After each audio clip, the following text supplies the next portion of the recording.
can we go? It ain't a river, turn it back. Storm is coming, tired of your cold. It's my kingdom, fire, growing up. We the kings, it's our honor showtime.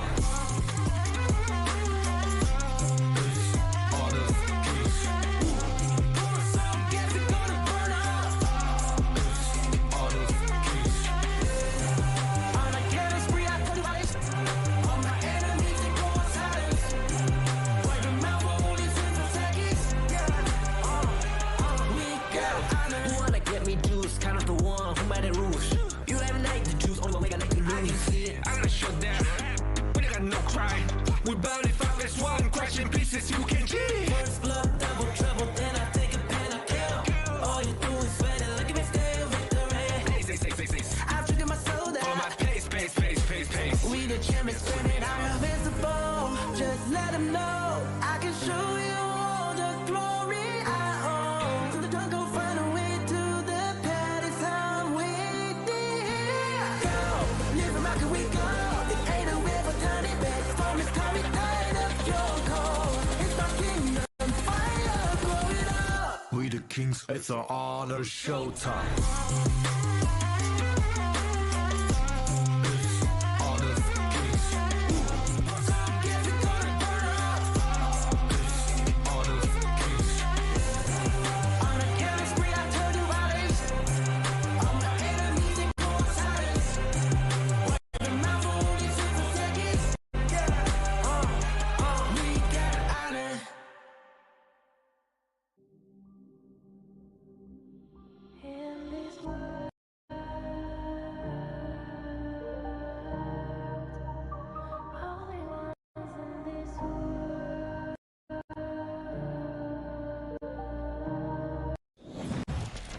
Is that really your best?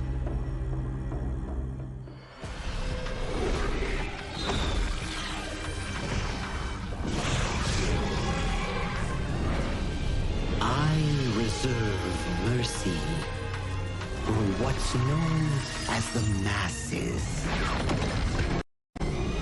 And as for my wrath, it is reserved for the wicked.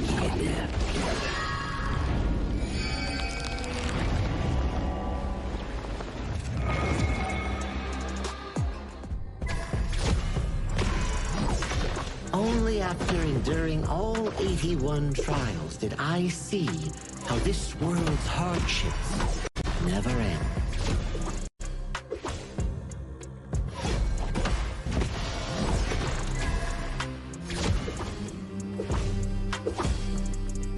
How does your head compare to the serpent sovereign?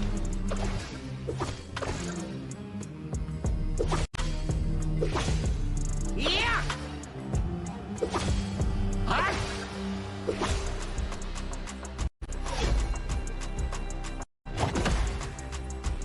Divine form renewed!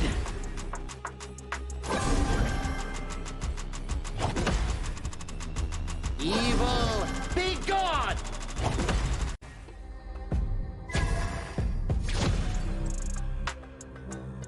All forms fade!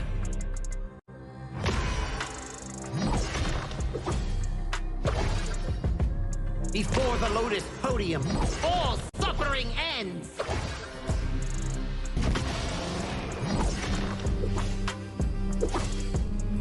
Mercy and wrath unite! I return from the West to dive back into this chaotic world. Little ones of Mount Huaguo, do you still remember me? The great sage, heaven's equal? I'll be back in a flash. Don't let any demons sneak in while I'm gone.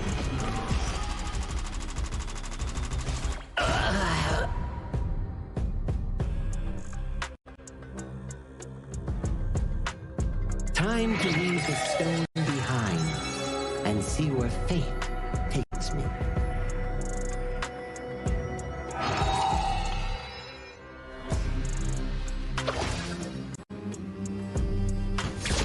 This land belongs to Mount Huaguo now.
contestants fight for the honor of their regions while we cheer them on from the stands.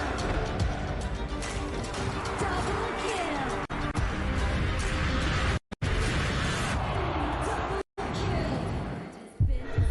This is a challenge, but it is also an opportunity. The tide is turned.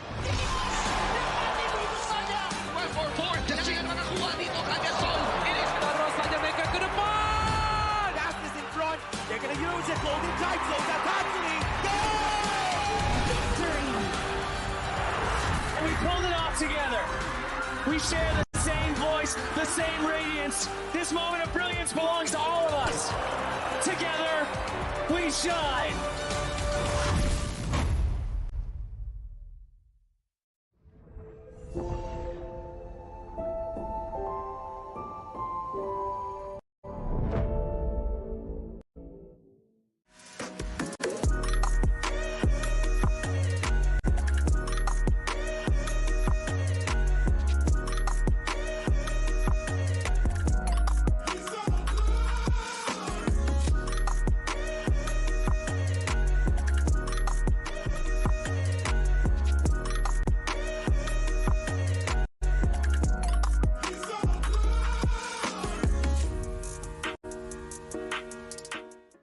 The new Honor of Kings version is here. Let's take a look at the two major areas of updates: hero control adjustments and battlefield balancing improvements. Basic attack targeting rules have been updated. If a player is crowd controlled for too long while using a basic attack, the attack command will now automatically be cancelled, preventing heroes from continuing to chase enemies after the crowd control ends. The movement wheel's dead zone has also been adjusted. After the improvements, there's no longer a dead zone in the center, helping prevent input interruption issues. After improving basic attack and skill targeting logic, even if base attack target priority is set to lowest absolute health, you still prioritize nearby epic monsters, and targeting will feel more intuitive. Next up is an overview of the battlefield balance updates. In the new version, the true damage value of the Crimson Golem buff has been adjusted, with the minimum value slightly reduced. The tower destruction slow effect has also been improved. When a tower is destroyed, nearby enemies will now be slowed. The teleportation portal cooldown has been reduced from 45 seconds to 30 seconds, allowing for more flexible tactical choices. A new lizard platform return mechanic has also been added. When a lizard leaves the platform's area, it will automatically climb back onto the platform. There are even more battlefield improvements waiting for you to experience in-game. See you in the Gorge.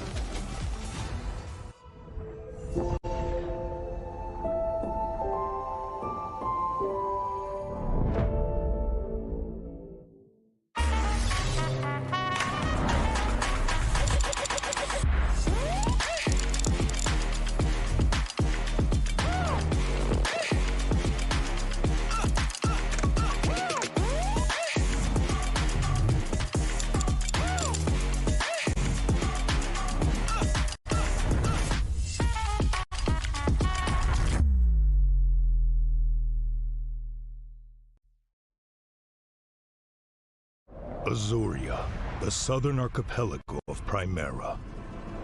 Here, humans and great beasts live in symbiosis. How this came to be traces back to a never-ending catastrophe.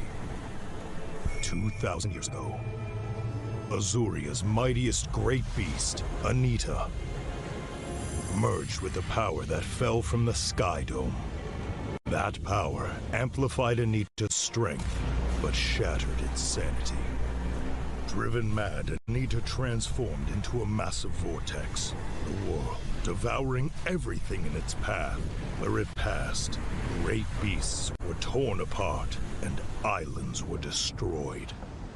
This was the disaster that would define Azuria's history, the Eternal Calamity. In its wake, Azuria stood on the brink of annihilation.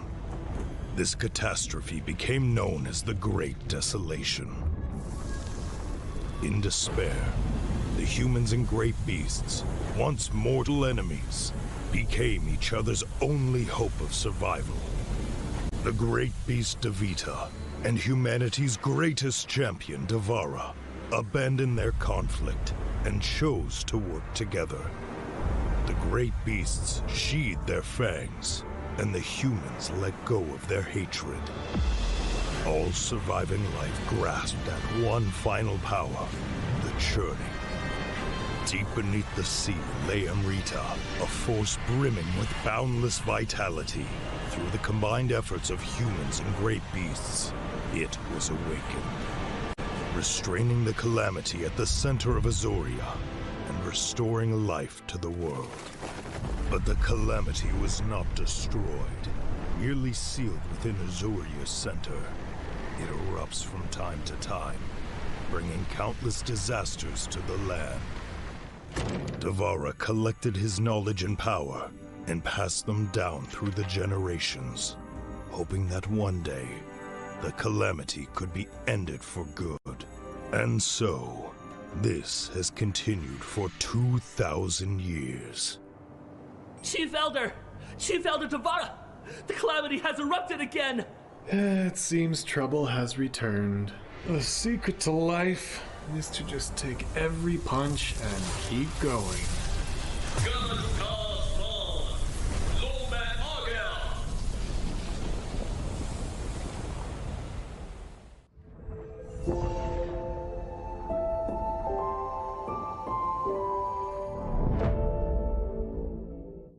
Itu kontra kita. Relax, bro. Phone aku! Jom kemara.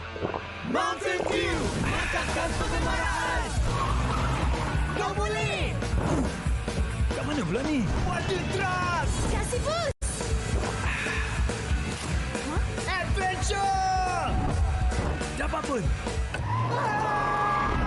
Steady, bro! Rancangkan kegemaran gengmu!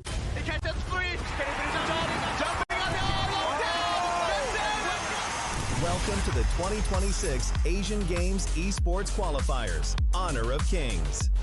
20 regions, one stage, and only the strongest 9 teams will earn the right to shine above the rest. Taking place in Malaysia, June 13th to 21st, 2026. Coming to Malaysia, this is the battleground where teams fight for the right to qualify for the Asian Games. 20 teams enter, but only 9 teams will move on. Apart from the 20 regions, there are 3 regions that have direct qualification. Here is the 2026 Asian Games Esports Qualifiers Honor of Kings format. First, the 20 teams will split into 4 groups of 5. In each group, every team faces every other team once in a single round robin, with every match played in a best-of-3 format. That means every match matters. Every game matters. Every single point matters. The point system is simple. Win the match, earn 1 point. Lose the match, earn none.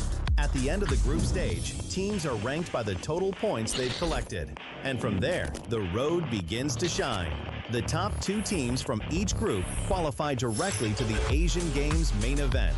That gives us 8 teams advancing straight out of groups. But for those not through yet, the light isn't out. The teams that finish 3rd in each group still have 1 more shot. They move into the last chance stage. There, they battle through one final BO3 single elimination bracket until 2 teams remain. The 2 teams will then face off in a BO3 match to claim the 1 final qualification slot. So in total, 9 teams will make it through, 8 from the group stage and 1 through the last chance stage. That is the rule. Now it is time to see who can rise through it. From across the world, regions gather here in Malaysia. 20 teams, and only 9 will qualify. The path is set. The stakes are clear. Together, we shine. Stay tuned, and we'll see you at the stage.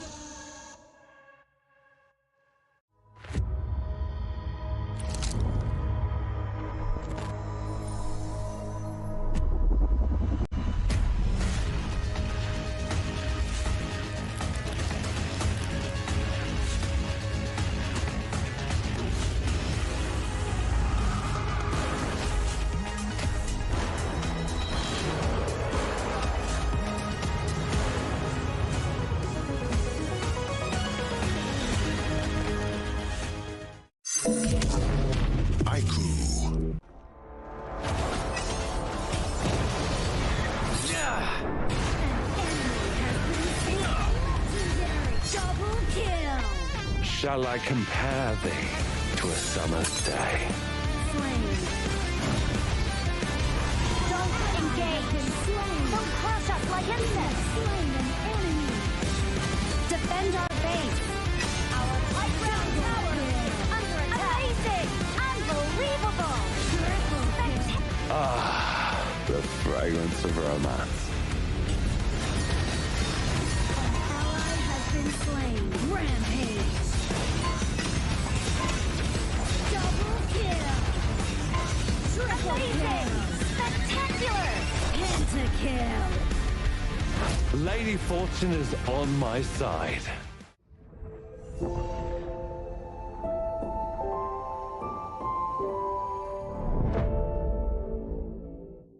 Itu bukan track kita. Relax, bro.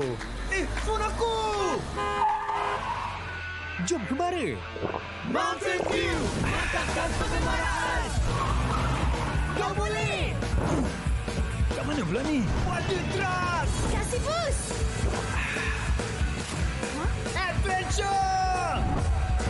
Dapat pun! Steady, bro! Rancangkan kepala gengmu! You have been slain.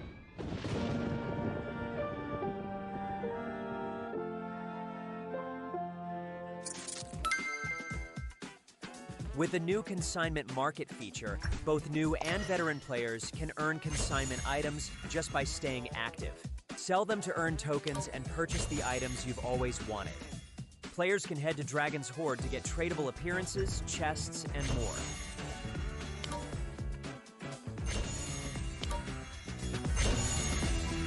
Players can list tradable items on the consignment market to earn curio tokens. During the initial launch period of this feature, all item listings will have their listing charge waived. Use your curio tokens to trade on the consignment market, or purchase skins that were available before June 17th directly from the shop. With the new consignment items, players can complete events to earn tradable chests. Choose to open them yourself or list them on the consignment market for sale. Tradable skins can be obtained by opening tradable chests or by redeeming them in Dragon's Hoard. Tradable spritlings can be obtained by opening tradable chests. Tradable cards can be obtained by opening tradable card chests. If you bought an item but did not use it yet, you can still relist it on the consignment market.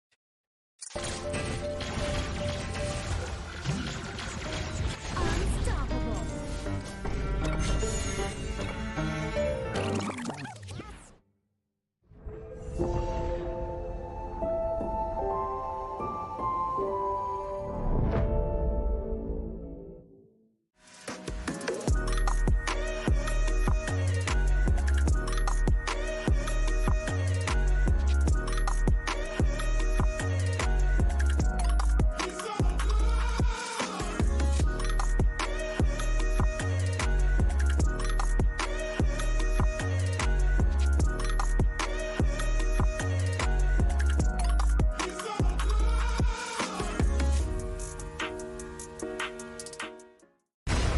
Ultimate not ready yet.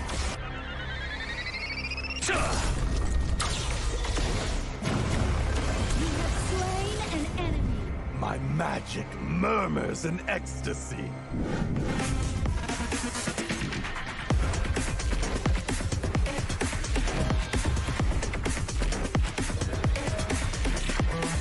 Amazing! There is no escape for you. Killing spree. Double kill. Triple kill. Spectacular kill. Don't worry. I'll be back for your life soon.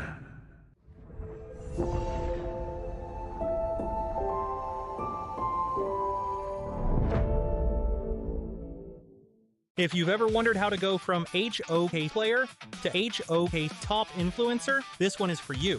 HOK welcomes all creators. First things first. When you start as a HOK player, your in-game highlight can become your content This is the first step of building your own social media presence. If you keep on creating and reach 100 plus followers, you will be invited to HoK Studio and become a HoK Studio creator, starting to earn various incentives as you grow. You'll get token and cash incentives for your creativity. Stay in the loop with the latest game updates and get exposure on HoK's official media and website. When you keep pushing and reach 10,000 plus followers, you will become a HoK Advanced Creator. Here's what comes with it. Fixed quarterly contracts, steady cash coming in. We will also offer you exclusive creative guidance to level up your content, regular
Now I see that I got everything I need. It's alright, I'm on fire, I'm alive, 'cause now I fly so high, so high, light up the skyline. Let's do it this time, like it's a whole new colorful world.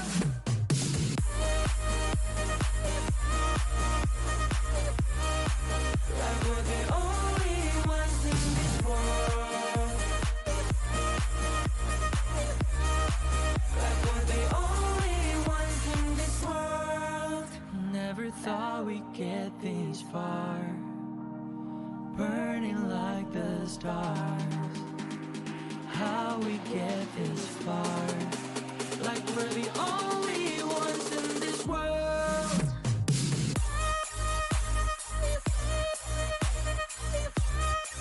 Like we're the only ones in this world. Like we're the only ones in this world.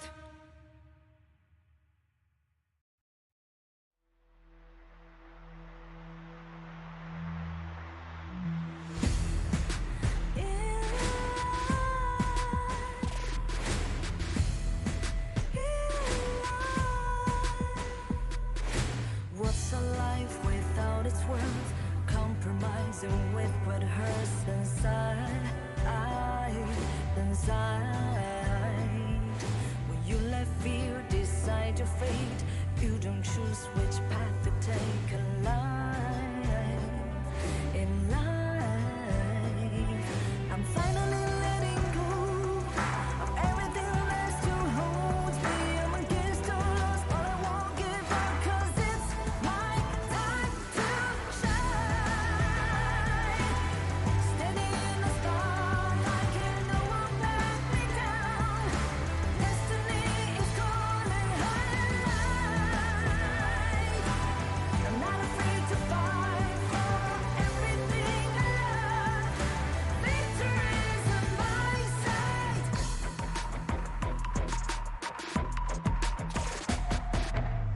we lose, the more we gain, the more that nothing stays the same. In time,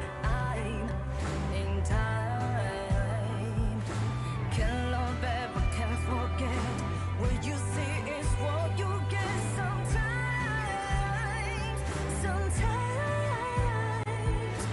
gonna show the world tonight, the light that shines inside us. We're against the odds, but we won't give up, 'cause it's our time to shine.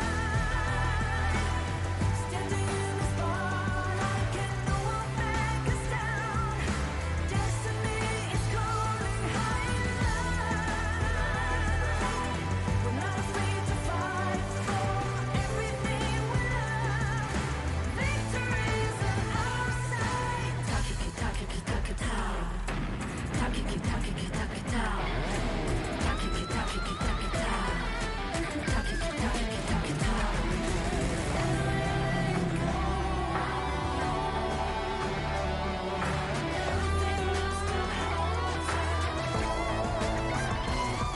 Cause it's our time to shine. Standing in the spotlight, can no one back us down. Destiny is calling high and light. We're not afraid to fight for everything we love. Victory is on our side. It's our time to shine high and light.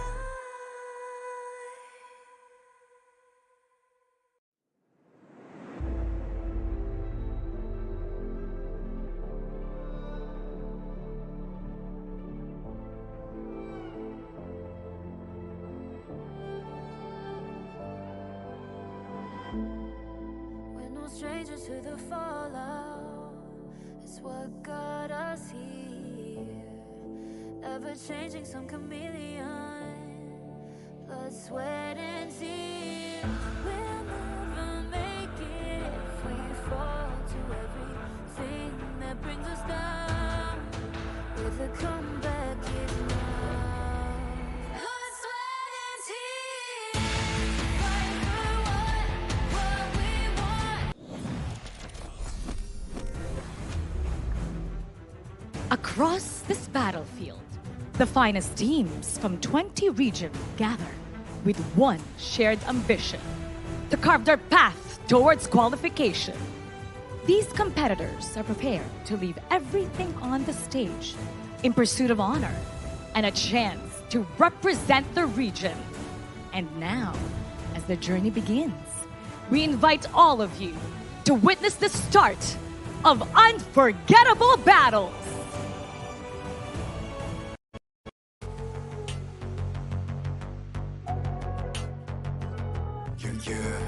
Yeah, I'm ready for work, yeah, I'm ready for. Putting in the top grind, all my squad is pop gallant. No words are needed for trust, we got the confidence. I see you flicking, slipping now, how you couldn't copy this. Not to stop it, I'll be ready all the time. Get it now. Take a breath. Yeah, my plate is colder than ice, you gon' pay the price. Set the trap. Got my bodies in the back, you better think it twice. Coming on, never. Casting off the shadows, yeah, I'm on my way. Stand against the fate, we won't be the same. Steeper and steeper, I'll step again. We're gonna dream it up high, to live in the sky. You can never stop me fighting on the edge. Every time we fall, we get back again. The chances we're taking won't let us fade out. Now it's prime time, we're ready for the win. Group A, step into the light. Indonesia, Mongolia, Pakistan, Philippines, Uzbekistan. 5 regions, 5 captains, 1 dream. Together they shine. This is Group A.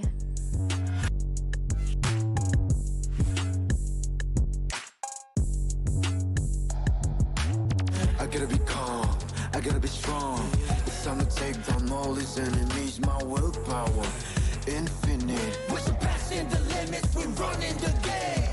We're the breakers, breaking all the the Titan borders. Game changers, just sit back and see me conquer. We stack him up, I'm on the killing tree. Now ain't nobody can stop us, we chasing the glory and nada. Casting out the shadows, yeah, I'm on my way. Stand against the fate, we won't be the same. Steeper, step again. We're gonna dream it up high, till live in the sky. You can never stop me fighting on the edge. Every time we fall, we get back again. Chances we're taking won't let us fade out. Now it's prime time, we're ready for the win. Honor.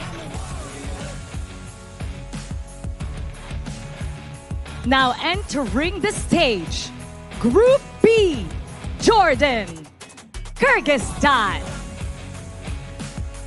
Myanmar, Nepal,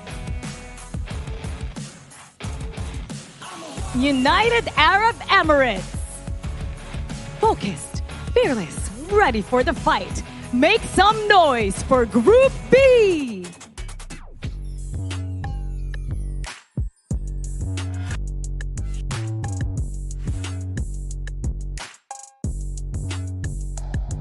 Putting in the top grind, all my squad is pop gallant. No words are needed for trust, we got the confidence. See you flicking, slipping now, how you couldn't copy this. Not a stop it, I'll be ready all the time. Get it now, take a breath. Yeah, my plate is colder than this, you gon' pay the price. Set the trap, got my body's in the back, you better think it twice. Coming on never. Casting off the shadows, yeah, I'm on my way. Stand against the fate, we won't be the same. Steeper and steeper, I'll step again. We're gonna dream it up high, to live in the sky. You can never stop me fighting on the edge. Every time we fall, we get back again. The chances we're taking won't let us fade out. Now it's prime time, we're ready for the win. Here comes Group C, India, Kazakhstan, Laos, Saudi Arabia, Vietnam. Different styles, same ambition, one stage. Stand tall for Group C.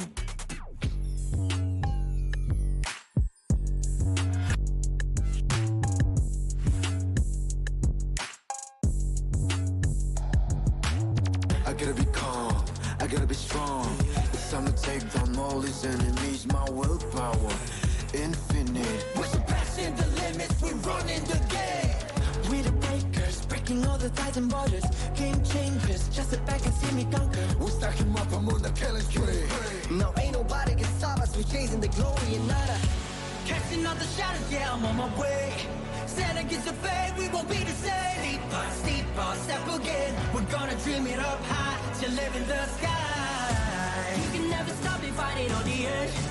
Every time we fall, we get back again. Chances we're taking won't let us fade out. Now it's prime time, we're ready for the win. Honor. And now Group D takes the stage. Hong Kong, China, Republic of Korea, Singapore, Sri Lanka, Syria. The final group, the final five, ready to shine. Give it up for Group D. Ladies and gentlemen, welcome to the 2026 Asian Games Esports Qualifiers for Honor of Kings. 20 teams, 9 qualification spots, and 1 road to the main event. Today, we compete together. Today, we rise together. And together we shine.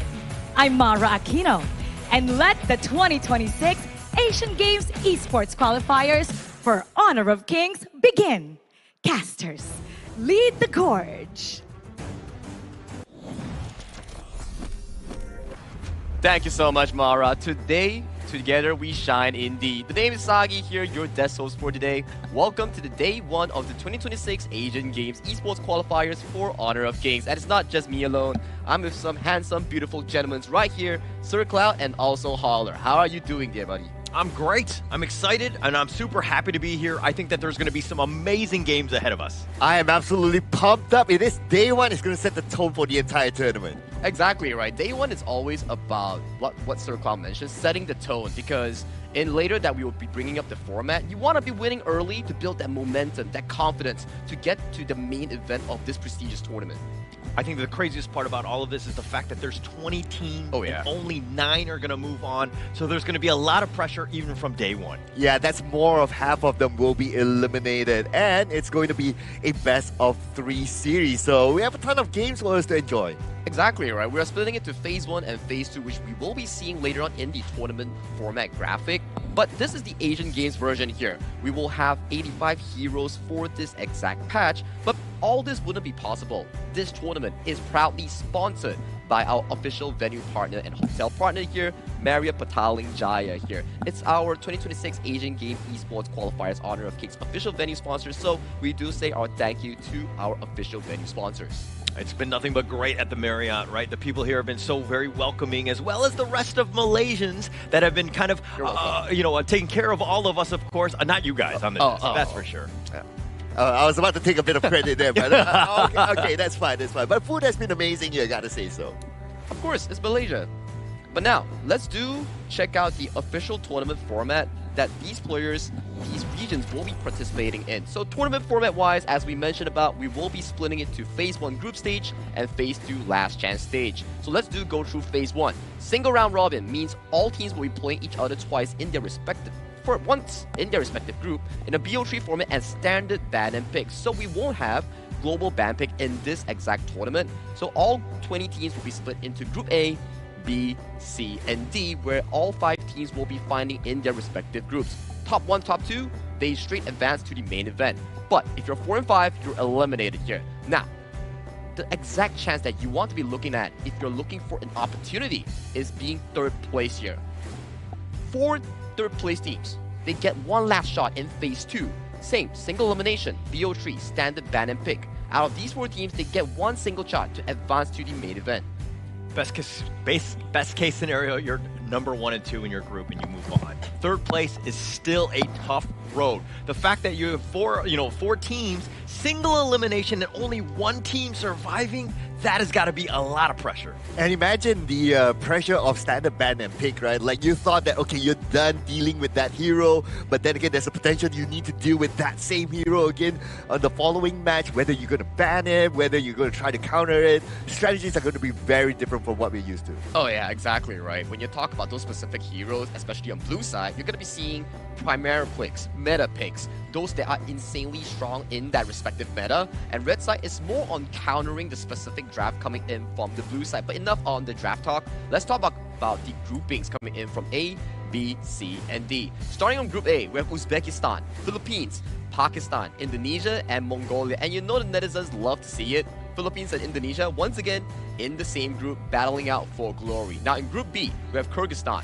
Nepal, United Arab Emirates, Myanmar, and Jordan. Group C, Laos, Kazakhstan, Saudi Arabia, India, and Vietnam. And finally, in Group D, Syria, Sri Lanka, Republic of Korea, Hong Kong, China, and Singapore. Holler. Out of all these 4 groups, which of these groups do you think is the hardest? The hardest one for me, I'm looking at Group D. I think that there's a lot of history in terms of the Honor of Kings esports scene. I mean, you have Republic of Korea, which are pretty much Nongshim Red Force. You have the Hong Kong squad. Those guys have been from Fearless Esports as well as AG, the previous iteration. Then you look at the Singapore side, you've got Raven there, and he's coming from Visaka Esports. So you have a lot of experience, and this is going to be a tough out for any team in Group D. I personally think it's quite balanced among the groups, but if I were to pick one, yeah, I'd probably say Group D as well.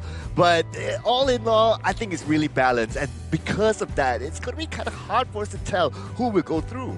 Exactly right. Like for me, in this case here, you wouldn't want to be below top 2. Because if you're top 1, top 2, straight to the main event, you don't have to worry about anything else. If you're 3rd place, you still have to fight for that last chance qualifiers here, but these are today's matches here. Day 1, best of 3s. You have India and Vietnam as the starting match. Later on, you have 2 p.m. UTC +8 with Kazakhstan, I think that's Kyrgyzstan, I'm sorry, with Nepal, and then Syria, Sri Lanka, Indonesia, Mongolia, and finally Philippines and Pakistan comprising of today's groups. And all this will be in a rolling schedule. a lot of great games, right? I think that that's going to be the biggest piece when you're looking at them. And there's going to be a lot of unknowns, right? Some of the teams that we haven't really seen, they're going to be playing. So there's no intel, there's no data. So when those drafts happen, it's going to become completely, you could get caught off guard. Yeah, intel might be limited for the teams as well, right? So can you imagine, like, okay, if you're in Indonesia, if you're like the Philippines, you probably have a lot of data out there, and that could be an advantage to like teams like Mongolia and Pakistan. Yeah, and when we talk about different regions, right, there's always a saying that different regions bring out different metas here. Maybe this specific region, let's say Vietnam, for example, from their ranked games, they like to play the Schwenzer role, which is not really that highlighted in other regions here. And for other regions, let's say Philippines or Indonesia, for example, they are more towards the meta picks since they are from their own global regions, for example. And it's going to be the most fun part, right? Seeing all of them and the fact that you have 4 games. I mean, that's what your groups are going to be coming up for you, right? So there's going to be even more pressure to perform in a small amount of games. Yeah, and I would expect like we will see a repeat of a lot of heroes here, considering that we are not in the global ban pick here. Oh yeah, and all this, right, you have to give focus towards like a few things like, okay, Honor of Kings, Asian Games Esports qualifiers, and also like there's new updates coming in for this exact Honor of Kings patch that you can participate in this event to get the new Baichi skin, which is the Plague-Out Hunter. You just have to finish up the missions here and claim it for free. And you know what? Who doesn't like free stuff? I don't think anyone on this desk does not like free stuff. We're all about the free stuff. I think we've been eyeing some of these little trinkets on the front. Yeah, they've told me that many a times, and they've actually like glued them down so that we can't take them away. But yes, we've been eyeing all the free stuff here. Absolutely right. I mean, we love all this free stuff here. Not only this, but also there's some what are those, like dolls in front of us? Yeah. There's the monkey one that I think back in like KIC. I still remember that. But of course, like in this event, right, it's also participating, and also like you are looking to represent your region, regional pride. So all these are very important here. But enough for the talk. Let's welcome our first few teams coming in for our official matchup, which is Vietnam and also India. Take it away.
Stepping onto the battlefield with determination and a hunger to prove themselves. Representing a region ready to rise with an unbreakable desire to grow. Every fight is an opportunity. Every moment a chance to make history. Please welcome India!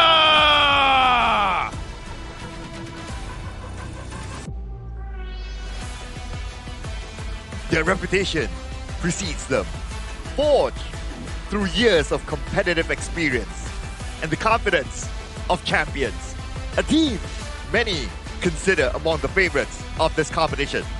Make some noise for Vietnam!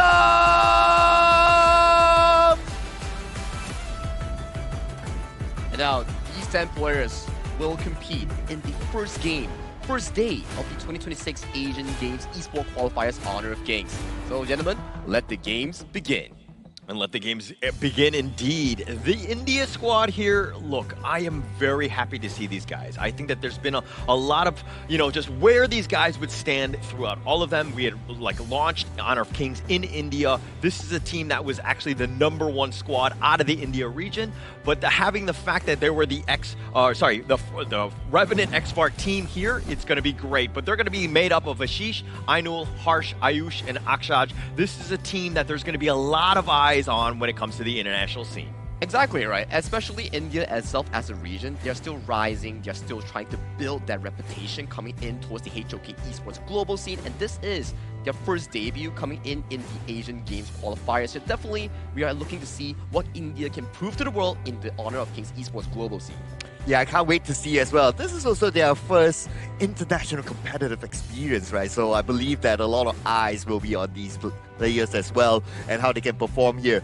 Not only at an international stage, but in an offline setting where you're right in front of your opponents. Exactly, right? It actually builds up the momentum and the excitement here, not only for the players itself, but also the Indian fans supporting their regional team coming in towards this tournament. But across them is definitely Vietnam. Yes, and they come here as one of the strongest teams in the region, right? And they have a lot of experience playing in a mature competitive system. So we can expect a lot of fast-paced coordination and also strong mechanical skills from these players. Exactly, right? When we talk about Vietnam, they come from a very rich esports and also MOBA background in their own region here. So the experience, the competitive edge that they are bringing here will give them more of a, I would say, advantage coming in towards today's series. It's not to say that India is not a competitor, but Vietnam, they are looking very strong in this first series. It's all about that experience. It's all about that, kind of what can they show on the international stage. The Asia Games, of course, this is a great honor for all of these teams to be here, but can they actually perform? Now that the bright lights are on top of you, you're playing against teams that you're not really comfortable with. Everything is at stake here. Well, these players here, they're definitely getting geared and warmed up right now for the first game of the series here. And you gotta be feeling a bit jitterish, right? First game, first day, first series of all things here. So making sure that you land on the correct foot, get that 2-0, get that 2-1 win, so you can put yourself higher up in your respective group. That's what these two teams are definitely aiming for here. Yes, and if we can see here that looks like Team India chose the blue side and Vietnam chose the red side. And because it's your first match, right, every other team will be looking at you. Yeah, everybody wants to see like, okay, what's going to be the meta of this tournament? How's the field going to be like in preparation for the upcoming matches? So it's going to be real interesting to see what happens. Yeah, and of course, with India picking first, they've got the blue side. This is going to really set that tone. You were talking about meta. Well, we're going to find out exactly where these teams want to go in terms of direction and of these drafts. Yeah, 85 heroes available for selection here coming in for both of these squads here. And then you may see some more important blue side heroes like the Dolia, potentially like the first pick Arlie here coming in for this respective meta here. We have to find out what is the meta shape-shifting going in for phase 1 and also phase 2, because maybe this certain meta works for you, maybe it doesn't work for someone else. It's your signature here, but we are still playing on standard ban pick here, so whatever they tried and have succeeded with, you can always repeat it until you find a victory. Personally, I kind of expect that the Dolia will be a top pick and ban here because of the combinations that can be done with the Dolia. You can combine with the Toon, you can combine with the Elaine, you can combine with a lot of other heroes as well. So you don't want to leave that ambiguity by allowing your opponent to pick Dolia. Yeah, you can't go wrong with the Dolia. I think that it just adds so much flexibility, plus the fact that you could pick it almost any single time. I mean, there's no global ban pick, right? So it's available whenever, the other team isn't banning it or picking it themselves. So you have that opportunity to do so. And you also have a lot of rich hero pools coming in for the roamer pool here. Zhangfei, Lapu Lapu, standard picks here so far coming in from the respective pro leagues here. Very strong and very consistent as a 1-2 pick-off here on either side. So it comes down to how they plan their first two bans coming in on the first phase. Are we looking to ban specific counters towards your own matchup, or are we looking to ban certain things that you do not want to face in the draft itself? Yeah, and if we're talking about the chess match, that is the Honor of Kings draft global ban system, where you need so many different heroes because they might be banned or picked ahead of time, so you don't really have too many choices, or you have to go quite deep in the hero pool. This is very streamlined, right? You have a best of 3, you don't have that opportunity. So if you basically have this amazing composition, I think that it'll really set you off. Well, time to find out this chess match here between these two coaches. We will be jumping into the first pick and bans between India and Vietnam of the first series of day 1. Starting the pick and bans, we do see Mai Shunui and Liang being locked away from Vietnam. And from Vietnam's side, they do choose to ban out the Dolia that Sir Carl mentioned and the Guan Yu. Yeah, I think this will be a consistent either ban or pick. But for the most part, it might be a ban because on the red side, you're going to pick second, right? So you don't want to allow your opponent to pick that one first. Now, off stream, we did talk about one of my other predicted top picks. It's going to be the Zhang Fei here, and it's going to be picked up by India, and I think this is going to be a strong frontliner. Exactly, right? It's one of your favorite picks as well, Sir Cloud. Oh, yeah. Definitely being locked in here for India here. You can start to see the heroes here. It does remind me of the previous few seasons, how the pick and ban actually favors here for both teams. You can see Arlie, Zhang Fei, and Musashi being locked in from India. Very straightforward. These engagers want to look for the backline here. But for Vietnam, you're drafting in the very smart way. Dharma to lock on towards the Arlie. Find those re-engages here. And the Yu Huan Direnjie to counter out the laning phase against the Arlie.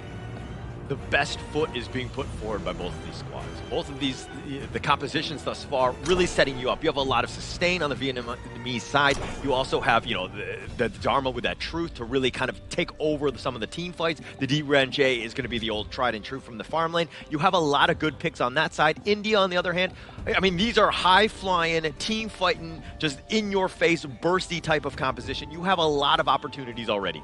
Yeah, and I see that Team India, they can play this in a very, very fast pace. Imagine after Zhang Fei hitting level 4 and you have the Unbridled Outburst, they're good to go. Yeah, they're definitely good to go here, but there is still a lot of like different spell sets here coming in from Vietnam to actually build themselves afterwards safety.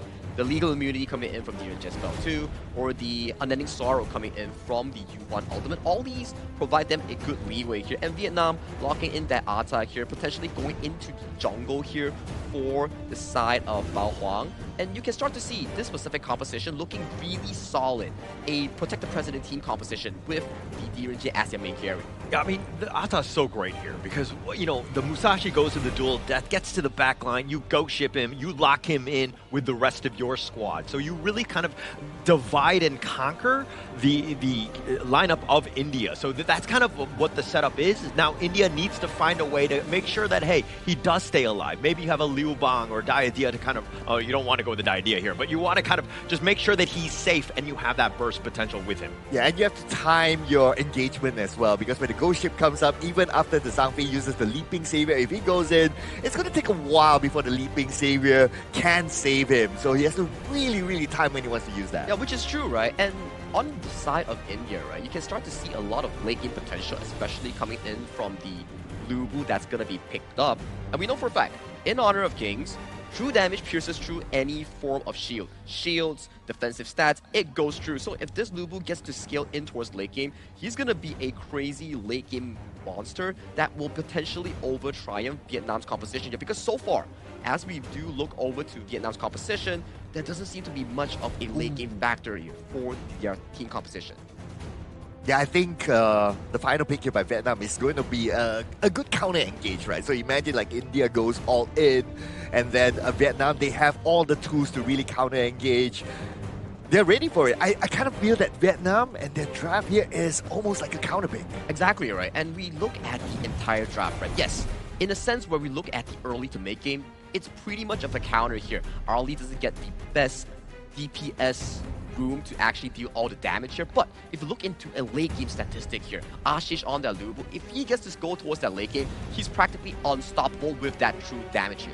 Just really good drafting, I think, overall. I think that going in with this, again, you want to put your best foot forward. I think both of these two teams have kind of acquired that. But if we're going into this matchup, Sagi, who do you give the edge to here?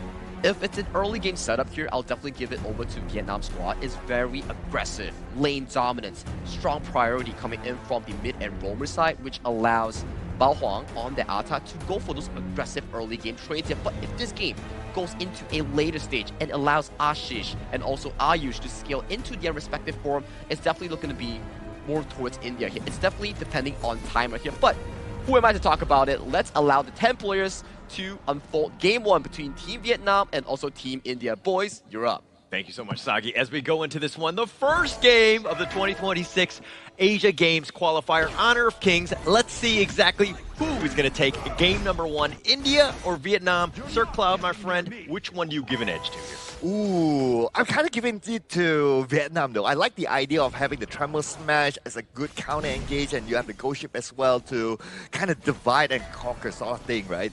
And if I were to look at like the spells, like Akshaj, he brings the heel spell. So the idea of India here is they want to sustain a team fight as long as possible. Yeah, and they need to. I think that for me, on the India side, a lot of eyes on Ashish, on this Lubu. How much of an impact is he going to have with that Tremble Mortals? Is he able to find the perfect spot to really kind of ensure that they win the team fights? Because many a times that all gets landed or it gets used, and then they literally just walk on out of it. But looking at the start of this game, right, it kind of looks like both sides kind of kind of respectful of each other. I guess there's them kind of feeling like the game, like what kind of pace are you going to play with and all that.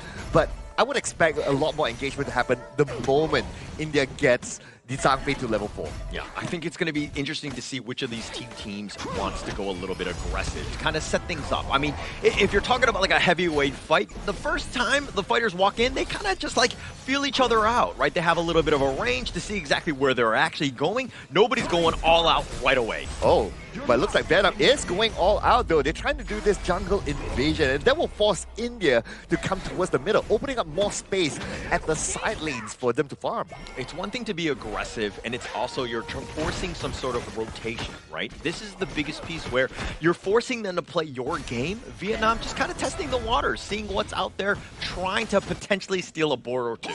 Yeah, we can see them kind of teasing it at the slight bottom area of the middle. But now they're making that rotation towards the top, so they're going to try to win that lane for their team. And so far, so good by Vietnam. I mean, that's shown by the amount of gold that they have now. I mean, they've been completely dominating the the early game. I mean, it's 2 minutes in, they've got a 1K net worth lead. They're getting so much value, and they're kind of, gold sharing. You can kind of see that on the top side right there, ensuring that they get as much farm spread throughout the team as much as possible. Yeah, that's a really good strategy here deployed by them. And because of them moving together, not only to get the advantage of the gold sharing, but they also force Team India to play with their pace. Yeah, and look at this. They're being aggressive. They want to take this Azure Golem. It's going to be super annoying. The first ram is going to be on point. The Tremor Smash on top of that. And now Ayush is on the run. The Azure Golem has already been taken out. Hayduk is getting a little bit low. He needs to run away. Ayush does get to safety. And through that all, the Tremble Mortals is going to be topped on top of it. But Namfung will literally just walk away. Yeah, I noticed the duel to the death towards Limban as well. And impact is kind of minimal from there. So it's more of Team India just shooing Team Vietnam away because they need the space to farm. Yeah, and they need to kind of, again, you need to figure out a way to weather the storm. Vietnam is coming out firing. They're doing a great job of just putting the impact on. India, on the other hand, on the back foot. They need to find ways to get back into this. Right, this is going to be the big one, right? The 4th minute mark here. I'm very sure both teams will be eyeing the first objective. And it's going to be up in about 10 more seconds. Vietnam, they don't look like they're prepared yet, but I guess they're going to focus on getting as much goal as possible before that starts. Akshaj waiting in the bushes. I mean, he's got his ult ready to go if he wants to use this one, but the Tyrant is going to be started by the Vietnamese squad, and it looks like they're already going on this one. They have so much control, and look at this on the backside. The Tremor Smash is zoning him away, and that's a free Tyrant. Oh, that's a really good Tremor Smash there, just to buy a little bit more time. And you can creatively use it, right? Like, you don't really need to use it in a team fight. You can use it to zone, secure objectives, and that's what you want at the early stages of the game. Great start for them. I mean, the lead is just going to grow. It's going to compound. They've already got a 2K lead. This is looking rough for India, and now they need to find a way to get back in. Maybe you take an Overlord, but right now, Azure Golem under threat. Ooh, and Lingbang is ready with the Venomous Staff, so they are ready to engage further. Speaking about an engagement, all the Umbrella Outburst, the pushback, and it looks like Vietnam is going to take that one away. The Unending Sorrow is going to be used. He's going to get on back to safety, but it looks like Ayush just way too low, trying to make the play. Not enough as he gets bursted down as well. All right. India, they tried to do that fight and conquer sort of thing, but it didn't really work out for them because Vietnam made the first engagement. Their engagement was really, really fast. And that's actually helped by, ooh, had that thought for a second. That's a good counter down there. But then again, what really helped Team Vietnam in that fight early on was the Venomous Staff. Yeah, and this is why India picked the early first for them. Ainul understands how to play this hero, uses it to the maximum, gets that value. They get themselves on the board as well. Yeah, so good start by actually both teams, you kind of think about it. But right now, Team Vietnam, they're pulling away in terms of goal. They are about 2.5K ahead. They're doing such a great job. They're getting so much value, and they're basically dictating the pace, right? They have a little bit of an advantage, and look at how Lingban is pushing all of them away. He says, hey, you want to come at me? I mean, bring everyone. Oh, but look at this rotation. Like what you say, bring everyone. They're bringing everyone to the bottom. They're going to go. The Tremor Smash. It's going to go under the tower. They don't really care. The Tremble Mortar's off to the side. They've already gotten Akshot. HoK is looking to just run away. He's a little bit low, but they've gotten what they wanted, which is that kill. Oh, that was a beautiful one, though. But nevertheless, Team Vietnam, they disengaged just at the right timing. They're looking to take down the tower, but the minions are not there. Yeah, Team India, I mean, they've got the numbers, right? They've cleared the wave. That's the biggest piece. But now the Crimson Golem under siege. Bao Heng is looking to go for that steal and looks like they've got the smite. And Bao Heng does take that away. Ling Van is going to be up front with that unending sorrow. Gets the pickup on the Ayush, finding him out as well. And now they need to be a little bit careful because here come the reinforcements. They're on the run. India, no way to catch. But it's going to be hard for them to take down the Lampo, though. They kind of put a little bit too much focus on the Lampo, but got to give credit to Nampong as well. Like, he puts himself in front as the target man, absorbing as much damage as possible, and that's how he opened up the opportunity for his other teammates to deal the damage back. Yeah, he's just been so annoying. He's so difficult to deal with. I mean, Namfong understanding the limits of this hero and ensuring that everybody else stays alive, plus they have the control when you decide to maybe team fight into them. Alright, and I noticed the Venomous Staff is ready as well by Harsh, so that's going to be an important purchase by him. But are they ready to engage in another team fight? Kind of. It's just that it's better if they can find a pickup instead of an entire 5v5 team fight, just because of the Lampo counter with the Tremor Smash. Yeah, and Vietnam, they're ready to fight. They have such a huge net worth lead. They've taken the top T1 as well. They have everything going their way, and it's so difficult to fight them when you're behind in terms of the gold, as Team India is here. Oh, wow. Team Vietnam, they took away another objective just like that, and Team India, they can't get close just because of Lampong playing the right position in front. The Liampo, he's just been so good, right? And the flash away, Ashish will get on. HoK with the truth on to 2, and they've actually got the pickup on the Akshot. No way to ult, but it looks like HoK will also pass away as he gets hit by the tower on his way out. Alright, but that's okay though. They're going on to Harsh now. Here comes the Tremor Smash! Tremor Smash! Oh, with the back! Oh, the flash! He actually dives under the tower. The Tremble Mortals is now going to be used. He's trying to stay alive, but Ashish, he's got the shields, but they do finally take down Nam Fung. But with that ghost ship, that's going to direct it away. The duel is that they want to fight, but it's 1-3, and Ayush will go down as well. That's a double strike. Oh, as much as I know wanted to get involved in the fight, but because of that ghost ship, unfortunately, he could not. All he could do is just watch and see his teammate fall. And look at how Team Vietnam are so, like, they're not playing scared whatsoever. The Umbrella Outburst completely whiffing. And as a main Zhang Fei, have you ever whiffed an ult before? Be honest. Not that often, not that often. But I understand the pressure, right? Like, you're playing in a high-stakes tournament as compared to, like, me playing this rank. But look at this replay, right? I really love the ghost ship. Just give it a moment, we're going to see the ghost ship. And the moment the ghost ship came up, you can see that Aino can't do anything. Yeah, they can't at all. I mean, it's when you're down a member, you're trying to continue to fight, and it's not paying off for India because they're so far behind. Another Tyrant going the way of Vietnam. They're just exerting their will on this team. They've done everything well. I mean, they've got a 5K net worth lead, huge at this stage of the game. Oh, it's not only the net worth, my man. They have control of the map as well. They're ready to engage anytime soon because the Lambo is ready with the Tremor Smash. It looks like he's going to go with a burst ram. The Tremor Smash not actually going to connect on that one. That was like the first time he didn't hit at least 1 or 2 members there. Okay. You gotta look at the bright side, right? He's probably thinking about just zoning. Yeah. At the end of the day, it's an objective gameplay, right? It's not about getting the takedowns, but you can get the objective, get the towers, you're good. Yeah, and it's all about objectives. That's the biggest piece, right? India, Akshal. He's going to get jumped on right here. He gets pulled back.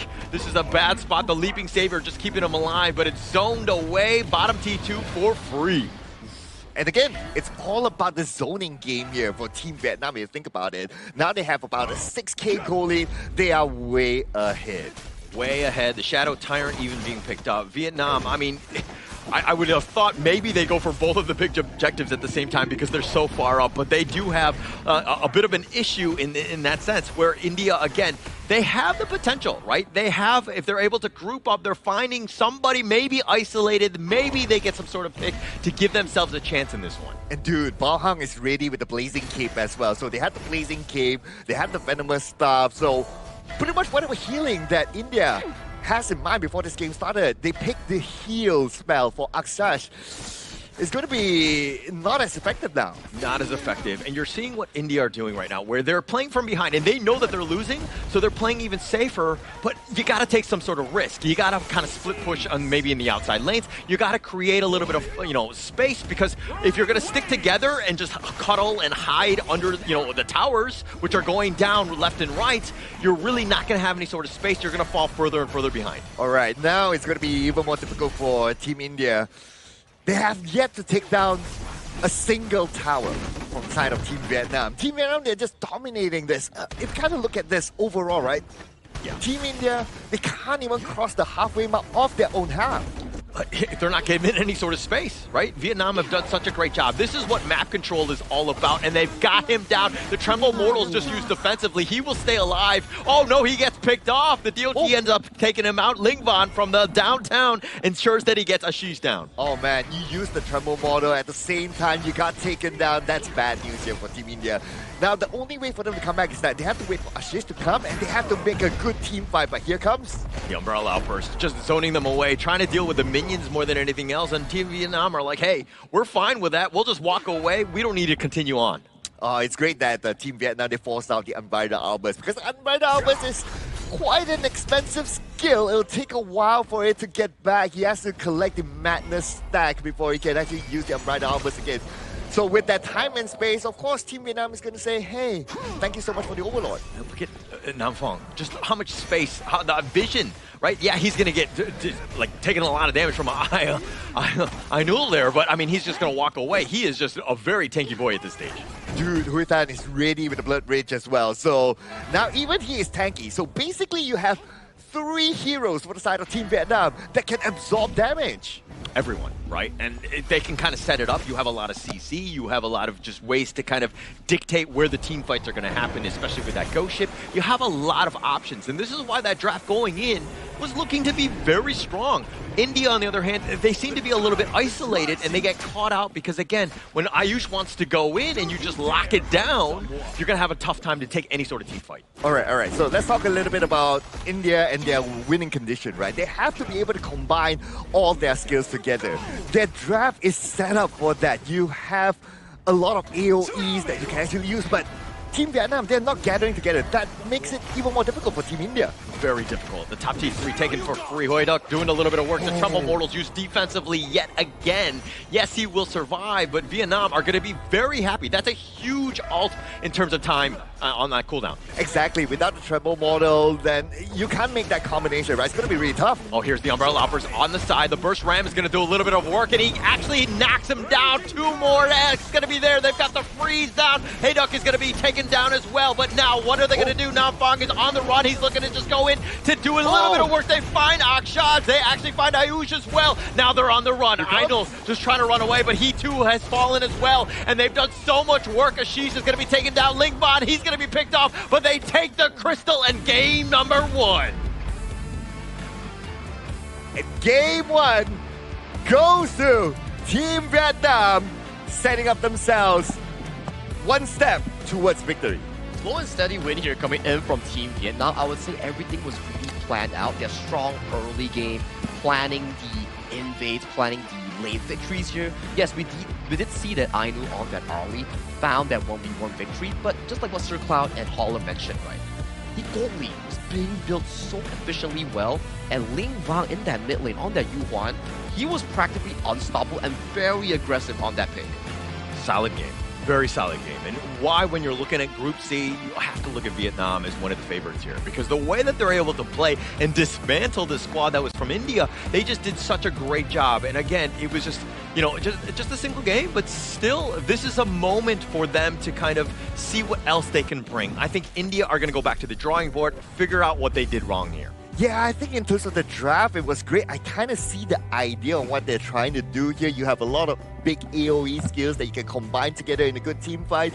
But then again, for Vietnam, they kind of read that as well, right? So the formula is simple here for Vietnam is that let's not group up together. As long as we spread out, you can't be heavily affected by the AoEs. Which is true, right? As we saw, okay, in the early game, you kind of want heroes like the Jie and Yuhuan to get that goal lead coming in from Team Vietnam. And once they are up and available, like Jie, one of the farm laners that actually is able to build defensively, right? Ominous Premonition, the Blood Rage, or the Succubus Cloak. And then towards the mid lane, you're like Lingwang, Yuhuan. The Unending Sorrow actually bails you out towards safety here. So if you come in with an unorthodox or unplanned engage, it's going to be pretty difficult for India to actually pull it off. Just a great game by Vietnam. I mean, if you're looking at the KDA's side, like, you know, Hayduk, he died twice, but he's trying to set up the plays. He's trying to initiate, so that's where he's going to be for that. But, I mean, the rest of the guys just understanding the assignments and ensuring that, you know, everything was in control. Those team fights that they started and kind of forced out, you know, the Tremble Mortals from Ashish many a times. This is really well played by Vietnam here. Yeah, now that we get to look at the items, right, I would say that in terms of offensive items, Team India, they're still kind of okay, especially with Aino able to farm. But in terms of defensive items, it's a little bit lacking. Yeah, we did see some pretty good fights, especially at the later stages of Team India and their high ground. Some good freezes coming in from Harsh to find those key targets here, but Team Vietnam, from start to finish, they were really consistent here, especially Ling Vang and also Hui Tan. These two players on those two core carries were well protected by the three main tanks coming in from the Roam, Clash, and Jungle from Team Vietnam, giving them more space to actually perform in those big team fights. This is a wake-up call, right? I think that that's the biggest thing. If you're looking at India, be like, okay, how would we do? How would we react? Well, you got hit in the face. Game one, right? It wasn't great for you. I mean, Ling Van, like, with 113,000 damage, just really set things up for this game here. And he's been taking most of the goal with a 100% team fight rate as well. If anyone is MVP, I'm personally giving my vote to Ling Van on the Yuan. Yeah, Ling Van, and yeah, look at this goal, look at his team fight rate. He's basically involved in every fight. It was something that I thought that, okay, Namboon would be the one, because I always see him like kind of engaged. He's always the one in front, trying to open up the space, open up the map. But then again, well, Lim Van is always there. You're saying that because you're a fellow Rome player. I mean, you can only see Nam Fong, right? You don't even see Ling Van. Like, are there any other players on your team in terms of the All right, let me justify in Sir Cloud's perspective here, because most of the fights were initiated by Namfong on their lane pole. He had so many moments to set up greatness for Hui Tan and Ling Van to comfortably do that DPS in the backline here, so it's definitely understandable. But let's do check out back on like Team India's composition here. We did mention if they did manage to find that late game marker on Ashish and Aino, then they can definitely have a better game going into the potentially 12 to 16 minute mark in trying to dominate those team fights. I'm going to judge this a little bit more on the draft, right? When you saw that the Yuhan and the Dharma were picked, and you're kind of like, oh, why would I pick the Musashi? Because that's the type where you want to jump onto the backliners, and then if there's anybody squishy, great. But they didn't really have any of those, right? And so kind of Vietnam, they pivoted, and you exactly see how, they reap those rewards by this gold grab that went completely in their favor because it started from the draft. Yeah, that's a good point though. I think the Musashi didn't really have a good time here. Every time he tried to jump onto the Yuhuan, and then, well, we all know that Yuhuan can easily escape, right? And even, it's probably going to be the same case if he tries to target the Direnji as well. Strategically speaking, Musashi did have a pretty good presence in the early to mid game, but when it comes to the execution-wise, you want the Unbridled Outburst, Tremble Mortals, and the Musashi Ultimate to all land in one go and then get that big team fight moment. But it's coming down to the Yuhuan pick on lane 1, right? He gets to reset, dodge the Dew to the death, dodge the Unbridled Outburst, which allows him to actually play the team fight slowly, which goes much more in favor compared to Team India. Yeah, and we're going to see the highlights here. If you're a fan of Team India, I suggest you close your eyes or go get a drink right now because they're not going to be favorable for you. Vietnam fans, of course, you're going to love exactly what happened, how they were able to dominate the team fights, ensure that every single player that got, maybe a little out of position actually paid with their lives, usually. And there were a couple of whiffs here with the Unbridled Outburst as well. So I suppose that if they were to go for the Zhang Fei pick again, they have to really time how they want to combine everything together.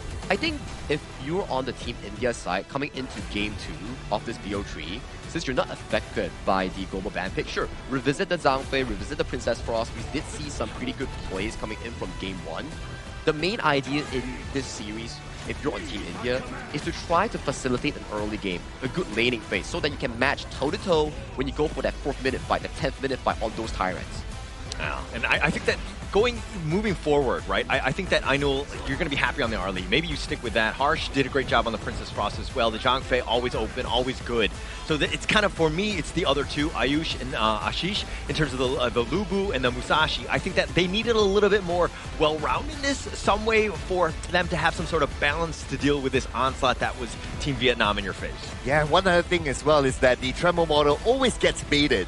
He's forced to use it defensively, and after he used that, then Team Vietnam will be like, okay, you don't have that anymore, so we can take advantage of it. And that's a 40% damage contribution coming in from Vietnam's very own Lane Van.N on that Yuhuan in that mid lane here. 418 on that KDA, 14.2% damage taken, and a total goal of 23.1%. Definitely the hyper carry of this game one for Team Vietnam. Just such a great job. I mean, that 40% damage, it really just softened them up. And I mean, they had to constantly just run away. They could never fight because they would always just be kind of, softened up before they could take any sort of team fight. They never had that perfect wombo combo that India was looking to do when they drafted this lineup. Yeah, no doubt. I mean, Yuhuan, based on stats, based on performance in the game as well, is definitely the MVP here.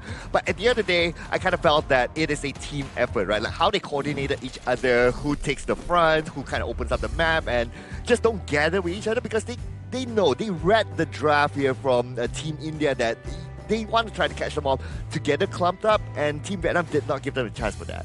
Which is evident, right? Instead of just focusing on your draft itself, you have to also plan for those team fights here. It's a very common saying, carries don't stand together. If you stand together, you are bounded as one target to be jumped on by the multitude levels of engagers. So for this game one, especially for Vietnam's mid and also their farm lane, they did extremely well under the protection of the other three tanks here. So for Team India, what can they strategically do to come back from game two? So my idea is settle the laning phase first. Forbid any strong engage or invades coming in for that early part. Make it so that the goal lead doesn't waver like 1-2,000 like what we saw in game one. It was pre-3 minutes. Exactly. Right? Where Vietnam had that lead. So it really starts from the beginning. I like the fact that you pointed out the early game. Absolutely huge. Something that they need to fix, and they need to do it in a bit of a hurry. Because any sort of game when you're kind of like, okay, you have a poor early, the mid and late just really struggles because you're playing from behind and you have to play a little bit more desperate. Yeah, and it looks like Team India is going to be still on the blue side, and Team Vietnam will still be on the red side. So Team India, they have the first pick, they have the opportunity to set the tone. And just riding on Sagi's point, right? Perhaps Team India can consider to pick those kind of heroes that can have early jungle invasion. Early jungle invasions, as we see towards the available heroes here, potentially look towards the Dun, for example, Hansen, or even the Ata that we saw just now coming in from Team Vietnam. All those are strong jungle choices that they can go forward to. But for Team India, if you are on the blue side here, it's back to the question here. Are you trying to go for a utility roamer style? Or are you going for the standard Zhangfei Lapu Lapu, for example? We saw it in game one, right? The biggest piece was when Team Vietnam were like being aggressive. They were threatening. Right? And India would have to respond in kind. Instead, maybe if your boars are being taken, maybe you look to take their boars. Like you kind of, you kind of wushu your way out of this and find other opportunities, because there are definitely gaps from where the enemy is moving around them. I thought you were going to say that you got to jujitsu your way there. Yeah, I was going to go there. I wasn't sure if everybody would understand that, but yeah, Yeah, but I kind of agree as well, right? Like if you kept playing defensively and you allow your opponent to dictate the pace of the game, then over time it will kind of eat into you. Yeah, I mean, it's about pressure, right? It's the opening game, it's the first series of the day. Team India wants to put their stamp in Group C along with Vietnam. So for now, it seems to be much more in favor of Team Vietnam as we observed in Game 1. It's bound to how Team India restructure themselves and calm their nerves in trying to combat in that Game 2 to equalize out the series.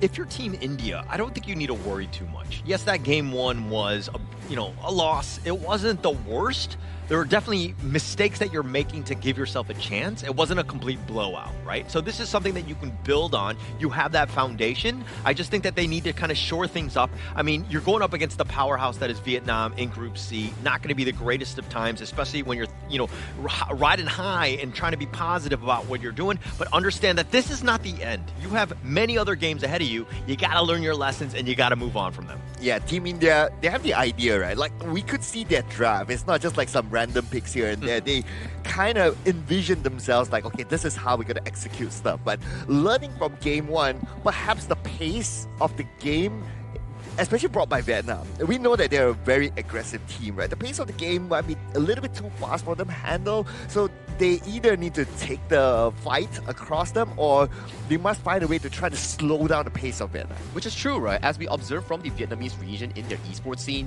they really favor aggression as their primary playstyle and aggressive team fights, 5v fights, in trying to get those early leads. So for India, try to equalize those fights, find those better moments in the early game so you can slow down the aggression coming in from Team Vietnam, and then try to face them head on in those 4-minute marks, 10-minute marks with the outgoing 5v5s. Do you change things up where, as India, that game one wasn't great, but are you like, hey, let's draft something very early game centric, let's take the fight to them, let's change things up and let them react to us?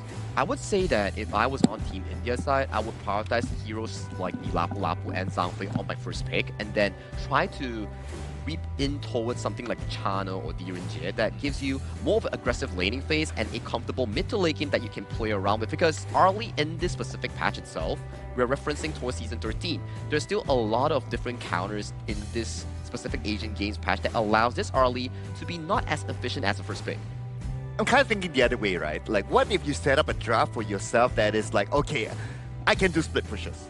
Because if you look at how Team Vietnam plays, right, they at some point they like to get together, they like to go around the map and try to win space. But if you have like kind of like a hero that can do a split push, then maybe that could be a good counter to Vietnam's style. Yeah, but it looks like the side selection, I mean, it looks like India are going to be on the red side, so blue is going to be first pick, of course, with Vietnam going on that one. They're going to see exactly how they, maybe they pick up the early themselves. I like the red side especially. When you are given so many strong picks in the meta, red side always gives you an advantage that you can counteract the first pick that's being brought over by the blue side, while simultaneously taking another strong pick that has been left open due to the limited bans available here. So for India, their mission here in the red side is to counter out the first pick coming in from Vietnam, be it the early, be it the Dolia, so they can get a comfortable laning phase that we talk about. Okay, the world is your oyster, Sagi. You're able to pick any sort of hero here. And don't look at bans and anything like that, and especially that first pick, right? But what is that second and third pick? You're like, oh, I'm going to lock this in. This composition is always great. It's very balanced.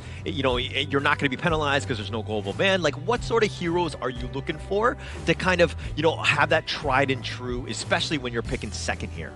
Ooh, second here, if there's no bans, I think definitely in this specific Asian Games version, Dun and Dolia definitely takes a very high position here, as we do want to find out what is the exact planning here coming in from both Team Vietnam and India here. We will be jumping into Game 2 of the drafting phase here. Vietnam on the blue side and India going on towards the red side. I'm kind of holding on right now because I want to see what's going to be the ban. Okay, it's going to be Dolia. It's gone. Okay, it's gone. Dolia is going to be banned the entire tournament. Here, mark my words, guys. If there is a game that the Dolia is being let go, I'm buying our own coffee. And for me as well, I think the coffee won't be available, because I do agree as well that it won't be available. But I do like the Yu Huan pick. It kind of reminds us of 2025, where Yu Huan was always first pick because it can always swap between mid, roam, or even the jungle per se. A lot of, it brings so much, and it has role flexibility as well, even if you wanted to flex it. And it looks like Vietnam, they're like, hey, they're going to stick with their tried and true. They're going to go the Ata as well. Just had a great game one, and just why not just continue on with it? Yeah, if it's not broken, don't fix it, right, they say. Exactly. Now, I'm kind of thinking a little bit unconventional here, right? What if Team India plays a split push with Lee Sin teleport? Well, that is really unconventional. Wow. That we only see in ranked games here, but it may be an opening here if we do get to see it here. But I'm liking the Hou Yi here coming in from Hui Tan in the farm lane. Hou Yi is a very good lane counter in towards the early here, and also counteracts her in the mid to late game when he has 3 to 4 items going on. But the thing is, if the early on the hands of potentially Aino just now gets to strategically block the ultimate coming in with the Maple Dance, that's going to be a ultimate miss out coming in from Vietnam as their primary engage tool.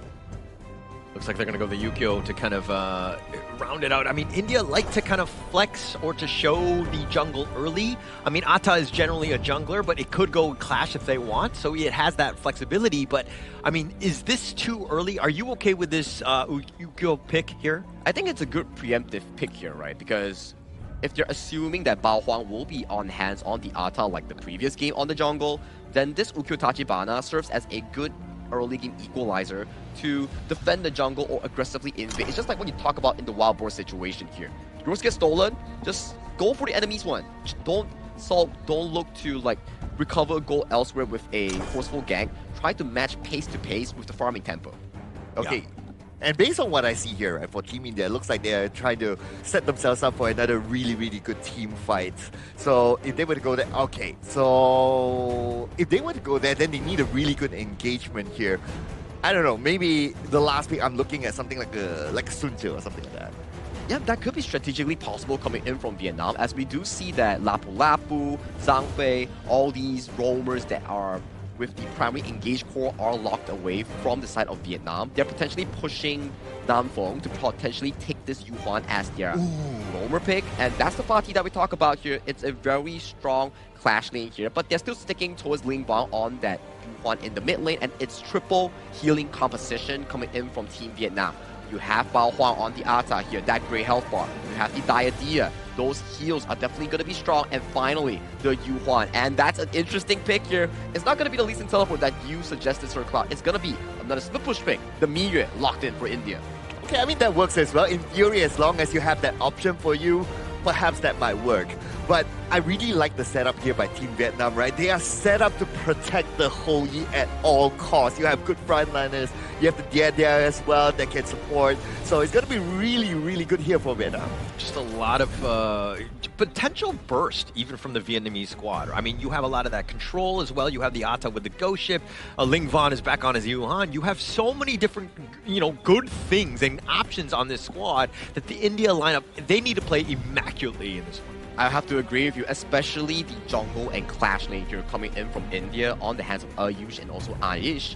Those two players will definitely be an anchor here for Team India to win out that clash lane that they specifically saved last pick for Ashish here. But for Team Vietnam, it's about a stronger composition in a 5v5 scenario here. It's not only about Hui Tan on that Hou Yi. We see before, if you're giving gold to Ling Ban, he's definitely going to be dominating in those team fights. I love it the way that Team Vietnam are drafting, because they're sticking to their tried and true, and they're saying, hey, unless you ban it or pick it yourselves, we're going to continue to ride this one out. They don't need to show their cards of what other drafts they have available. This is incredibly smart here. It's time to find out whether Team India can pull the series back into a 1-0 for all, or will Team Vietnam seal the deal with the 2 and start their Asian Games qualifier clean in Group C. The Lampo is going to play a big role here, right? Like Akshas, he has to be able to open up the space, zone up with his ult, and maybe even set up team fights as well. So it depends on what kind of pace are they able to play here against Team Vietnam. They need to play strong, right? India needs to be more aggressive early. Ainul taking a lot of damage on his way out. He does get the safety, and the tower just keeping him alive. Akshaj and Harsh are now here, and Harsh is in actually not a great spot as well. He's going to be immobilized. He gets knocked around, but he flashes away in one last shot, and the first strike goes the way of Nam Phuong. Here's the thing at the early stage for the Hou Yi, right? His arrow volley is very, very good to harass whoever who's at the lane. And at the same time, while harassing, he's still able to farm as well. And look at this. Because of that, Team Vietnam is able to win the farm lane easily. Okay, we were talking about what India needed to have done better, and that was have an early game. Okay, they didn't start off great. They didn't listen to us in this one. It seems like that was given up. I mean, it is just first strike. It's not the end of the world, but still. I mean, India need to find ways to... Oh, nice honey sweet breeze. That was pretty legit. But now, the bitter farewell on top of this one. But again, India need to find gaps, find ways to catch up in that farm. Yeah, and I mean, it's still early phase, right? If you look at the goal difference, it's only like, what, a couple of hundred? That's okay still. So let's see what will happen here after Aksash reaches level 4. Because once he reaches level 4, then he can play a little bit more confident to go inside, open up the map, and try to win the space for Team India. And look at the gold sharing, this posse that you're seeing from Vietnam. Look at how they're just rotating around the map, getting a lot of value. India are on the hunt. They're looking to prowl as well. It looks like they're going to steal some of the boards. The smite is going to be used as well. Bao Hong on the chase, gets the pullback onto Akshas with that Honey Sweet Breeze. Maybe he gets the safety. Yes, he's tanky enough. Yeah, that's not really the target that Vietnam wants, right? They probably want to try to get the backline, but it's not easy to enter because of Ayush and Akshas. They protect Harsh really, really well. Yeah, they do a great job. And I mean, that's the biggest piece, right? Sticking together, don't take any sort of risky move. Yes, you want to be a little bit more aggressive as India, but you still don't want to be giving up any sort of elimination here. And right now, looks like a Team Vietnam, they're trying to take back the pace of the game. I really like what Team India is doing, though. They kind of heard like what we say. It's like, okay, you gotta dictate the game, and they're doing exactly that. But Vietnam is reading this really, really well, and they're trying to win back their own map.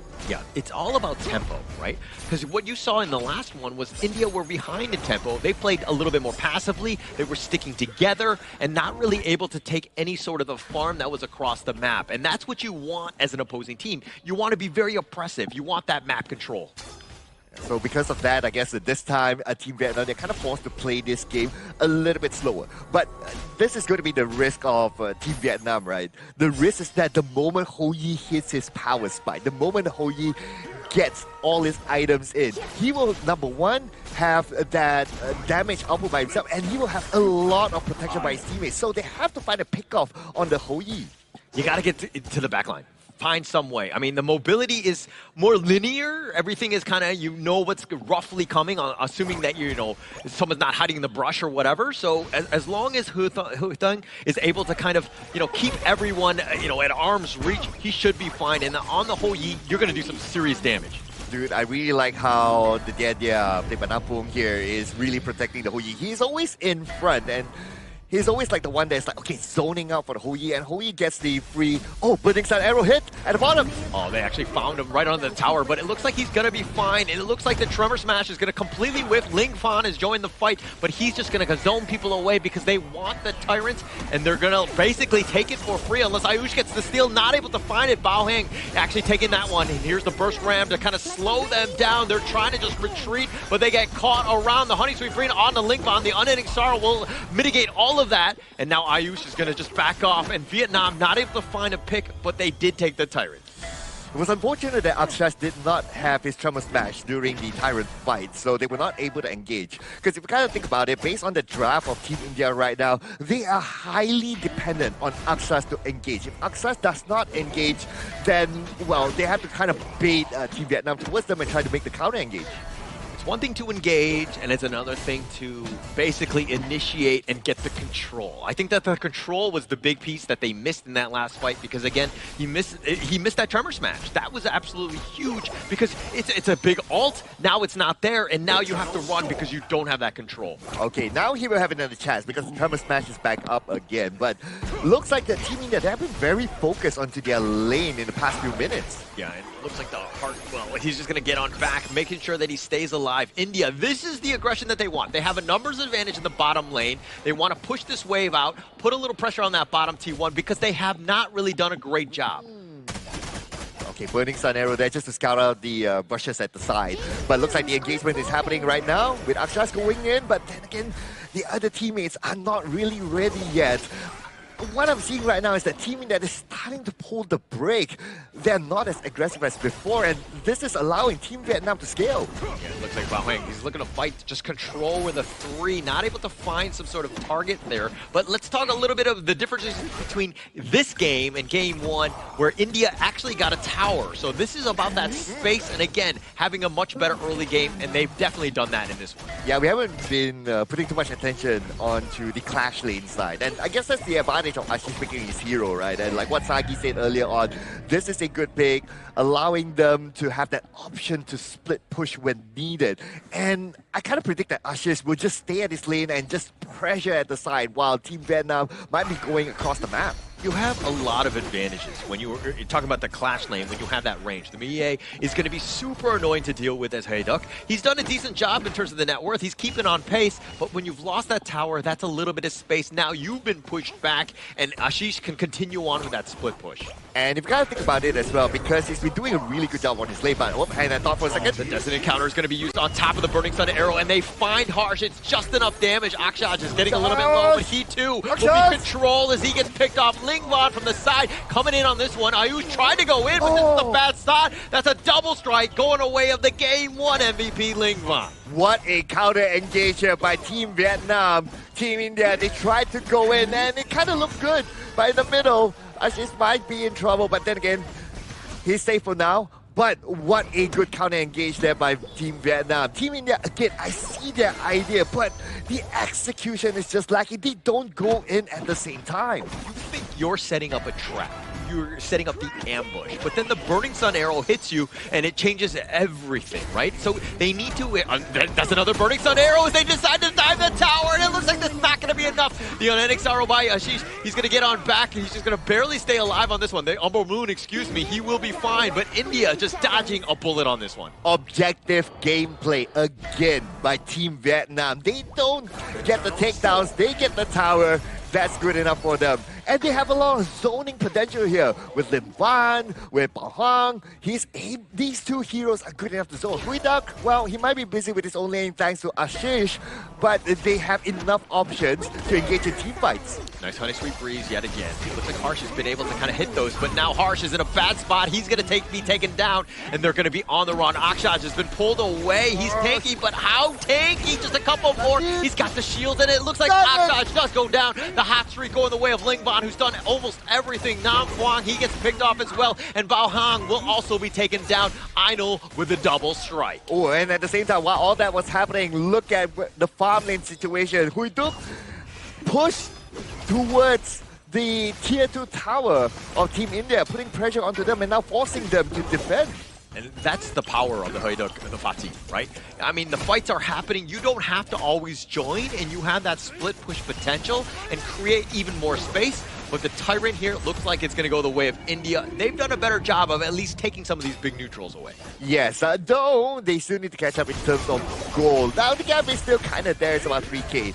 By the bottom, Huiduk could be in trouble though. Burning Sun arrow connected. It does actually connect, but do they have the follow-up? He's actually playing a little bit precariously on this one because, again, HoK didn't have a whole lot of life to really jump on top of the Yukio there. Yeah, but I guess that's okay, right? It's more about just supporting your teammate. Now they're probably setting themselves up for the next engagement, but they can still wait though. The Burning Sun arrow is not up yet, but at the bottom... Oh, they found Ashish, and they're going to just put him back. He's actually running the wrong way, but there's no space for him. Ashish is looking to go down, but he's going to use the Umbral Moon, just create a little bit of, timing and space. It was not all in vain, so to speak, but the Burning Sun arrow will connect as well, and they find him with that Ghost Ship locking it down. The Tremor Smash used just to keep him alive. Harsh is going to look to be just running off, but Akshaj, he flashes away. He tries to burst Ram, but he turns it around. He might not have gone in. Not enough. Nam Fong picking him up. Oh, beautiful counter engage again here by Team Vietnam, and because of them getting 2 takedowns on the side of Team India, now the Overlord will be entirely theirs, unchallenged. Unchallenged, untouched. They're going to take the Overlord here. The Burning Sun arrow missing, and they're really setting them up. I mean, Hoithan, he's been pretty like a sniper with these things, and it really sets up those team fights. And the Azure Golem being picked up here, it looks like Ayush is going to be on the run. He took that one away. He's just like, okay, that was how difficult it was to even just take a buff from my own jungle. Okay, the next engagement, well, India need to buy a little bit more time, right? Because they have burned a lot of spells here. 2 flashes no longer available. Now they're very vulnerable to, especially when Team Vietnam goes to the backline. At the same time, Vietnam, a couple of their flashes were expended as well. So the common spells have been used. This is still a moment where they can kind of, continue to put pressure on in the sense of like they have this map control, and Ashish has not been able to split push properly in this one. Okay, so here's the issue here with the draft of Team Vietnam, right? Is that they don't have many options to go to the back line to try to take down Huy Tan. Huy Tan is always, he keeps getting the free hits from the back. Oh, the Burning Sun arrow right on top, right when the Umbral Moon had just expired. Ashish is in a bad spot. He's going to be picked off. Bao Hang taking that one. The rest of India are going to be having to flee, hiding in their bases. And the Shadow Vanguard is going to be pushing the top lane as well. Vietnam doing everything as they go for this siege. They actually find this one. Now Fong is taking a lot of damage as well. The Tremor Smash is unreal. Akshaj will prevail. He will be taken out on this one, but it looks like India are going to be backing off. They've gotten what they wanted, which is our 2 members of Vietnam. Oh, and I know got his hot streak there. Huy Tan though still survives. So again, because Huy Tan still survives, he still has Lim Van with him. He gets the push and he took down the mid tower while Team India was busy resetting themselves. That was, I mean, it was a decent hold, right? You're trading 2 for 2. You didn't lose the top T3. That's a small win for India on this one. But now the Shadow Tyrant here, it looks like, I don't think Ayush wants to go. The Burning Sun arrow right on top of him. No. Finding him, he's just trying to dash away. They're going to lose the Azure Golem. The Tyrant is going to be leashed back into his lair on this one. They're looking to kind of flank on the side. India don't want to give up anything for free. Harsh is looking to join as well. And it looks like Vietnam are going to skedaddle on out of there one. But the Tyrant here, it's looking to go the way of India. And Huido and Apong is on their way. Oh, he gets pulled back in because the charge in. He's got him and they find Ayush. He was just trying to go for the flank, but it was all a bait. Ainul is looking to do his work, but Ashish is going to be picked off as well. And now they're going to be on the run. They've only got 3 members up. They find Nam Phuong on the side. The cavalry from Team Vietnam arrived at the right timing. They lost Nam Phuong, but they got 2 takedowns out of Team India. That's what they were looking for. And because of that, right now, the Tyrant will be theirs. That was like straight out of a movie. Like the timing, they think, oh, this is going to be a free Tyrant. We're going to look to go. But then you saw Bao Hang with the perfect 3-man charge, setting things up, and they're like, oh my gosh, we have to give up everything. They're trying to retreat, not able to do it, and Vietnam making them pay. And Team India, they have to give up their bottom tower as well to the hands of Huido. Huido is doing what we thought that Team India could have done. It's like, okay, you do that split push thing. And Huido is like, hey, we thought that you were going to do that. We're going to do it too. They find Harsh. Harsh is so low, he has to just run away. But now they're continuing, which is not great. Akshaj is in a bad spot. He's going to get focused down. Yeah, you're tanky, but how many shots can you take to the face as he's looking to run? They've got the pull back. He's not going anywhere. Again, free hit for Huy Tan. What can Team India do right now? They have to take down the Huy Tan first, but it's so difficult to go to the back line. You can't find it. It's very predictable. It's very linear in terms of how you want to just potentially go. And now Vietnam taking the mid T3. They're just taking them down at will. And they're just taking tower after tower right now. And Huido is just doing Huido things, standing at the front line. They will engage. They find it with a Burning Sun arrow. Harsh, you can't shake that one off. And now they're just waiting for the minions to close game 2 out. Vietnam doing everything well. Ling Van even taking the crystal shots because they find Ayush, who gets back to the fountain, but they're going to take the crystal, and Team Vietnam with the sweep. And that is a clean sweep there for Team Vietnam to take home the first win in the qualifiers. Very convincing victory coming in from Team Vietnam. Although in Game 2, we did see Team India having more resistance in those early game towers left and right, finding those 1v1 victories, but we gotta give some props to Huy Tan. Those Burning Sun arrows were really on point on that Hoi. Very, very, very good with those Burning Sun arrows. I think that he was, for me, every single time he set things up, like got a connection, it was just like an instant team win. It set things up for the rest of the the squad to kind of just back him up in the clean house. They did such a good job yet again. There were good setups and there were good defensive Burning Sun arrows as well. And because of those defensive Burning Sun arrows, as much as Team India wanted to engage, they stopped at their tracks.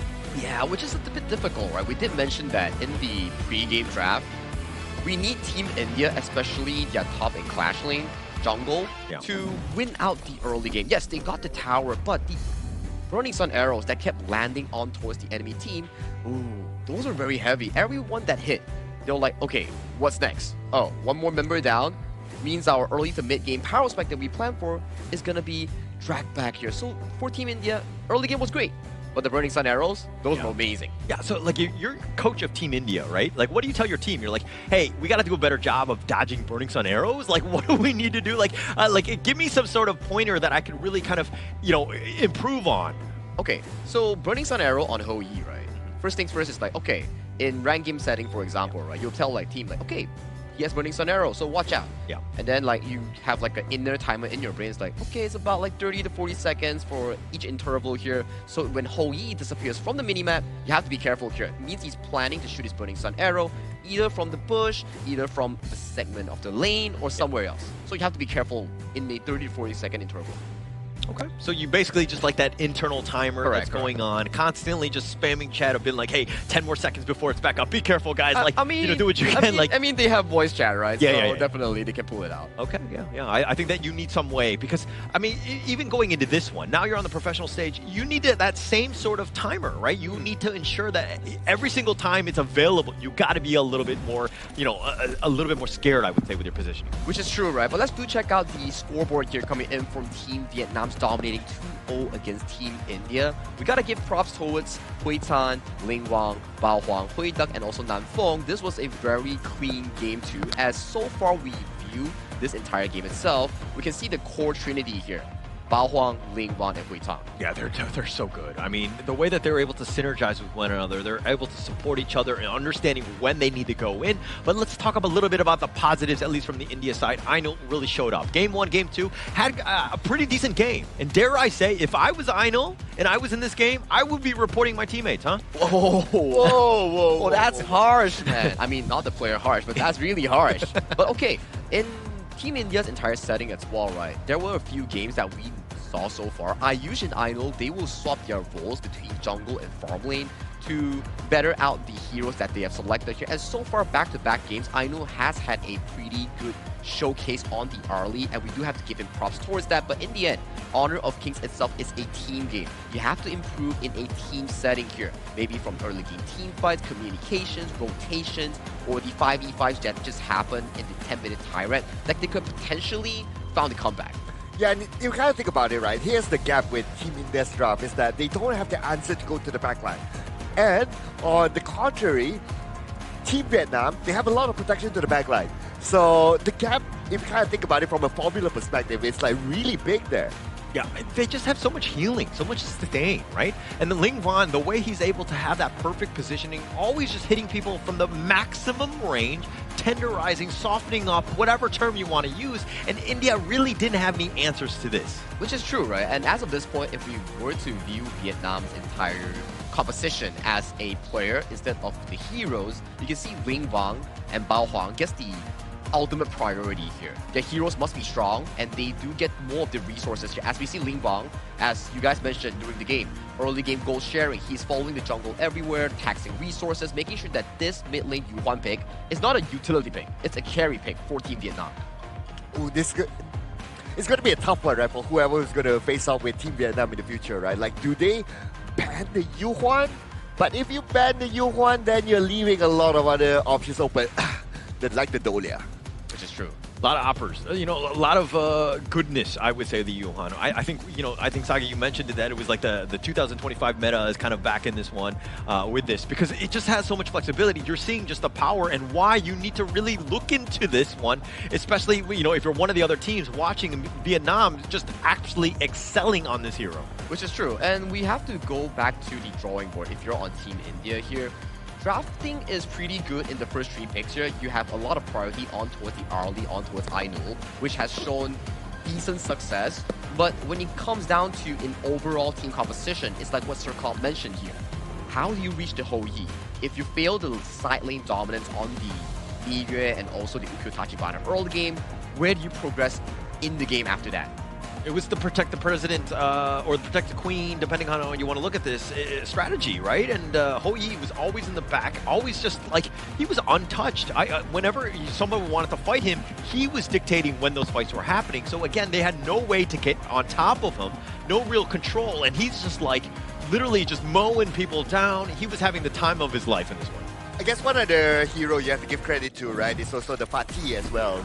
Like, he's able to control his lane, especially going up against Ashish, who wanted to have the idea of pressuring the clash lane especially, and he knows when to join his teammates and go back to his lane to do that split push. And these are the defensive Burning Sun arrows that you mentioned about coming in from Team Vietnam's Hui Tan, finding the markers mostly everywhere in towards the map, allowing Team Vietnam to turn from a defensive position into an aggressive one in the early game.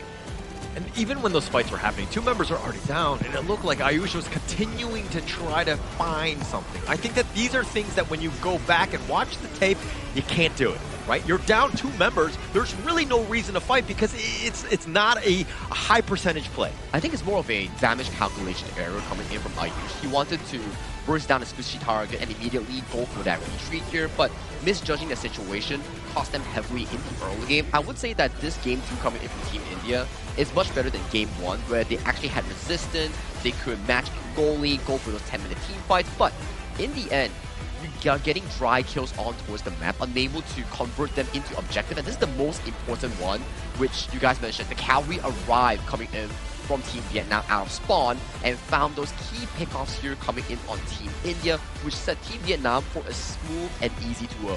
Yeah, and at that point, Akshas didn't have his Treble Smash. So the Treble Smash is one of the more important skills here for Team India. If he doesn't have that, then, well, unfortunately, they can't even counter-engage. I kind of look at that Tremor Smash as more of like a counter initiation, the secondary one. But I mean, the MVP on this one, Ling Van, just continuing to just absolutely excel here at the Asia Games qualifiers. It's the MVP in back-to-back games, 6-0 and 8, and he had 30% of the damage to his team. Really picked it up in this one. Yeah, Ling Van is doing the graphic designer a favor here. Like, don't need to change the picture, don't need to change the hero, just change the stats. This is put me back in. Back-to-back MVPs, Ling Van on that Yu Huan here, representing Vietnam as their mid laner here, definitely shining really well in the first series of today here. So Group C, you know for a fact that Team Vietnam is coming for that top spot. Top spot. I mean, they're looking for probably more than the top spot. I think that you're seeing just why this team was looked at as one of the favorites, had a great Group C, you know, in terms of that draw.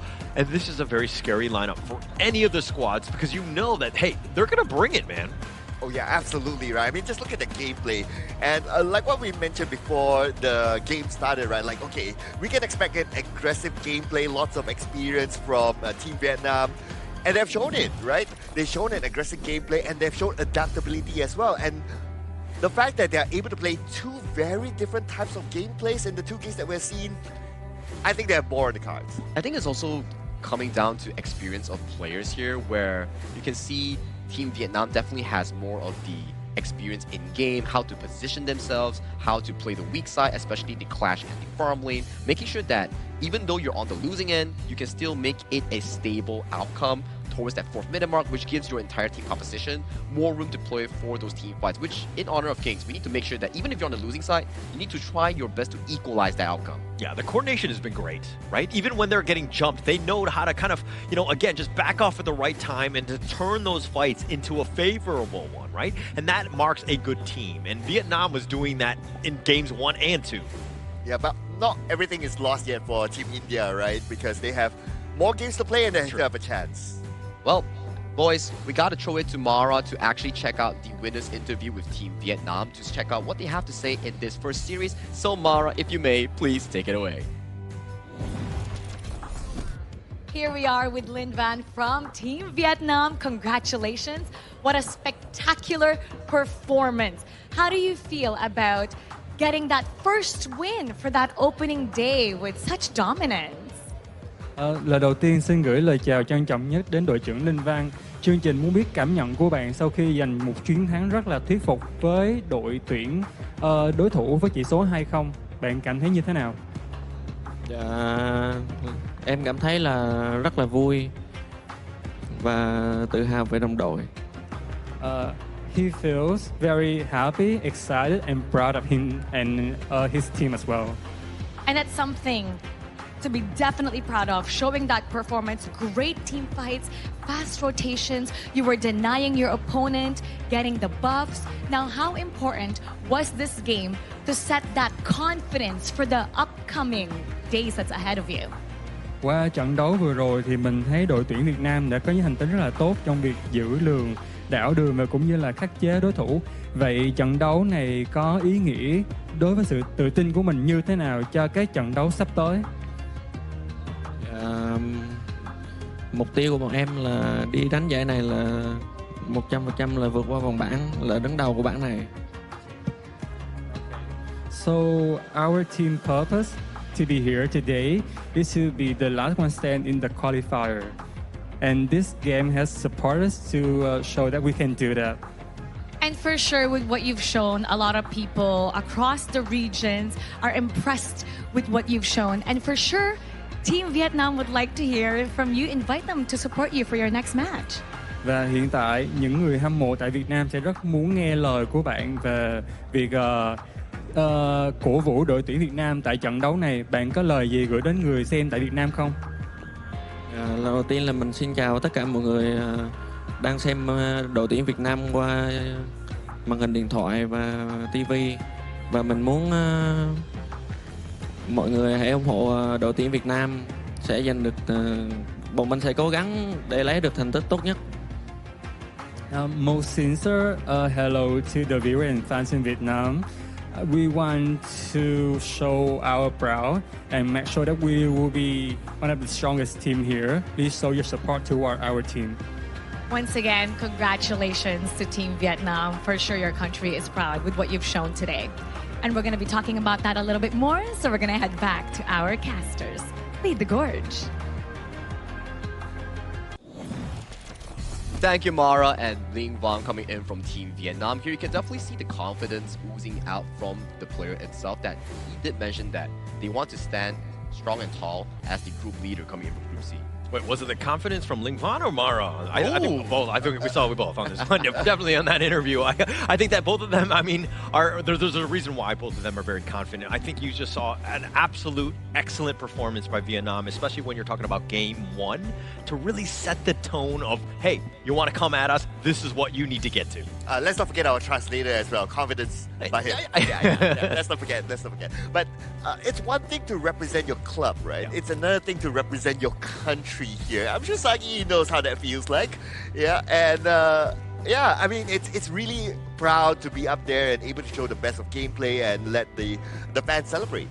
And yes, they will be celebrating with that victory here. But that's series number 1 of day 1. Coming in for series number 2, we'll be having Kyrgyzstan versus Nepal coming in as our second series of the day. Not a lot of information coming in from Kyrgyzstan in the international scene for HOK, so that may be their potential trump card coming in after the series itself. I'm excited to see this because, again, there's a lot of dark horses, I would say. And seeing exactly what they bring. Again, we were talking about meta and what these teams would bring. You're kind of seeing already Vietnam setting what should be the meta for them, but how do the other teams watching this game, how do they respond? I think a good response coming in for Group C itself, or other groups itself, is to definitely, number 1, drafting, right? Yeah. Like, okay, why didn't we think of this during the draft? So can we copy this and use it in our own self? Is it fitting towards our own hero pool? Number 2, if by some chances that Vietnam actually makes it to 3rd place and goes to the last chance stage, then they can use that as video footage to study Vietnam's gameplay here. So those are always good learning here coming in from Team Vietnam. Yeah, so we're going to find out. I mean, let's just check out our sponsor here. I mean, for the 2026 Asia Games qualifier, it's going to be iQOO, the official gaming phone, 2026 Asian Games esports qualifiers, Honor of Kings. The phones are just set up on stage. I don't think we have any on standby for us to use, but we've been using them throughout, and it's been just great in terms of the gaming here. Yeah, 120 FPS stable here if you're on an iQOO with like very good settings here. So if you're interested in a stable gaming phone, do check out iQOO itself. But of course, like for me example, if I were to use a gaming phone and it overheats, I'm not a big fan of it. But iQOO, definitely your choice. Yep, absolutely, right? Definitely a choice, and the choice of our players as well. Yeah. But thank you so much so far for viewers to actually enjoy the first series of the day. We will have to go to a short break before we come back into the next series of the day featuring the next 2 regions. Take it away.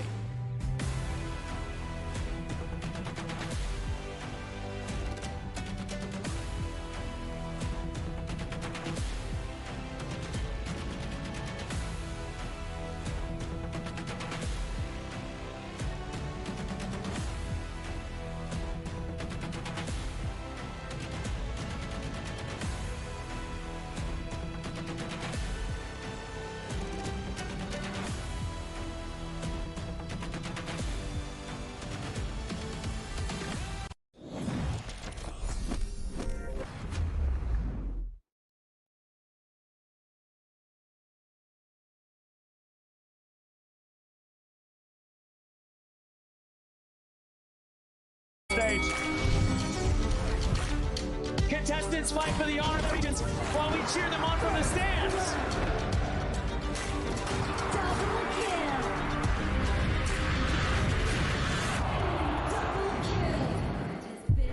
This is a challenge, but it is also an opportunity. The tide is turned.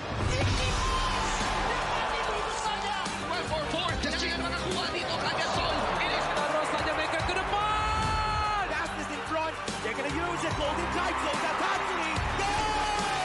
Victory. And we pulled it off together. We share the same voice, the same radiance. This moment of brilliance belongs to all of us. Together, we shine.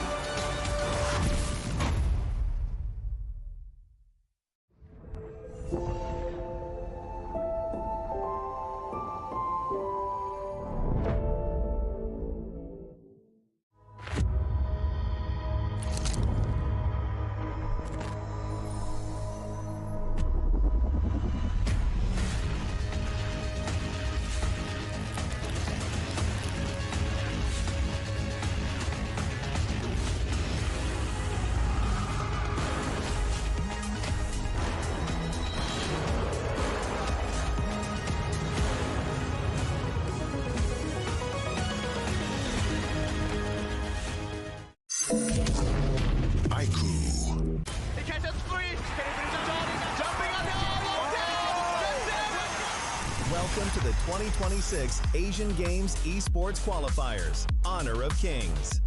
20 regions, one stage, and only the strongest 9 teams will earn the right to shine above the rest. Taking place in Malaysia, June 13th to 21st, 2026. Coming to Malaysia, this is the battleground where teams fight for the right to qualify for the Asian Games. 20 teams enter, but only 9 teams will move on. Apart from the 20 regions, there are 3 regions that have direct qualification. Here is the 2026 Asian Games Esports Qualifiers Honor of Kings format.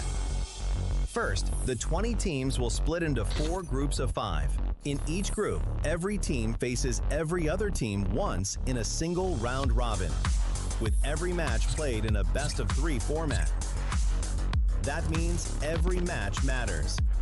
Every game matters. Every single point matters. The point system is simple. Win the match, earn 1 point. Lose the match, earn none. At the end of the group stage, teams are ranked by the total points they've collected. And from there, the road begins to shine. The top 2 teams from each group qualify directly to the Asian Games main event. That gives us 8 teams advancing straight out of groups. But for those not through yet, the light isn't out. The teams that finish 3rd in each group still have 1 more shot. They move into the last chance stage. There, they battle through one final BO3 single elimination bracket until 2 teams remain. The 2 teams will then face off in a BO3 match to claim the one final qualification slot. So in total, 9 teams will make it through, 8 from the group stage and 1 through the last chance stage. That is the rule. Now it is time to see who can rise through it. From across the world, regions gather here in Malaysia. 20 teams, and only 9 will qualify. The path is set. The stakes are clear. Together, we shine. Stay tuned, and we'll see you at the stage.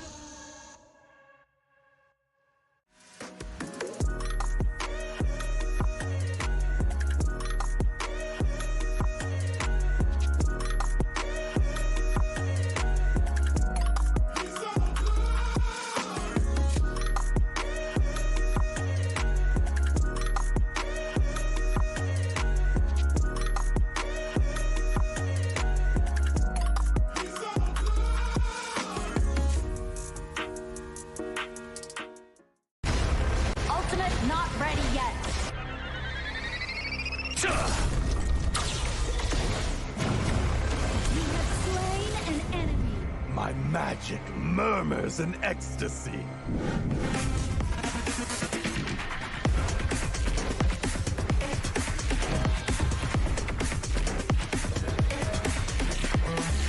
Amazing!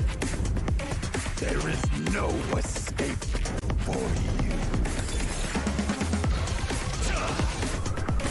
Killing spree. Double kill. Triple kill. Spectacular. Kill. Don't worry. I'll be back for your life soon.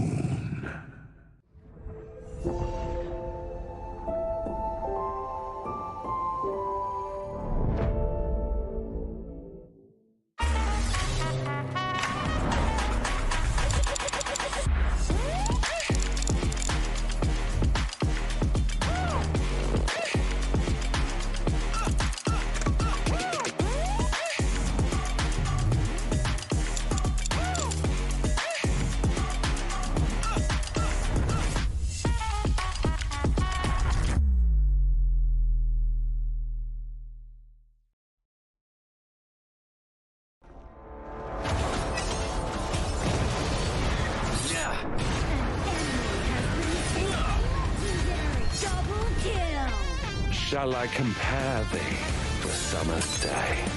Slain. Don't engage. Slain. Don't crush us like insects. Slain an enemy. Defend our base. Our high ground tower under attack. Amazing. Unbelievable. Ah, the fragrance of romance. An ally has been slain. Rampage. Double kill. Triple kill. Spectacular. Pentakill. Lady Fortune is on my side.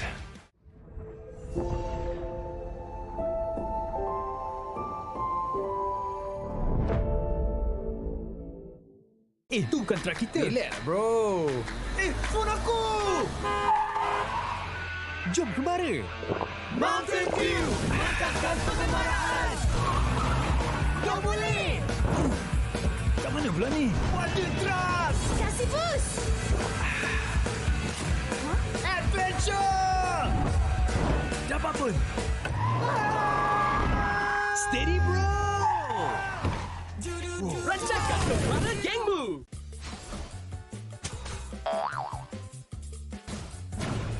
They tried.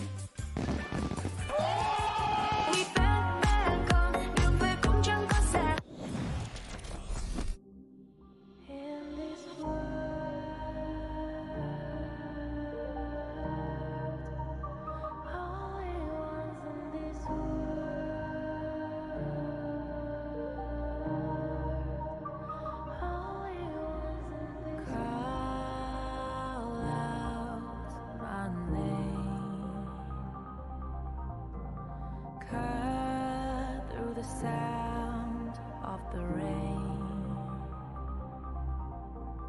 No matter how I feed the flame,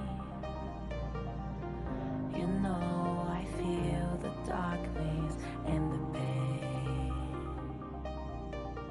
All of the ways we tried to break free from the night. You know we made it out, we found the light.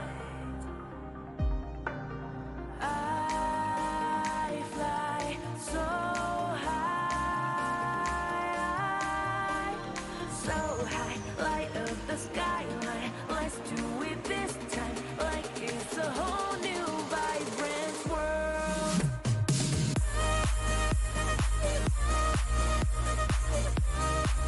Like we're the only ones in this world. Like we're the only ones in this world. Now I see that I got everything I need. It's alright, I'm on fire.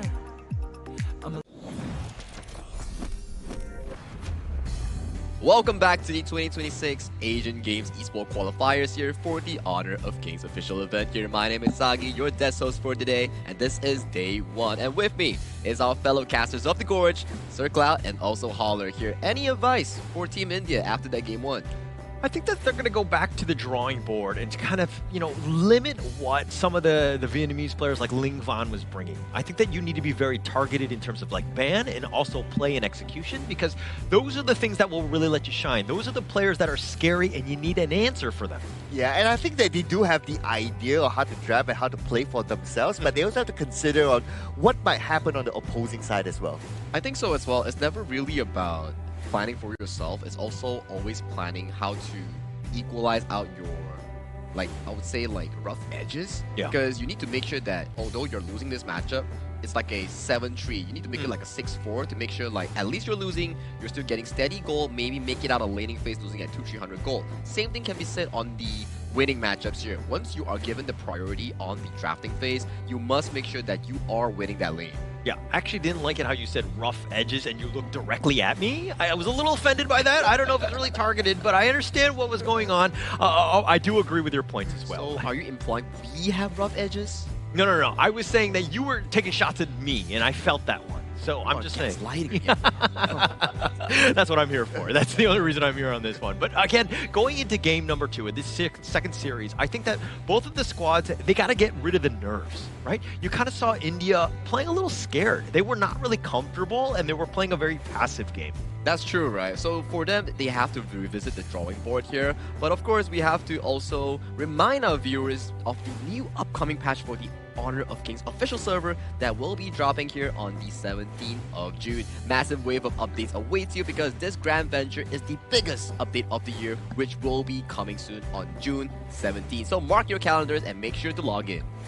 Yeah, I can't wait to try out the new update, right? A lot of fans have been waiting for this moment, for this update. So yeah, let's see how that one goes. Yeah, I think they are definitely removing spriteling skills, and then they're adding a treasure digging feature. Oh, yeah, I saw so that that's one. definitely Yeah. gonna be a lot of updates coming in on the June 17th, along with new heroes here. But that's for the official server here. But do talk to me a bit of the upcoming matchup here coming in of this series number 2.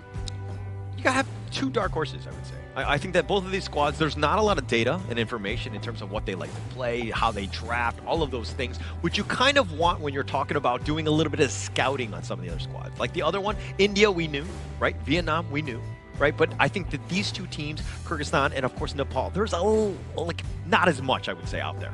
Yeah, I think you have a little bit more for Team Nepal. Yeah. But for Team Kyrgyzstan, not that much. Yeah, exactly, right? So with limited information, the only way to find out is to actually play it on stage to see how far these 2 teams can actually go. But without further ado, let's check out the team teaser videos coming in for Kyrgyzstan and also Nepal. Let's check out the big screen.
Team surrounded by mystery, with no past record to define them, and no expectations to limit them. Their unpredictable strategies and fearless approach make them one of the unknown threats in this tournament. Please welcome to the arena, Kyrgyzstan!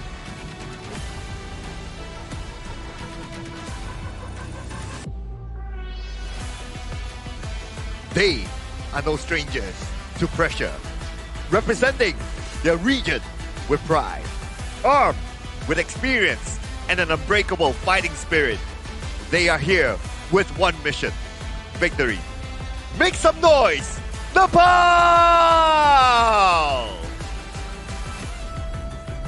And there you have it here, folks. Two teams with one mission. Make it out of their groups and aim for the main event. This is Kyrgyzstan versus Nepal, our second series of day one of the 2026 Asian Games Esports Qualifiers for Honor of Kings. Let's get to the game.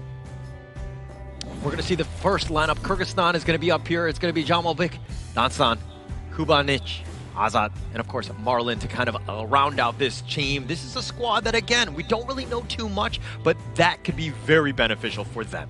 Yeah, like if you're coming in here as a team that you don't put out much data out there, right? So that could be an advantage to you as well. So right now, we don't really know, like, okay, what kind of gameplay are they going to put on? What kind of draft do they really like? So it's like a Pandora box here. Yeah, it's like a double-edged sword. It's more of how you utilize those hidden strats to surprise your opponents with that hidden attack, right? But same could be said for Nepal because they do have limited resources, information available for their opponents here.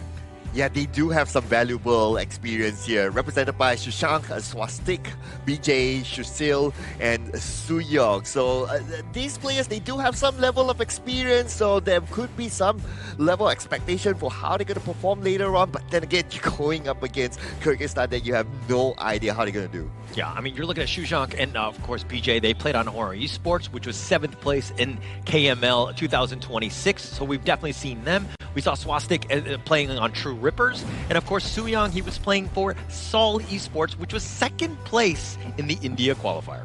Which all these are valuable information here coming in for the both teams, especially that you can dive deep into their hero pools, find out what they're used to, especially with the Honor of Kings Asian Games version here. Yes, we have 85 heroes, which makes it more of a concentrated drafting here. You need to make sure that these specific strong heroes, your players knows how to play them.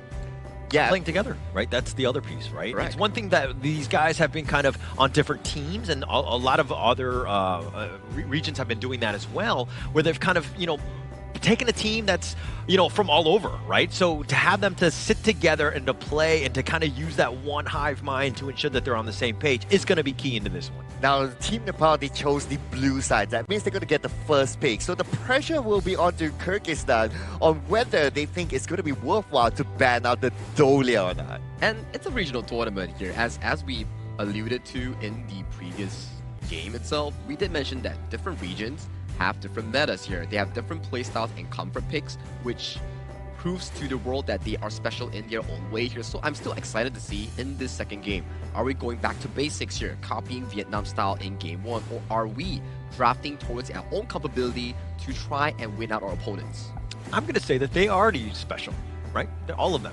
Like showing up here, representing their region. I think that this is a huge honor for these players, and to ensure that they're kind of, doing their region proudly. I think that there's a lot to say on that, and to be at this level where, again, you're able to kind of proudly represent the region is a huge honor for all of them. Now, what we do know about Nepal's approach is that they have a very structured approach to their gameplay, right? So you have structure means that you have understanding of how you're going to play. But from what we learned from the first game today is that it's not only about how you play it, it's also about like how your opponents will play it, how you might be countered by your opponent. So there's a lot of consideration and a lot of adaptation that Nepal will need to put out. Yeah, talking about adaptation here, it always starts from the draft here. If you can strategically place a draft as a team and a coach for your team going into a first game, you technically set up a good foot coming into an important series here, which stabilizes your placing in your respective group. Winning that first game is just so key, right? And being able to kind of put the pressure on. A lot of teams will crumble and they fall under that, right? Where they're not able to play their game and they haven't had that experience of being behind. They might be the best in their region, but are they able to overcome when they're down maybe a game or two? Well, they only need to find out through checking out the draft as your first pick here. So Nepal banning away the Dolia and Liang, those two roamers are out of the equation here, and Kyrgyzstan locking away the Ata that was fantastic coming in from Team Vietnam's Bao Huang in that game 1 and game 2. And with that Maestro Nui as well, those will be locked away here. So what will Nepal pick as their first pick? As a roam player, it looks like they're targeting, Nepal is targeting the Dolia and the Liang, both power picks, I would say. They're very annoying to deal with. They're able to kind of get you that pick off, and they dictate a lot of how they want to play.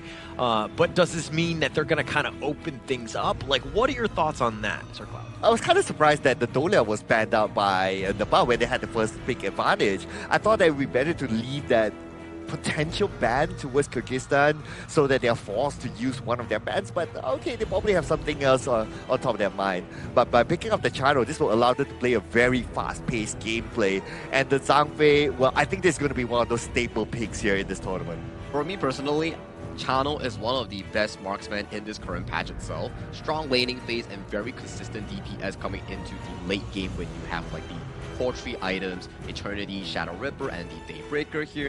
And picking up the Zhang Fei, one of the best protectors here in the roamer pool that also simultaneously has the engage potential here. And for the side of Kyrgyzstan here, you can see a very aggressive approach. The Yuan that we talked about here, flexing it towards the roam roll and the Ukkyo Tachibana to kick off the early game for the jungle roll. All right, they've picked the Yuan from Kyrgyzstan. It's 100% already in the Asian Games qualifier. Should we just, move on to game 2 at this point? Well, I guess it's also down to execution, right? One thing is picking it, yes, but then again, it's also down to how they play it inside the game later on. But it's also the first time that we're going to see the Chano, right? I do totally agree that with this patch, the Chano is really, really strong, not only in terms of team fights, but also able to take down towers really fast. Yeah, that's true. And the dominant laning phase coming in from Chano will be a strong factor coming in from Nepal Sushil here to actually dominate the early game against Kyrgyzstan here. But I'm loving the Lady Sun trying to equalize the laning phase coming in from Kyrgyzstan's farm laning here. That could be a potential approach that Kyrgyzstan will be coming in and looking for in this game 1. To set it off with damage, right? And on the other side, Nepal, they're going to go with the Byron, a very strong Clash laner. That's going to be annoying to deal with if you're Kyrgyzstan. And they're going to pick up the Fatigue, so it's going to be looking to be a jungle Fatigue. It will be a jungle fatigue here. So coming in from the Nepal squad, yes, we did mention that Sushil will be on hands on that Chano, giving him a very strong early game and a late game, but they're not banking on a single carry. You have BJ on that Xiao Qiao will also be one of the potential damage dealers here, and that Byron to sustain that early game. So I'm pretty comfortable with Nepal's draft in this game 1. It's looking really well-rounded here. Ooh, by picking up the Lubu. Okay, so now I'm kind of wondering, right? Like, will this Lubu want to focus a little bit more on the defensive side? Like, yes, the Lubu has the potential of giving out a lot of damage, but then again, if you kind of think about it, Kyrgyzstan, they don't have an alternative to who can be the frontliner, who can absorb damage. I was kind of thinking along the lines of putting out something more durable, but that doesn't seem to be the case. So I'm kind of worried for the ladies. So you're picking up the Lubu here for that true damage, right? The Zhang Fei, the Byron, you have a ton of shields. You got to get through that, right? So it kind of makes sense. But the reason why the Lubu generally don't do well is because the Tremble Mortals kind of, you understand where it's going to be. You just step out of the arena and you're going to have a much better time. And a lot of the teams, the high-level players, are able to kind of navigate that ult. Yeah, and for myself, at this Lubu pick, I kind of view it as also a flash forcer here. The moment Sushil or BJ sees that ultimate, they have to pay the flash tags here. But one way to find out whether this Lubu actually works out here for Team Nepal or Team Kyrgyzstan here is to step into the gorge and find out in our game 2 of the day. Right, so I'm kind of having this thought that the Lubu pick is actually a false pick, right? Just because Team Nepal, they have 3 very durable heroes. You have the Pati to deal with, you have the Byron, you have the Zhang Fei as well, and the Zhang Fei with the heal. So the Lubu pick is like, okay, we have to find a way to cut through these 3 heroes to get to the channel. So it could be a false pick, and false picks are not necessarily good. Not the best. So it really comes back to, Zhambovex, how familiar is he with it? Is he able to just play it to that high level? Because again, if he's able to kind of stay alive, get the perfect Tremble Mortals, he could really change the game. Yeah, the Tremble Mortal is definitely going to play a big role here, because if you kind of think about it, right, like, what other big engagers do they have? But like what you said as well, right? The Tremble Mortal, because there's an animation about a second or a second and a half that will allow Team Nepal to step out the Tremble Mortal circle. And to a certain extent, it's not that difficult for them, because like Chano, he does have the extra move speed depending on the pushes as well. So I think they can kind of evade that one. They have the possibility. It's all about execution on this one. But, I mean, just at a high level, we probably should have done this about a minute and 30 seconds ago. But, like, Sir Cloud, which of these two teams has the edge going in? Ooh, I'm kind of liking the setup for Team Nepal because you have a lot of protection for the Chano. Chano will get the free hits in. And even if Team Kyrgyzstan, they set up with the Tremble model, I mean, Team Nepal right now, they are so durable. And if you think about it, if it goes to the very late game, the Pirate will be hard to take down. It's going to be tough. And I think that he's going to be an issue. Swastik, once he gets going, he's going to do a lot of damage as well. So it really comes back to BJ and Suyong to ensure that the crowd control is there so that the rest of them can kind of just steamroll the rest of Kyrgyzstan. Yeah, and right now, Team Nepal, they are putting the heat towards Team Kyrgyzstan. They've been playing this aggressively, trying to get the Armadillo at the bottom as well. So Kyrgyzstan, it kind of reminds me of how India was during the first game, right? Like, they allowed Team Nepal to come towards the jungle. You're going to give up a little something, right? I think that they're going to be fine, considering that they've already cleared that side. They're going to be okay with that, because then Nepal are on a scouting mission, they're walking around, they're not farming, right? So they're wasting a little bit of time. Not the worst thing. And if you're looking at the net worth, again, both of these two teams really testing it out in this game one. Yep, and because of that as well, maybe Team Nepal, they kind of pulled the brakes here a little bit. Or they're just waiting for the first objective to arise. We are about less than a minute towards the first objective. And looks like Team Kyrgyzstan, they're kind of ready down there. Yeah, it's going to come back to just like which of these two teams blink first, right? Like, nobody wants to make a mistake. Nobody wants to give the edge. They're going to continue to play a little bit slow and steady. Like, just set the tone. You don't know how the other team is going to respond, so you don't want to be throwing anything away. All right, I'm trying to think of the winning condition here for Kyrgyzstan, right? Okay, is to get the Tremble models in. But to get the Tremble models in, they have to try to draw a few skills or dashes away from Team Nepal before they can do that. And if you're seeing exactly, I mean, this Blazing Brilliance is going to do a little bit of work. Just everybody gets on out. And now Marlon needs to be a little bit careful. Does not have that ult. He used it earlier. But the Yuan from, the first series of the day where it was all nothing but mid, walk me through at least the roam Yuan. Yeah, right now, not really doing himself a favor because he does not have the melody of peace when the Tyrants are up. So it's going to be hard for them to engage this one. And Kyrgyzstan, they know that. So if you look at Kyrgyzstan and they're split up here, they know they're not going to be able to challenge that one. They just focus on farming either in the jungle or the lane. Yeah, and this might not be great for them. Marlon gets his unending sorrow. He's just going to be backing up. And that's what he wants to be doing. He wants to be, creating or getting vision, seeing where they're going, maybe bait out a couple of spells here and there, and just kind of out-healing through it all. Yeah, and we can see that Team Nepal, they have the confidence right now. Here comes that right now outburst, but nobody's going to engage from that sort of position because the tower is still very active and the minions are almost done. Yeah, but they try to stack it. I mean, it was a very aggressive attempt, fruitless in the end, but they got the unending sorrow into the honey sweet breeze. You're gonna probably see that 1-2 combination quite a bit in this one to set things up for the rest of the, the team fight to happen. I personally would have kept the Unbridled outburst for a bigger moment, but maybe they were just like, okay, we just want to try to inflict fear onto your opponent. Sometimes it's about the mind games as well, if you think about it. Okay, that's just because you're a Zhang Fei main. I think Suyong should be taking some notes from Cloud. Maybe you should be on the stage playing, huh? Yeah, if only it's only Zhang Fei. if only the rule says you cannot ban the Zhang Fei. And only you can pick it, and you just pick it every single time.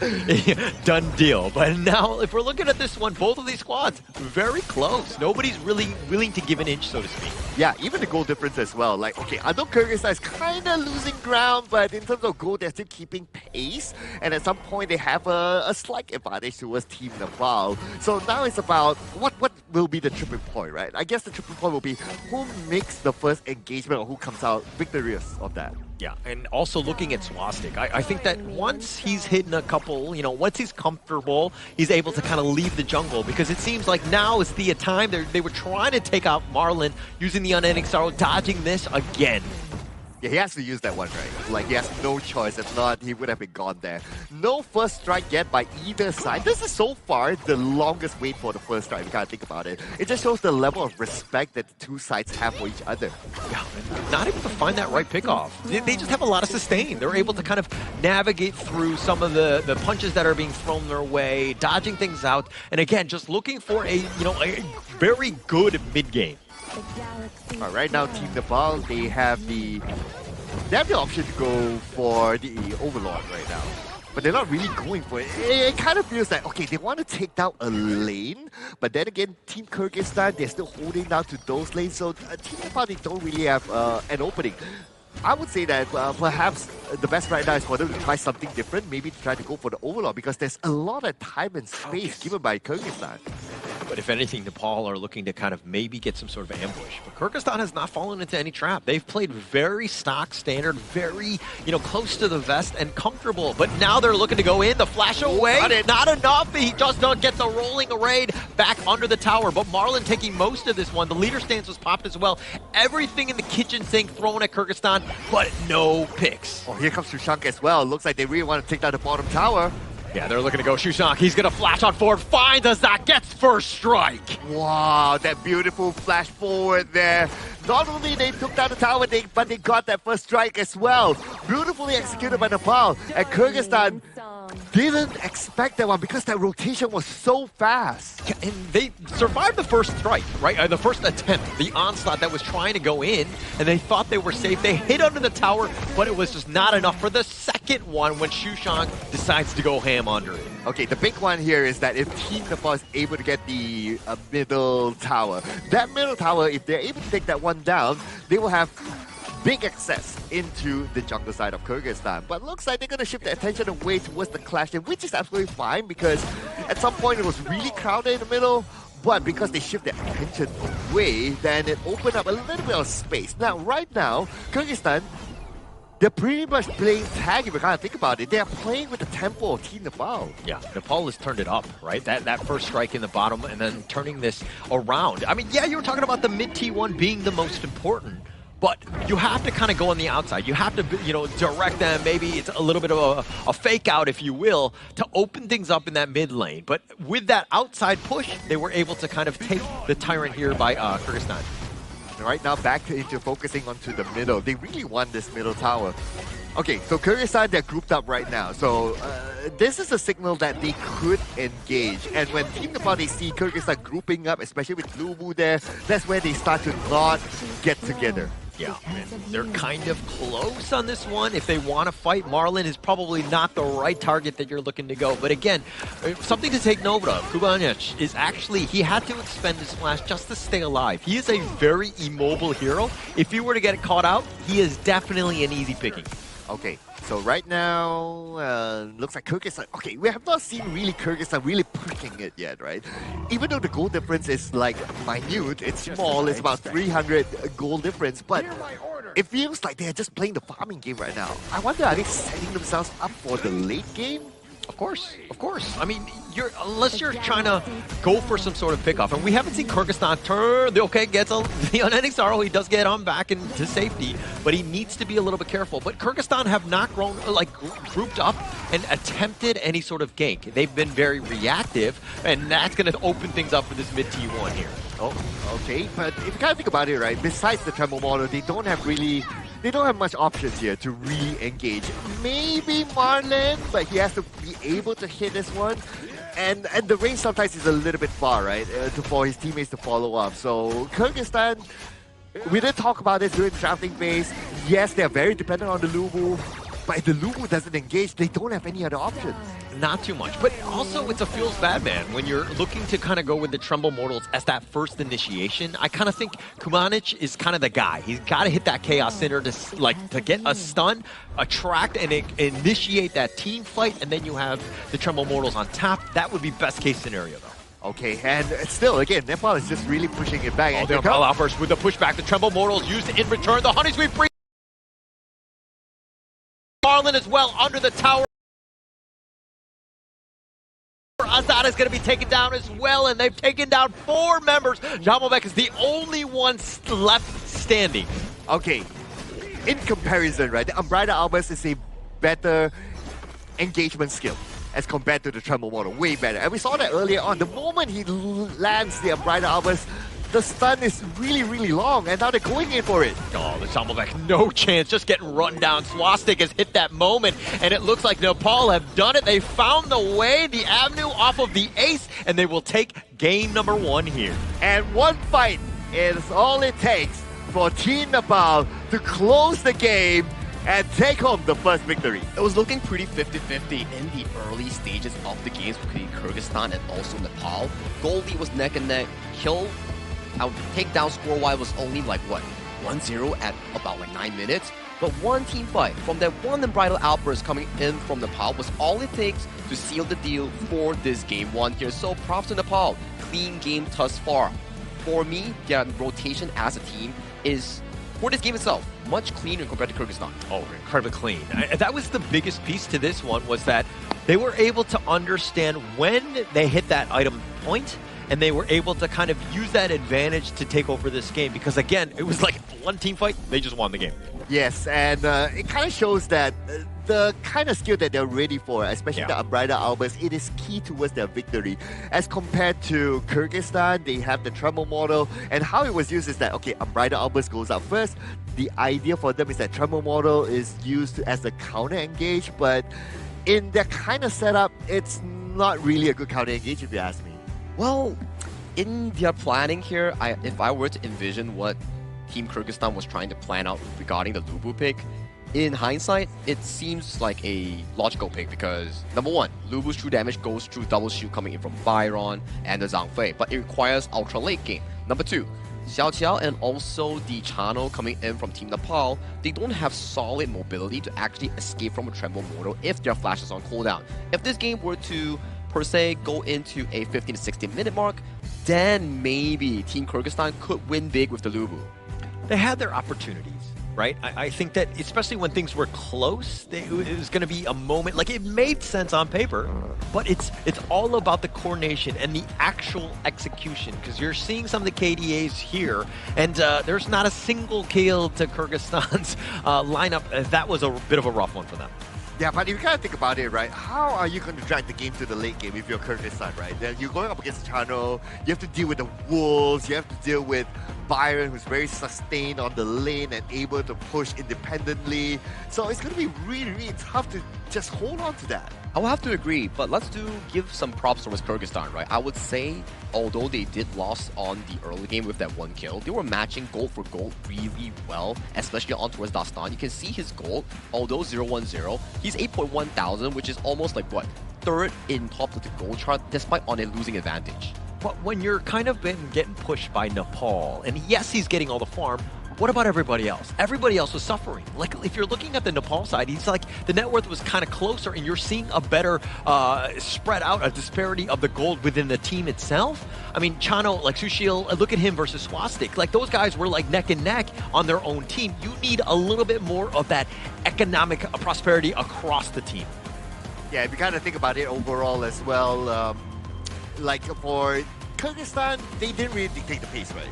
Like, they had to play the pace against Team Nepal, who set the tone of this game. So it was, from what we learned today so far, right, is that you have to be the one to dictate the pace. If you're not able to, and if you're forced to back, then you have to find a way to just work around it. I think they are on a passive approach, right? As we can see, the main damage coming in from Kyrgyzstan is mainly from Marlin on the U1 roam, which is not the best of the news here coming in from Kyrgyzstan. You want key members like Dastan or Azad here on those strong early game picks to make sure that they can force out the damage output, force out the big trades here against Sushil, against BJ here, so you can go for those tower approaches here. Because in that game itself, yes, we do see Kyrgyzstan matching gold for gold, but it's way too passive in a sense. They need to be more aggressive and more streamlined with their plays. Yeah, they need to take advantage of some of the skills and abilities that they have, right? I mean, you were talking about the net worth, like really close. Like, we were wondering, like, oh, do these guys even want to play? Like, do they want to fight? Like, what's going on? Because, like, they were playing very passively. They were just like Farm Simulator, right? And towards the end, once that moment, that team fight, that pickoff, the first strike, once that happened, everything changed. And you saw the gas just being pushed down by Nepal. They were able to turn things up. Yeah, and there was only like 6 takedowns here in the entire game. Correct. So that last team fight there was like, well, almost all the takedowns here in this round. Yeah, there was one first strike in towards the early game at about like 6 minutes or so, and then that one beautiful unbridled outburst coming in from Nepal's roamer that really sealed the deal with a 0-5 exchange in favor of Nepal in getting that 11 to almost 12-minute victory for Team Nepal. it's like you blink and you miss it. Right? Exactly. That once you hit that moment, it was just like there was no coming back. They were able to just steamroll the rest of it, and they were to clean it up. And we'll check out most of these in the highlights here. Yeah, as a Zhang Fei top Asia, I will approve of the bridal opposite. This is the one. This is beautiful. Yeah, you just get one in front, you get 4 of them, it's good enough. Because at this point of the game, the Lubu is not able to do much. Correct. And you can see I would say the simultaneous entrance here, right? The moment Suyok was like, okay boys, I'm gonna pop the Umbrella out first, you guys follow me in, we will get a clean team fight here. 100% kill participation here from Suyok, 105 on the KDA, with almost 40% damage taken on this Zhang Fei pick. Definitely the MVP of this game 1. After this series, Sir Cloud, I want you to talk to Suyong, because you were giving him some tips, but he doesn't need your tips. He's the MVP, my friend. Oh, what are you talking about? He looks like me. Oh, I didn't know. Imagine my picture there with the Zhang Fei behind. Yeah, you're living vicariously through him. I get it. But of course, this is still game 1. We still see signs of life coming in from Kyrgyzstan and trying to make a comeback here, potentially shifting their gears from a more passive approach to a more aggressive one, because so far, every single play has been commenced on the Nepal side. So for Kyrgyzstan to make a bounce back is to make more of a riskier play, put some stakes on the line. I'm like execution, definitely. There are probably some moments. This is really hard to tell because it was like losing that team fight. You get your team wiped out. You just get completely steamrolled, right? So I don't want to say it's like one mistake that got you, but for me, it's kind of going back to the draft. I feel like the draft was just a little lacking. It was more of kind of like, oh, they're picking that hero, I'm going to counterpick. It wasn't about the synergy. Yeah, and we did talk about this, right? Was Lubu a force pick?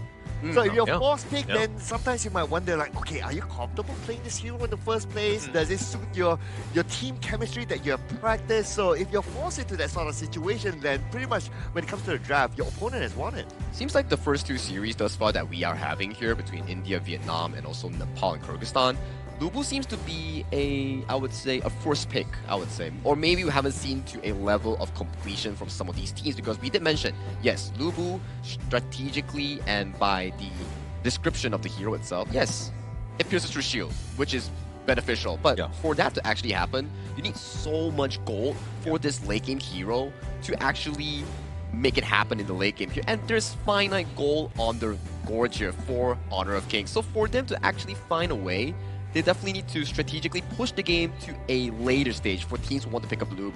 It's kind of like false advertising, I would say, right? You're looking at one feature of Lubu and you're thinking, true damage, I just go right through those shields. But then the rest of it, it's like, oh yeah, but he's not like, he's got a terrible engine, he doesn't understand what it needs to be. 5 items, like level 12, you need like this, you need like the perfect weather, everything. Yeah, and you need everything to align properly for this hero to really excel. And again, we've seen it twice now, it hasn't done well. Yeah, I want to add one more point, right? So the Lubu super late game, ultra late game, like what you say, right? Even the Lady Sun as well needs to farm, needs to be ultra late game. So they are thinking of like, okay, if this game drags to, I don't know, 20 minutes, then yeah, it might work out in their favor. But from what we learned today, you have to be able to have that option to play this a little bit faster. Yeah, and we do have to give us a bit of a sponsor shout out as well to our official sponsor here, which is Marriott Pataling Jaya here. Us, players, everybody right now is in Marriott Pataling Jaya here. It's the official venue and hotel partner for the 2026 Asian Games Esports Qualifiers for Honor of Kings. We bid our gratitude to Marriott Pataling Jaya. Thank you so much for sponsoring this event. Yeah, thank you so much. And of course, thank you for allowing Lubu to use his Tremble Mortals in the hotel. I think that that's a big honor for them.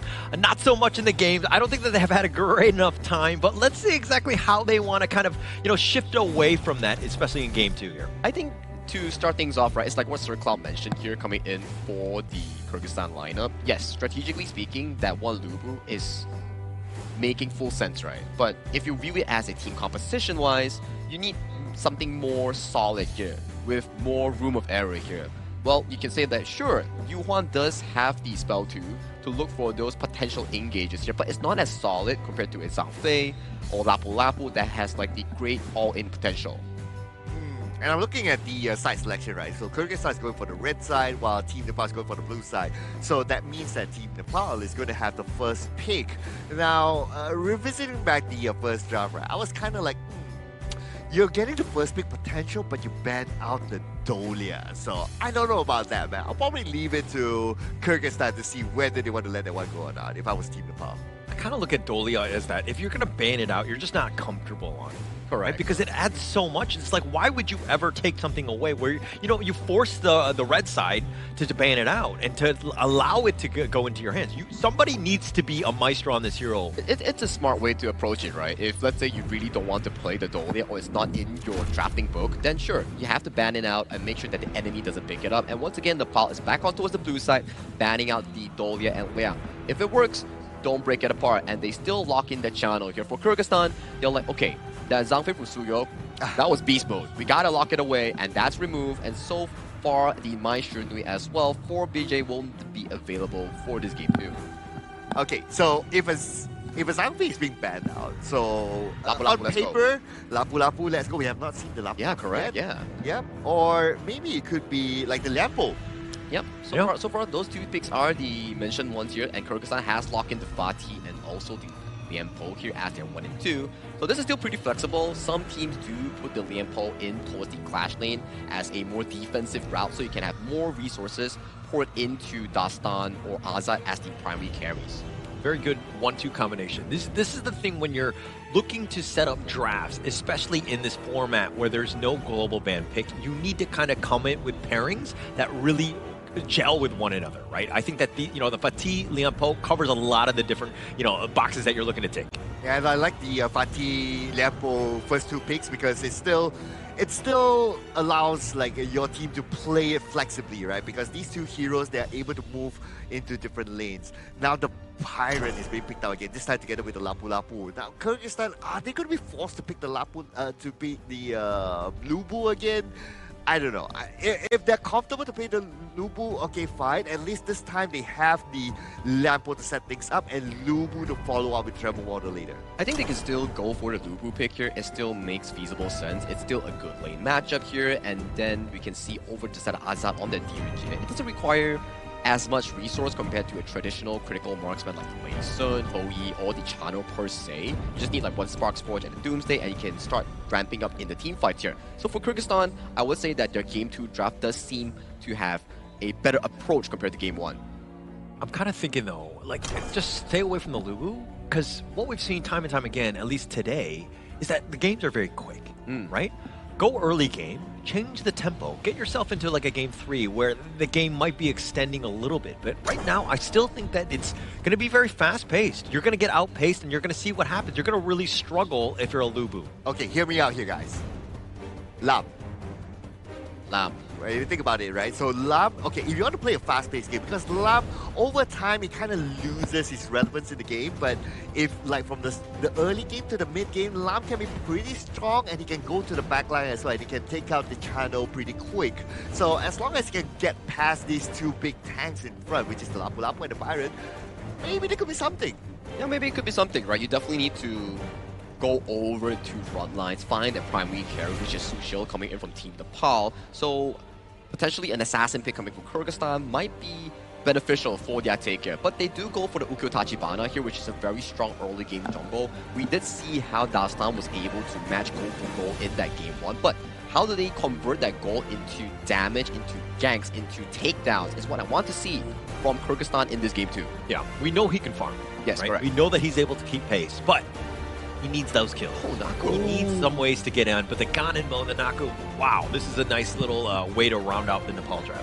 Oh man, the Ganenmo especially, right? Because of the couple plates, you have to like keep yourselves in a decent distance or try to close up the gap. At this moment for Kyrgyzstan, are they able to like really close that gap and try to take down the Ganenmo quickly? They don't have the option yet, so I'm pretty curious to see what would be their last pick here. I think potentially the Garuda might be an answer here coming in from Kyrgyzstan's mid lane here. But so far, after we observe the lane matchups, we do have the Fatih going up against the Byron. Sure, you do lose early game against the Byron, but once the Fatih scales into the mid game, you get 2 to 3 items here. That's where the 1v1 scenario will highly benefit Jamal back in that 1v1 matchup. Looking at this one, this is incredibly scary. The Ganemo and the Nakaru, just a potential burst, right? And then you have the Byron and the Lapu Lapu just like crowd controlling, making sure that they stay alive. people are going to get eliminated so quickly here. I worry for the Princess Frost though. Like couple blade, Princess Frost, could potentially be a one-shot at some point, depending on how long this game drags. Yeah, if you see BJ on that Ganemo here, you gotta be wondering here. Does Azad or Kubanuish gets to dodge away those couple blades? Because those are going to be deadly on targets with no mobility coming in from Kyrgyzstan here. But let's hop into game number 2 to see whether or not Team Nepal can pack this up 2-0 clean, or will Kyrgyzstan find an equalizer in this game 2? Casters, let's go. Thank you so much, Sagi. As we go into this one, I mean, Kyrgyzstan needs to find a way. This draft, I mean, the Princess Frost was not, I mean, you had to have a mid. It was kind of like filling a role. But it is so vulnerable right now. It is incredibly scary going up against the potential burst. And Jamalbek taking a decent amount, gets onto the tower, and it doesn't look like Shushang cares as he's going to take first strike here. Wow, okay, and he managed to survive that one. Now at the bottom, we can see the couple blades onto Azad. Look at the amount of damage onto Azad. And let's not forget, the couple blades, they are stackable. The longer this game drags on, the more damage the couple blades are going to be. It's going to be a problem, right? And so I think that the early game, you don't want to let him get at that farm, and Garter Grave is going to be used, pushing him back on this one, but Marlon just trying to stay alive. Azad, these wolves have been hounding him this entire game. Right now, great start here by Team Nepal. They're playing this with confidence, right? And I guess this is what happens when you win the first game. It's like automatically you're telling yourself, okay, hey guys, now whatever happens in this round, we will still have the next round, or we might just win this one. So you're playing in more relaxed mode. When you're playing in more relaxed mode, this is what you can do. You can just run at your opponent, play underneath the towers a little bit, and make all these risky rotations. Yeah, it's all about that flow state, right? Once the players are kind of comfortable. I mean, you were talking about game 1 of just being, you know, comfortable, right? You have that lead, and now is the time to be like, hey, we can chill back, we can put our, you know, feet up on the chair, you know, we can just like traditionally just lounge out because we know we're in a great one. I can see that Kyrgyzstan, they're trying something different this time as well. Look at this, like they're trying to jump in, they're trying to get those floors, but if you have the Lapu Lapu is able to protect those entrances. And it's hard for Kyrgyzstan to actually get those floors. At the end of the day, Team Nepal, they got them secured. Yeah, they're just doing a great job. I mean, the farming, I mean, they've been doing a great job in that sense. But now Kyrgyzstan need to figure out a way to solve this puzzle, right? Nepal has taken the fight to them, has made things a little bit uncomfortable, but it's about finding farm, being efficiently moving across this map here. Yeah, they're really, really efficient. Just look at their goal difference right now, right? About 300. So they're starting to scale up. Now it's all about Kyrgyzstan trying to turn the tables around. What I can see here is that Marlon is doing a great job opening up space, getting information, but same goes for Suyok as well. He's being that zoner guy, and now he just baited out Marlon. I mean, he saw Dawson coming after him, and Suyong was just like, all right, I'm just going to back on out of this one. He's like literally walking at him, but there was no catch, and this is the problem of the Kyrgyzstan lineup, is that the stuns are there. Yeah, you have the Imperial Order. Yeah, you have, you know, the stuns, but it's not really like a point and click, just like knock him down so that you're able to take him down, because Lapu Lapu Suyong is going to be a tough one. Yeah, and Marlon was trying to aim Suyong, which isn't the best of idea at this moment, right? Especially when you're trying to gain traction here.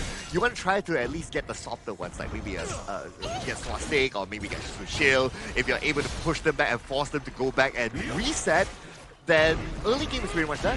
Yeah, you're seeing a little bit of a different play style from the Kyrgyzstan lineup, right? Dasan last game you didn't really see him leave this jungle. He was just, you know, farming efficiently, if you will, but he needs to be more aggressive. He was trying to change it up, and you can kind of see how their play style has, you know, evolved, so to speak, in game 2. Okay, the first Tyrant here. Okay, pretty much everyone has their own outs. So we'll see who makes the first engagement here, and the bot, they do have options. Oh, they dive right in. He's trying to go for the backline. Marlon, that is. The Tremor Smash only on the one, finding Shusang, but the burst ram on the Raging Sea used in return. He's going to flash away, but Jamalbek is all by himself, and he's going to be taken down. Dastan doing a little bit of work, finds Shusang in return, so they've got a 1-for-1. The Wolves are on. The Soaring Signal, not enough to kill Jamalbek. It's a 1-for-1, and the Tyrant is still open here, up for grabs. Now for Team Nepal, they still have the couple blades. These are the Gun and Bow. So that's a very strong spell to try to zone out Kyrgyzstan. But it looks like Team Nepal are going to let this one go. Yeah, I don't think that they have the opportunity to really go in on this one. I think that they're going to give this one up. Kyrgyzstan will happily take this. But BJ and Swastik, these are the guys. Whenever they're nearby, they have that burst and they're able to take you down. Kyrgyzstan, a lot of their guys are vulnerable to these two. Yeah, and well, even though Kyrgyzstan, they got the objective, right? But in terms of goal, they're still slightly lacking behind. Yes, it's a good small win for them, but they have to find more. Yeah, definitely need to find more. But this is, it's not the end of the world, especially after a game one, which is a little bit of a confidence breaker. But Kyrgyzstan have bounced back. This is the way you want that team to be. You need them to be resilient and to be like, hey, it's just one game. Let's continue to grow. Yeah, I'm liking it. I'm liking not only the gameplay, I'm liking the draft a little bit more this time by Kyrgyzstan. I have a lot more expectation for them than this time. But what's going to be important when it comes to a team fight is for Kyrgyzstan to find the backline. Try to deal with the gun and bow especially. Don't allow those couple blades to just get free hits. You gotta get on top of them. So if you're looking at the Kyrgyzstan lineup, like, who's the guy that needs to make the jump onto BJ? Because if he's on the far back and nobody's going on him, he's gonna have a field day. Okay, I am kind of thinking about Jamal back. Getting creative here. Try to go for the back line, try to go behind to take down those key heroes that we mentioned. But Sagi, what do you think about the game so far? I think the game so far has been a big step up coming in from Kyrgyzstan in the early game. Much more proactive. You can see more plays coming in from Dastan on the Ukyo Tachibana here. From Team Nepal, more pressure is being put on towards them against the Clash lane, which is Jamal Bek on that Fatih. He's had a much better time. I think that Dastan, though, Ukyo, this is the guy. This is the one where, you know, the pace of this game, how things are set up, everything is going to revolve around him. I mean, that's the life of a jungler, right? You signed up for this. You need to be the guy. And he definitely needs to be there because if their team is losing, it's because he's not finding the right targets. He's not able to farm efficiently. Yeah, I'm also thinking about, like, okay, how did you deal with the gun and more, right? My best answer is going to be the Fatih getting creative, trying to go around when it comes to team fights. But Sagi, do you see any other option other than the Fatih? Okay, let's review back the composition coming in from Team Nepal. They do have the Lianpo. The Tremor/Flash does allow the Lianpo to access towards the backline against key targets like the Chano and also the Ganemo that you mentioned. And then the Fatih S1 Flash, the third one, can also reach pretty far in towards the backline here. So for Kyrgyzstan, I would say this game, they have more offensive control compared to the previous one. More control, more team fight. But just like last game where they literally got wiped out, they lost the game, right? Like instantly, right? Is that potentially something that can happen in this one?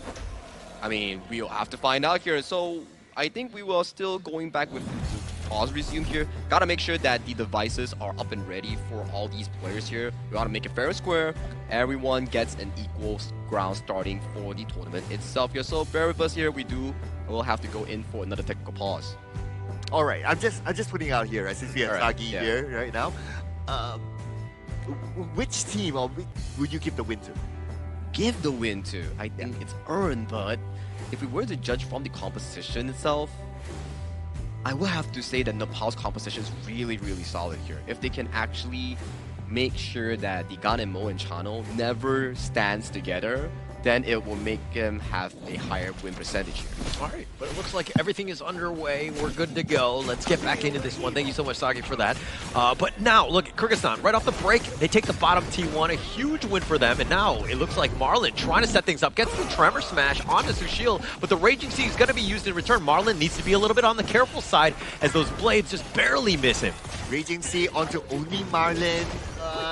Not the most efficient use of it, but, well, I guess they were just trying to answer a fire with fire at some point. But then without the Raging Sea, do they have any other option to re-engage? They can. Oh, Marlon so low. He's going to be fine. He does somehow survive that burst. And Dastan is showing up and everybody like gets out of there. Nobody wants to deal with him. Oh, look at the couple blades there. Dashan, he's forced to turn back just because of those couple plays. And we kind of think about it, right? If you don't get the takedown through the couple of plays, you're able to force your opponents to turn back. That's good enough. Yeah, definitely good enough. Swastik taking a couple shots needs to be a bit on the careful side here. Nepal was being aggressive, chipping away. Again, we've talked about the importance of this mid-T1, and Nepal was trying to take it down, unfortunately not able to do so. Yeah, I'm looking at the items right now. So Venomous Staff completed by BJ. That's going to be really important to try to get that win against Dastan especially, right? So that's a really good early buy there. I'm just waiting for at least... Later stance. Hang on a second. Oh, they just run it down. It's not no chance. Everybody in the Wolves, Suyong, Sushil, everybody being thrown at him. Azat was like, what just happened? Oh man, that was just so quick there. And that's the advantage that you can get if you have those wolves, right? Yeah. Able to take it down as well. They took down Dastan. That's terrible for them. The flash away by Kudavanic. He's not able to get away. The hot streak going the way of Swastik as he's looking to tear these guys down. Does such a great job. Zoned away. Space created. Bottom T2 down. All of a sudden, after that small little pause there, Team Nepal, they're tipping the scale towards themselves. It's like it's starting to go all the way now for them. Yeah, doing a great job in that sense. I mean, this is exactly what you want to do if you're Nepal. Just kind of putting that pressure and completely controlling and dictating everything of this game. Yeah, and we can see BJ dictating the fight as well, right? Right now, he's not that typical Gundam mode that sits behind, throws the couple blades. He's the one that stands in front. And if anyone chooses to engage directly onto the Gundam mode, well, he has the Regency to back him up. And that's the perfect counter initiation, right? Protect him, right? BJ and Swastik. Swastik is going to fly in, do that damage, and the burst is actually pretty real. But BJ's the guy you got to keep tabs on. Anytime he's nearby, those blades are going to start to hurt. Okay, I want to talk about the positioning of BJ as well, right? Sure. Now, because he puts himself in front, and our theory earlier was like, okay, the fatigue goes behind, gets creative and all that. But if he puts himself in front, then he can't go behind. Yeah. I'm okay with BJ being up front. He has Garter Grave, he has mobility, but the flash forward, the Storm Strike onto 3. Marlin is down, Dastan is running for his life. The rest of them are just looking to join, but Nepal finding the right pickoff, that is space created for them. Oh, absolutely good one. And the moment they took down Marlin, it's like, okay, they know that Kyrgyzstan, they don't have a secondary tank at that point of time, so they can just go all the way, and Kyrgyzstan, they're forced to turn back. Now, what I like about that earlier engagement towards the end is that Nepal, they show discipline. They turn back, they focus back onto the lanes, they win the space because they know the next objective is going to come up soon. All right, I have this theory that the players that play Rome are usually like flat-faced. And the reason for that is they keep getting punched in the face because they're the tank, but we're going to have to continue to... I'm just kidding. I'm a Rome player myself. Back in the day. I've moved on in that sense, but I've definitely been punched in the face quite a number of times here. I'm glad that you changed roles, so now we can play together again. Yeah. Let's do that. But here the Zergolem looks like it's going to be secured by Kyrgyzstan. All hands on deck. Got to secure these buffs early. Okay, and there you go. Swastik is going to lock it in, but... Control the burst ram. Marlin gets back on the safety, but Suyong in return, but Jamovek is going to be taken down. Sushak doing a little bit of work himself. He finds Dastan, and it looks like Marlin is going to be taken down as well. The hot streak going the way of Sushil as they walk Kubanic as well off the double strike of Sushil. It was just unfortunate for Kyrgyzstan, right? Like, the moment they saw the notification, it's like, oh, okay, the Tyrant fell to the hands of Team Nepal. They should have just backed off from that because they're not going to be able to challenge that one, especially with the fact that Azad is not there with them. Yeah, not going to be too much. This is looking very eerily similar to Game 1, where they win the team fight, now looking to end. There's nobody left to help defend. It's all about these minions. They're going to take the bottom T3 as well as that mid one, and they've opened up this game for potential to end. Yeah, it almost felt like a half deja vu, right? Like, yeah. if they got all the takedowns, then maybe they could have ended it. But because there was still Azad there and the timer was almost off, so Team Nepal, they have to back off. But then again, Team Nepal, they have absolute control. Okay, let's check out the replay here again, right? So you can see that Marlin, he disengaged. But the rest of them came back. So a little bit of a miscommunication there, if you ask me, from Kyrgyzstan. They could have been like, okay, if we're going to engage, we engage together rather than one person turning away and the others re-engaging. Yeah, but it started with Sooyoung's Raging Sea, and now they want to go for the burst ram on. Marlon somehow not going to survive as he gets taken down. The Raging Sea was on point, but they find Su shield. That's a great win for them, but Jamalbek taken down as well. Kubanyash is very low. I don't think Kyrgyzstan can fight on this one. Oh, no, not at all, not at all. They have to reset here. And plus, they don't have any other tanky heroes available. Jamalbek is down, Marlin is down, so they cannot. They have no other option to re-engage as long as those two heroes are not in the game.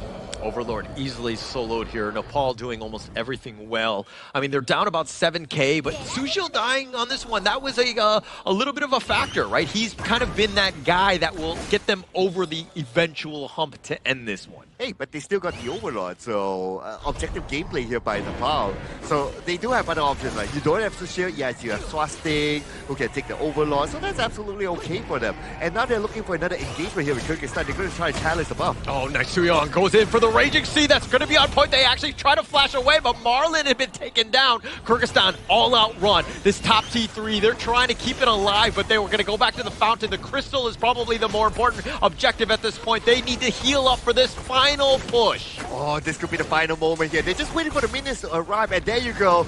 This is the moment for Team Nepal. Yeah, they're looking to just continue on. I mean, they got the Vanguards. Azad is there. The crystal's taking a decent amount of damage. It's about half-life. Azad just trying to stay alive, but he gets picked up by Swastik. It's not going to be enough, and they have the Raging Sea on top. Jamalbek is down. The crystal is at about 10%. The Vanguard is now shown up, and it looks like Nepal are going to take game 2, and they too will sweep. This is scaling victory by Team Nepal. They started off chill, but they end on a high. They did really well in Game 1 and Game 2, proving the fact that Game 1 wasn't a fluke. The fact that they can actually sustain themselves in the early game, making sure that they get the lead from those purple blades coming in from the gun and bow, making sure that it pokes the enemies out, get that bottom tower, rotate towards the mid lane, chunk out that mid lane tower, and then you can see BJ continuously with those fleshly forge jabbing the hearts of Kyrgyzstan teams here, and then it really allowed them to pace themselves towards the victory here. Ever since the 6-minute mark hit, every single play from Nepal has been just one-sided against Kyrgyzstan. It got to that point where Nepal were really in that flow state, right? Just after Game 1, where things like started off, you're kind of like, it's a little shaky. We're very even. Let Kyrgyzstan probably get into too many team fights. But then Game 2, it was all domination. Like they turned it up at the right time.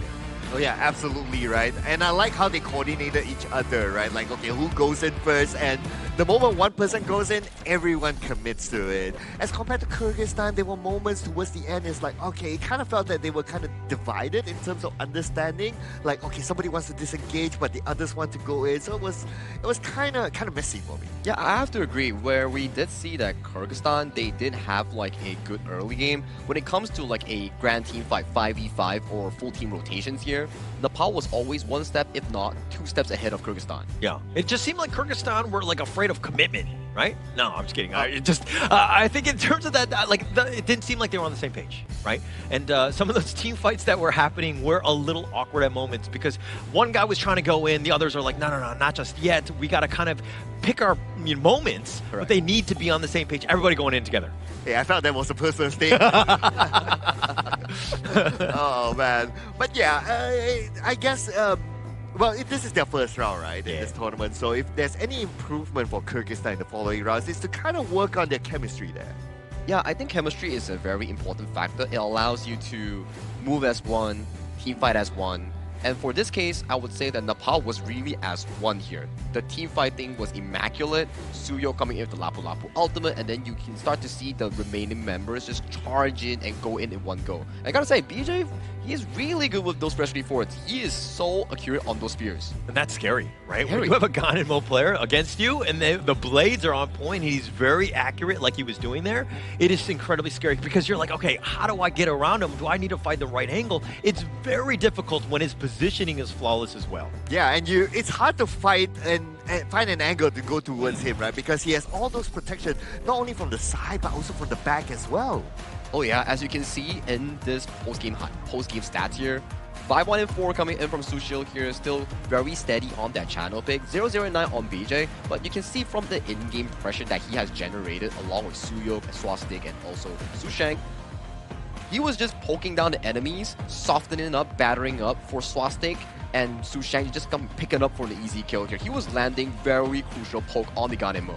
Doing everything right. And also, I want to give shout out to Suyo, right? Because his Raging Seas were so good. Not only in terms of initiation, but the counter initiation as well. When Kyrgyzstan, you're thinking, I got the numbers up, I got the two-man stun. But then he was on point, ensuring that those guys would just stay alive with his Raging Seas. Okay, look at this, right? Sushil bought the Sun Chaser.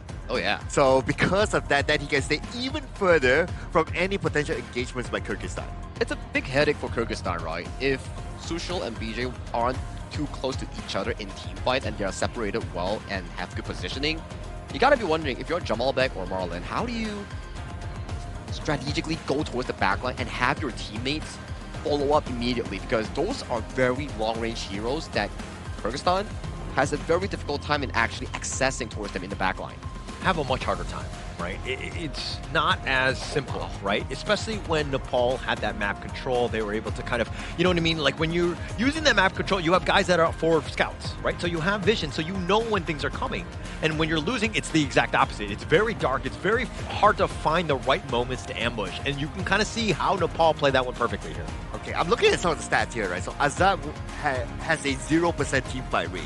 So it kind of tells me the story of like, okay, they want to open up the space for Azad to farm and hopefully he's able to be the one to carry towards the late game. But clearly we didn't go that late. I think it's also very difficult for the DRNJ to actually perform when you are severely outranged by BJ's Gan and Mo. Every time you want to walk up for those golden tokens to dish out damage as a farm lane with medium range, you gotta be wondering, ooh, is that freshly forged aimed towards my face or somewhere else? Because if I get hit by one full set, I'm out.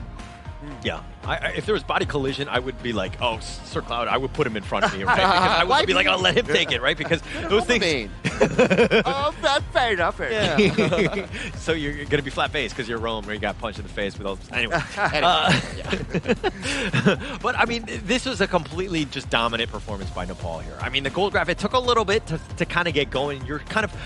see this time and time again where they're happy to kind of extend the game. As long as they're not losing early game, they're finding ways to kind of accelerate from that fun. It felt like everything was under the control of Team Nepal. Like, they know that, okay, let's equalize out the early game. Once BJ gets the priority in the mid lane push, he comes down, start poking out every single member, and then we see Clash Lane from Team Nepal teleport down to assist the team. Yeah. And once that tower is down, we rotate towards the mid lane, pick up the mid tower. That's where we gain access towards the enemy jungle, where Suyo gets those beautiful Raging Seas to build the goal into a 9,000 full in the late game. It just seems like Nepal is built around a tipping point. Correct. Because once that moment happens, everything crumbles.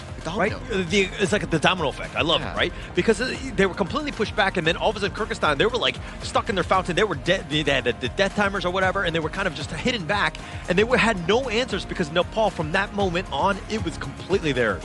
All right, I worry that these stats will work for Team Nepal for this game, but for the next game, I don't know, because it kind of feels that, okay, they want to farm up before they engage, before they start to do something significant, right?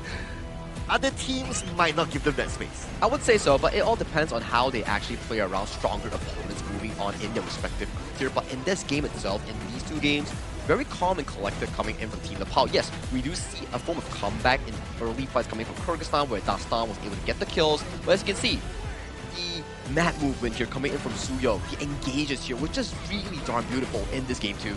One thing also to take note of is that Kyrgyzstan kind of went back to the well, right? They went back to some of the heroes that they previously played whenever you lose. I always feel like when you lose, there's a reason. Like, it's been solved. You need to figure something else out. You need to go in a different direction with the draft. Dude, 3-man Raging Sea, that was brilliant. That was beautiful there. And after hitting the Raging Sea, like, everybody from Team Nepal just come in. This is what I call chemistry. So Team Nepal, their advantage right now, or their uniqueness, is how they coordinate with each other. Correct. It never really relies solely on one person, which is like Suyo, for example. In previous side, we do see Su Shang also find the Flash Storm Strike, which in these examples as well, when Suyo goes in, he finds a Storm Strike. Or Suyo is late to the party, and Susheng starts to fight for the team first. So it's never about over-relying on one person, but it's a team effort in collaborating for this game to dominant win. Yeah, everybody's sticking together. I mean, but in the end of the day, Swastik is going to be your MVP with a monstrous KDA of 804. Yes, it was set up by the rest of the team, but I mean, he was able to clean up, and that's kind of what you want from a Nakaruru. Yeah, you must have a good finisher as well. Correct. But overall, it is a team effort. It's set up well by the Ganemo. Like what you said, the Ganemo just winds down the health of their opponents, and then Swastik just comes in and be the finisher. So he did what he's supposed to do. Correct. He found the proper positioning in putting himself to collect the takedowns for the team, and then when the team sets it up, they know for a fact that, okay, Swastik will be here to clean house, and that's what exactly deserving for this MVP. 804, 20% damage dealt, 17% damage taken with a total of almost 26%. So you know for a fact he's been sweeping the goal and delivering when he's needed. A lot of the teams need a great jungler, right? I think that just the amount of impact that he had throughout the entire game. When the team fights were not happening until you saw Swastik within the vicinity, right? He's always that guy that's been able to kind of come at the right moment. And I mean, clean house with 8004, this is exactly what you want from a jungler. Yeah, and I guess because like, yeah, you have the Ganemo that can deal a lot of damage, but the moment you send your couple blades in front and your opponent's health is low, they will immediately back off. And who's going to chase them, right? So you always need the Nakaruru there to chase down whoever that target is and finish up the job. And sometimes it's not only about like Suyok or like Sushil like starting off the team fight for their team and also the clash lane, but sometimes you see as well the jungle Nakaruru comes in clutch with the early burst first on towards Team Kyrgyzstan's roamer. Immediately his health bar went down to like 10%, and that's where Suyo comes in, picks up the kills, or starts the team fight with the Lapu Lapu ultimate. So everything falls in line with how the team functions. It's never about over-reliance, it's about one team playing one full game, a beautiful victory for Team Nepal. It's all about execution, correct? Right? Yeah. And the way that they were able to do it, everything, like the stuns, the skills, everything was stacked perfectly, right? And hitting those moments, and it's all about trust, right? Especially, you know, when we're guys on the desk, we're like, well, I trust you, brothers. But it's even better when you're seeing it on the stage and the way that they're able to kind of get to that, because those are the teams that are really going to rise here at the Asian Games qualifier. Yeah, communications is one, and also sometimes like, okay, there's only a certain amount of communications that you can have in the game. Sometimes it has to be intuition as well. Yeah. It has to be like, okay, I see you like starting to move that way without even saying it. I'm already starting to do it. And this is where the strength of Team Nepal lies. I knew you were going to say that. I don't know how. I just got it. Okay, I think we have that same level of trust. Exactly. This is not pre-recorded, right? This is live. I can definitely do it. But he's reading up a script. Let's save the talk for now. We want to hear more with Mara and the representative of Team Nepal on the stage. So take it away, Mara.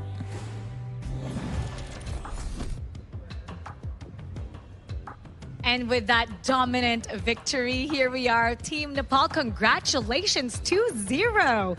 You guys had great map positioning, pressure. In fact, you were MVP in game number 1 with that Zhang Fei. Now, what was the key to that level of dominance that you showed? We have just like practiced a lot recently with the team, and like my team and me, we've been playing together for a long time now.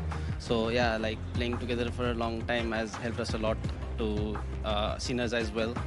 Now, you came in here smiling, really happy. Now, what was the first thing that you said to your team back there when you had that first win? Because for sure, it boosts your confidence. Yeah, we just said like we're just happy because like it's our first time winning on the stage like this. So we're just happy. Like we didn't say anything. Like we just said yeah, we won like that. And I'm so glad that you won. Now, with that level of dominance, how would you ensure that you can repeat that same performance all throughout the series, all throughout the day and the week? Yeah, we'll just scream more, we'll just practice more, and yeah, we'll try to like maintain the same level of consistency throughout the tournament. And for sure, everybody from Nepal is watching you right now, really happy with that. What would you like to say to them and to everybody watching? Yeah, thank you to everyone who is like watching and supporting us, and like keep supporting us. Yeah, thank you. And thank you so much for showing such a great performance. Good luck on your next match. Thank you.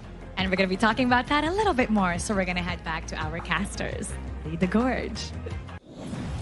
Thank you, Mara, and also Suyok here. Very nice man there coming in from Nepal itself. And I would say that you can see why Nepal is able to function as a collaborative hive mind is the way they play. And he did mention as well, is like, okay, we have been practicing together for a long time. Hence you can see like in the gameplay itself, very strategic 5-man movements, and the way they move around the map, where we say macro movements, are very clean in this game. Very helpful. Very helpful. Execution and the way that they were able to kind of, like trust one another. When they make a move, the other guy's like kind of following up with them, and there never was any sort of doubt with that.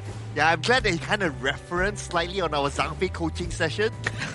It's kind of proud with that, right? Doing good, doing good. Okay. Find me at Sir Cloudcast, like just find me and then find me for those like, what do you call that? The Zhangfei tips, right? But let's save that. The next upcoming series will be between Syria and also Sri Lanka, which is also their debut matches. A lot of debut matches in day 1, day 2, and day 3, but we want to find out how both of these regions play in the Honor of Kings scene here. So I'm definitely excited for this upcoming series. This one's going to be an interesting one too, right? I think that, again, this is more of, we kind of knew Nepal, some of those players.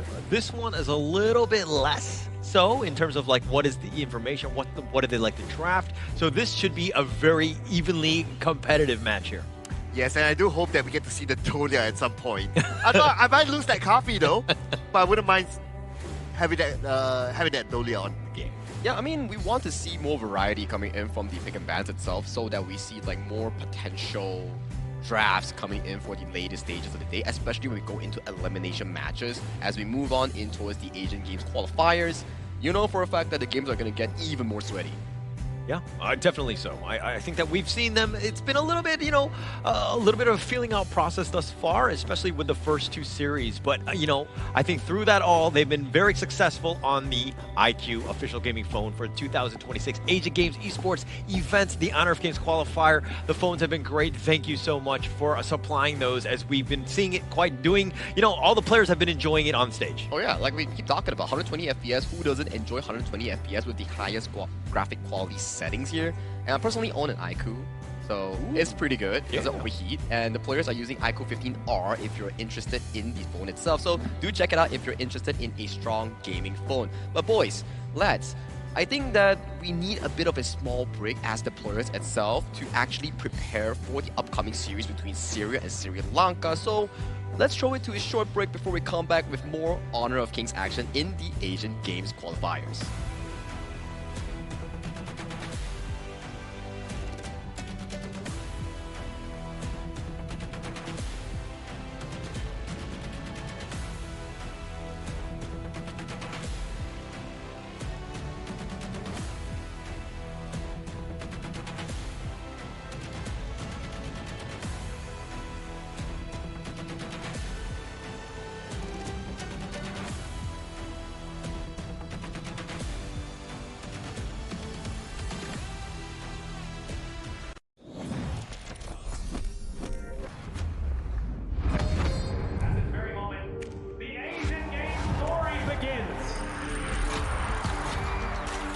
Who will be the next to shine on the Asian Games stage?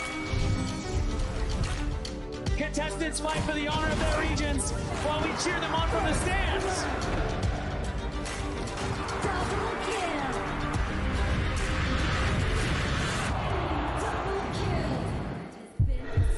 This is a challenge, but it is also an opportunity.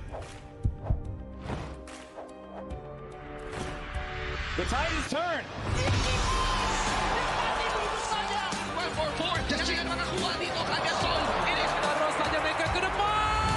Aspas in front. They're going to use it. Golden Tide slows that happening. Victory! And we pulled it off together. We share the same voice, the same radiance. This moment of brilliance belongs to all of us. Together, we shine.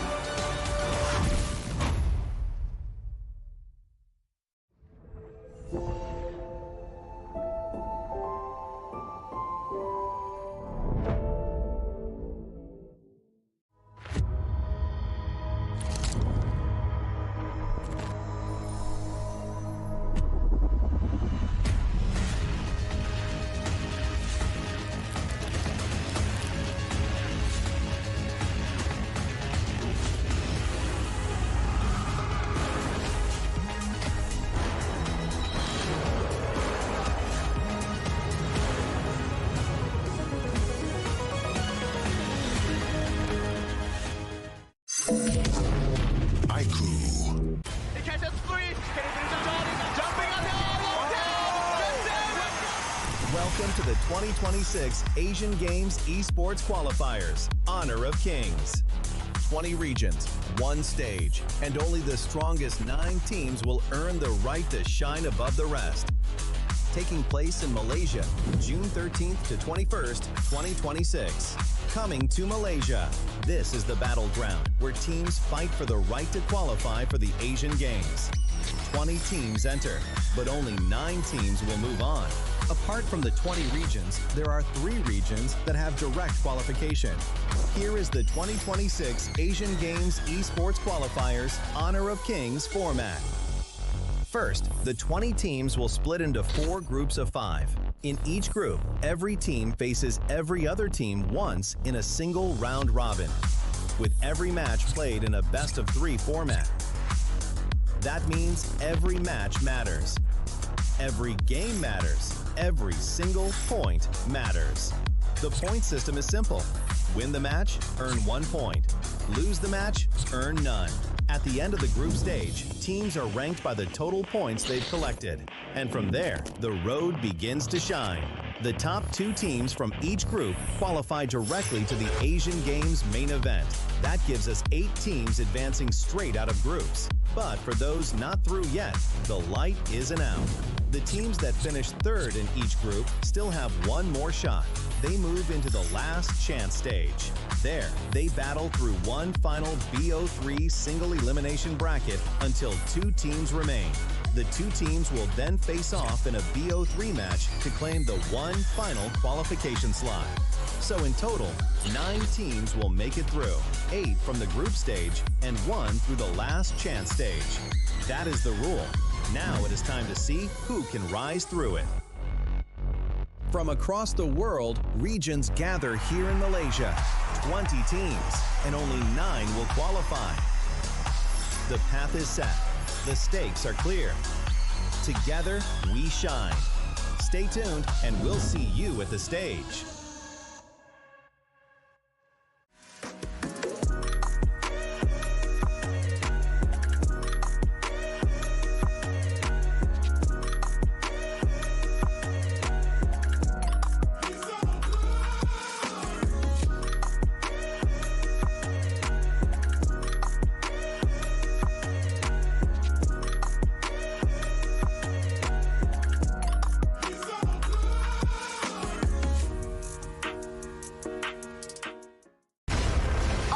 Not ready yet.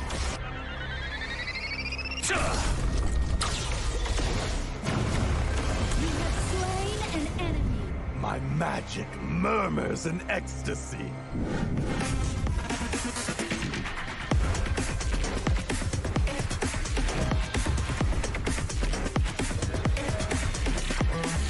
Legendary. There is no escape for you.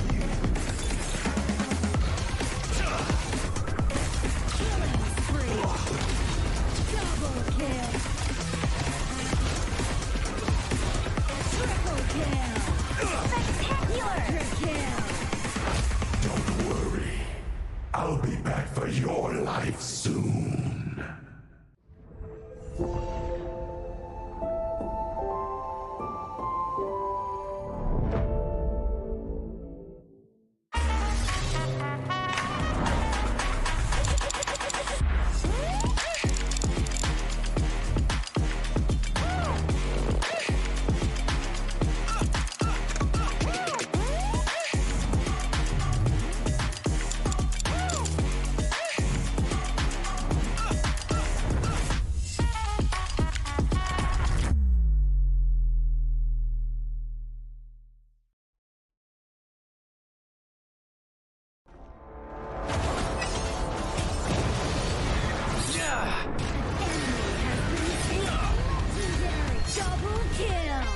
Shall I compare thee to a summer's day? Don't engage. Don't crush us like insects. Slain an enemy. Defend our base. Our high ground tower under attack. Amazing. Unbelievable. Ah, the fragrance of romance. Ally has been slain. Rampage. Double kill. Triple kill. Spectacular. Pentakill.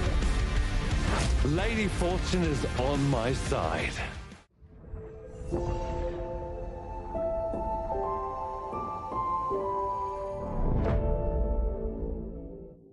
Itu bukan track kita. Relax, bro. Phone aku! Jom kemara. Mountain Dew! Mantapkan pengembaraan! Kau boleh! Kat mana pula ni? Water Trust! Kasih boost! Adventure! Dapat pun. Steady, bro! Lancarkan kembara gengmu!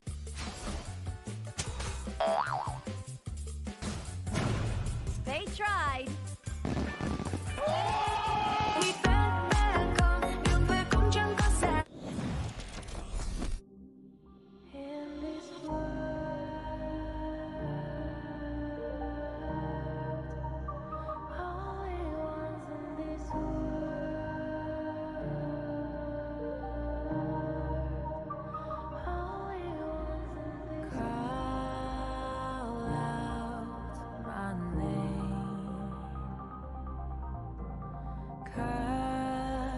Sound of the rain.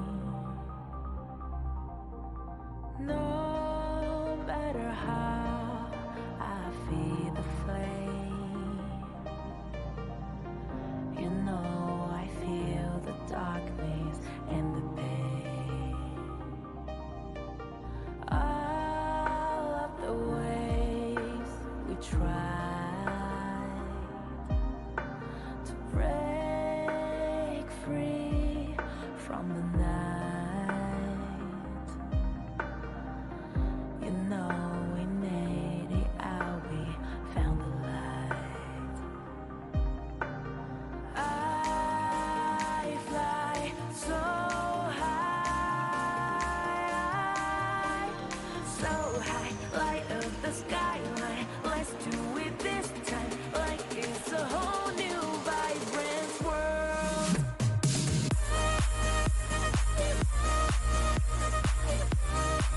Like we're the only ones in this world.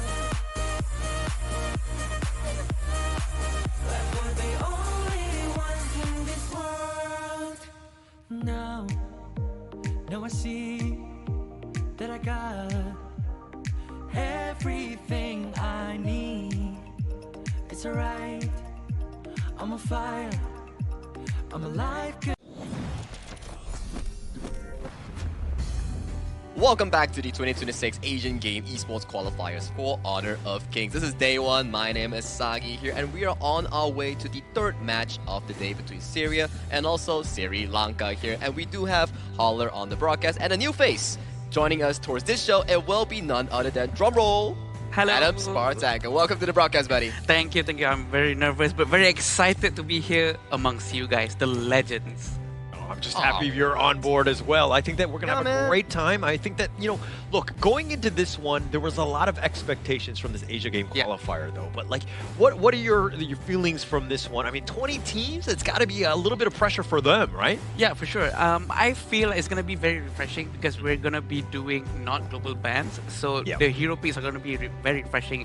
It might look repetitive, but no, because it's very out in the open and we don't know what are the strengths of each players for every team. Just like what I keep repeating in this entire tournament, right? It's like the identity of different regions, some pocket picks, some difference in terms of the meta. Those are definitely going to be serving as a power coming in for different regions, especially in the BO3 setup. Yeah, and that's the biggest piece. I mean, Adam Spartak, you were kind of talking about this, about how things are much quicker, right? The games, like the best of threes, it's very different, right? In terms of the drafts. I mean, watching this one, is this something that you would rather play, or would you rather have global ban pick? I would rather play this one because we've been doing global ban pick for quite a while now, right? So to me, again, this is quite refreshing and it leaves a lot of unlimited possibilities for everyone to do, and I feel like it's gonna be very interesting. I will play this. Awesome. It's like a revisit back to 2024 before the implementation of the global ban pick here. So we're taking a trip down to memory lane itself, and right now we have like Syria and Sri Lanka coming in as our third match. But if you guys are into new heroes coming in towards Heroes Gorge or Honor of Kings on June 17. A new hero, Zavara, and the new AOV hero squad. We have Florian, Annette, and also Florentino. These 4 heroes will arrive in the Gorge, meeting you on June 17. I'm actually super excited about that, right? I mean, this has been the best part. When those new heroes are available, I mean, yeah, sometimes they ruin I ruin my ranked games. Usually when they're on my team, they're like amazing when they're on the opposing teams, but it's a lot more fun. It makes things way more dynamic. I'm excited. I'm excited because I hear a lot about Florentino, about the skill sets that he can do. It's almost similar to Charlotte in some ways. And I think Charlotte that, main. yeah, and I'm a Charlotte main, and I think that it's going to be a very interesting hero to learn and also to execute very well in future tournaments. And I've heard that Florentino is actually one of the more difficult hero, and the difficulty is actually off the roof. And I can't wait to see once they get introduced. Some of these players will definitely pick it up and have like fantastic moments here. But that's enough about the official server heroes here. We are here for the Asian Games qualifiers, and especially the highlight is on match 3, Syria and Sri Lanka here. Talk to me a bit about this specific matchup. I think that both of these squads are not as prominent. They haven't had as much airtime, so to speak. So a lot of the data that we've seen is kind of like hidden in the shadows a bit. But at the same time, it's a huge advantage for both of them because they're dark horses. Like, we don't know exactly what they like to pick yet. So it could be a very interesting match here. It's not just that they don't know each other at this point. Also, other teams will be watching and they will try to learn as much as they can from these 2 teams. And I believe that it's going to be a good one. We're going to learn a lot from them. Yeah, interesting facts, right? We will only find out in the Gorge itself. So without further ado, let's invite both teams towards the stage to showcase us what they have prepared for this upcoming matchup. Let's welcome Syria and Sri Lanka.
Representing their region with determination and pride, they enter the arena with a bold and aggressive identity. Thrives in chaos, turning quick decision-making and non-stop aggression into their greatest strength. Please welcome the Syrian Arab Republic! Nothing to lose, everything to prove. They may be new to the spotlight. Their adaptability, courage, and fearless spirit can deliver a surprise. Make some noise for Sri Lanka!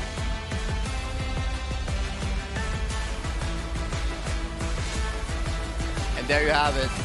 For match 3 of today, it's between Syria and also Sri Lanka here. With limited information that we are given between these 2 matchups here, the unexpected element is what I'm looking for in this upcoming 5v5.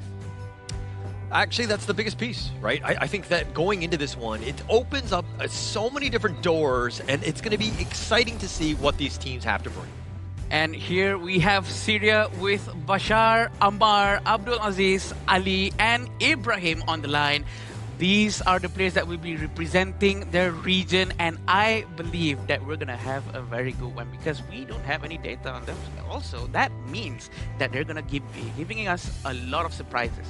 From what we know with the available limited data here, it seems that they are a team that really wants to play in proactive engagements and create momentum through aggressive jungle pressure here. So a lot of pressure will rely on towards Syria's very own Amar to find for those big highlight moments. It's all about those highlight moments, setting themselves up for those great team fights. I mean, it could be one of those things where, like, yeah, they haven't seen too much time on terms of the Honor of Kings esports scene, but if they've been playing together, and you kind of saw that with the success of the last one, Nepal, they did very well. But here we go with Sri Lanka, Nisandra, Tharusha, Janith, Anjana, and of course, Emaka here, rounding up this one. Sri Lanka, there's going to be a lot of pressure on these two teams because, again, once you played that first game, now your draft hand has essentially been shown. Right, first match is always important, right? Because they really want to set the stage, set their name up, and we know that they're going to be doing very, very well. Also, coming from different regions, they have different cultures.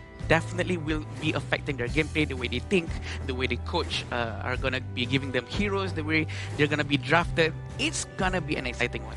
Exactly right, and we keep talking about the same exact thing.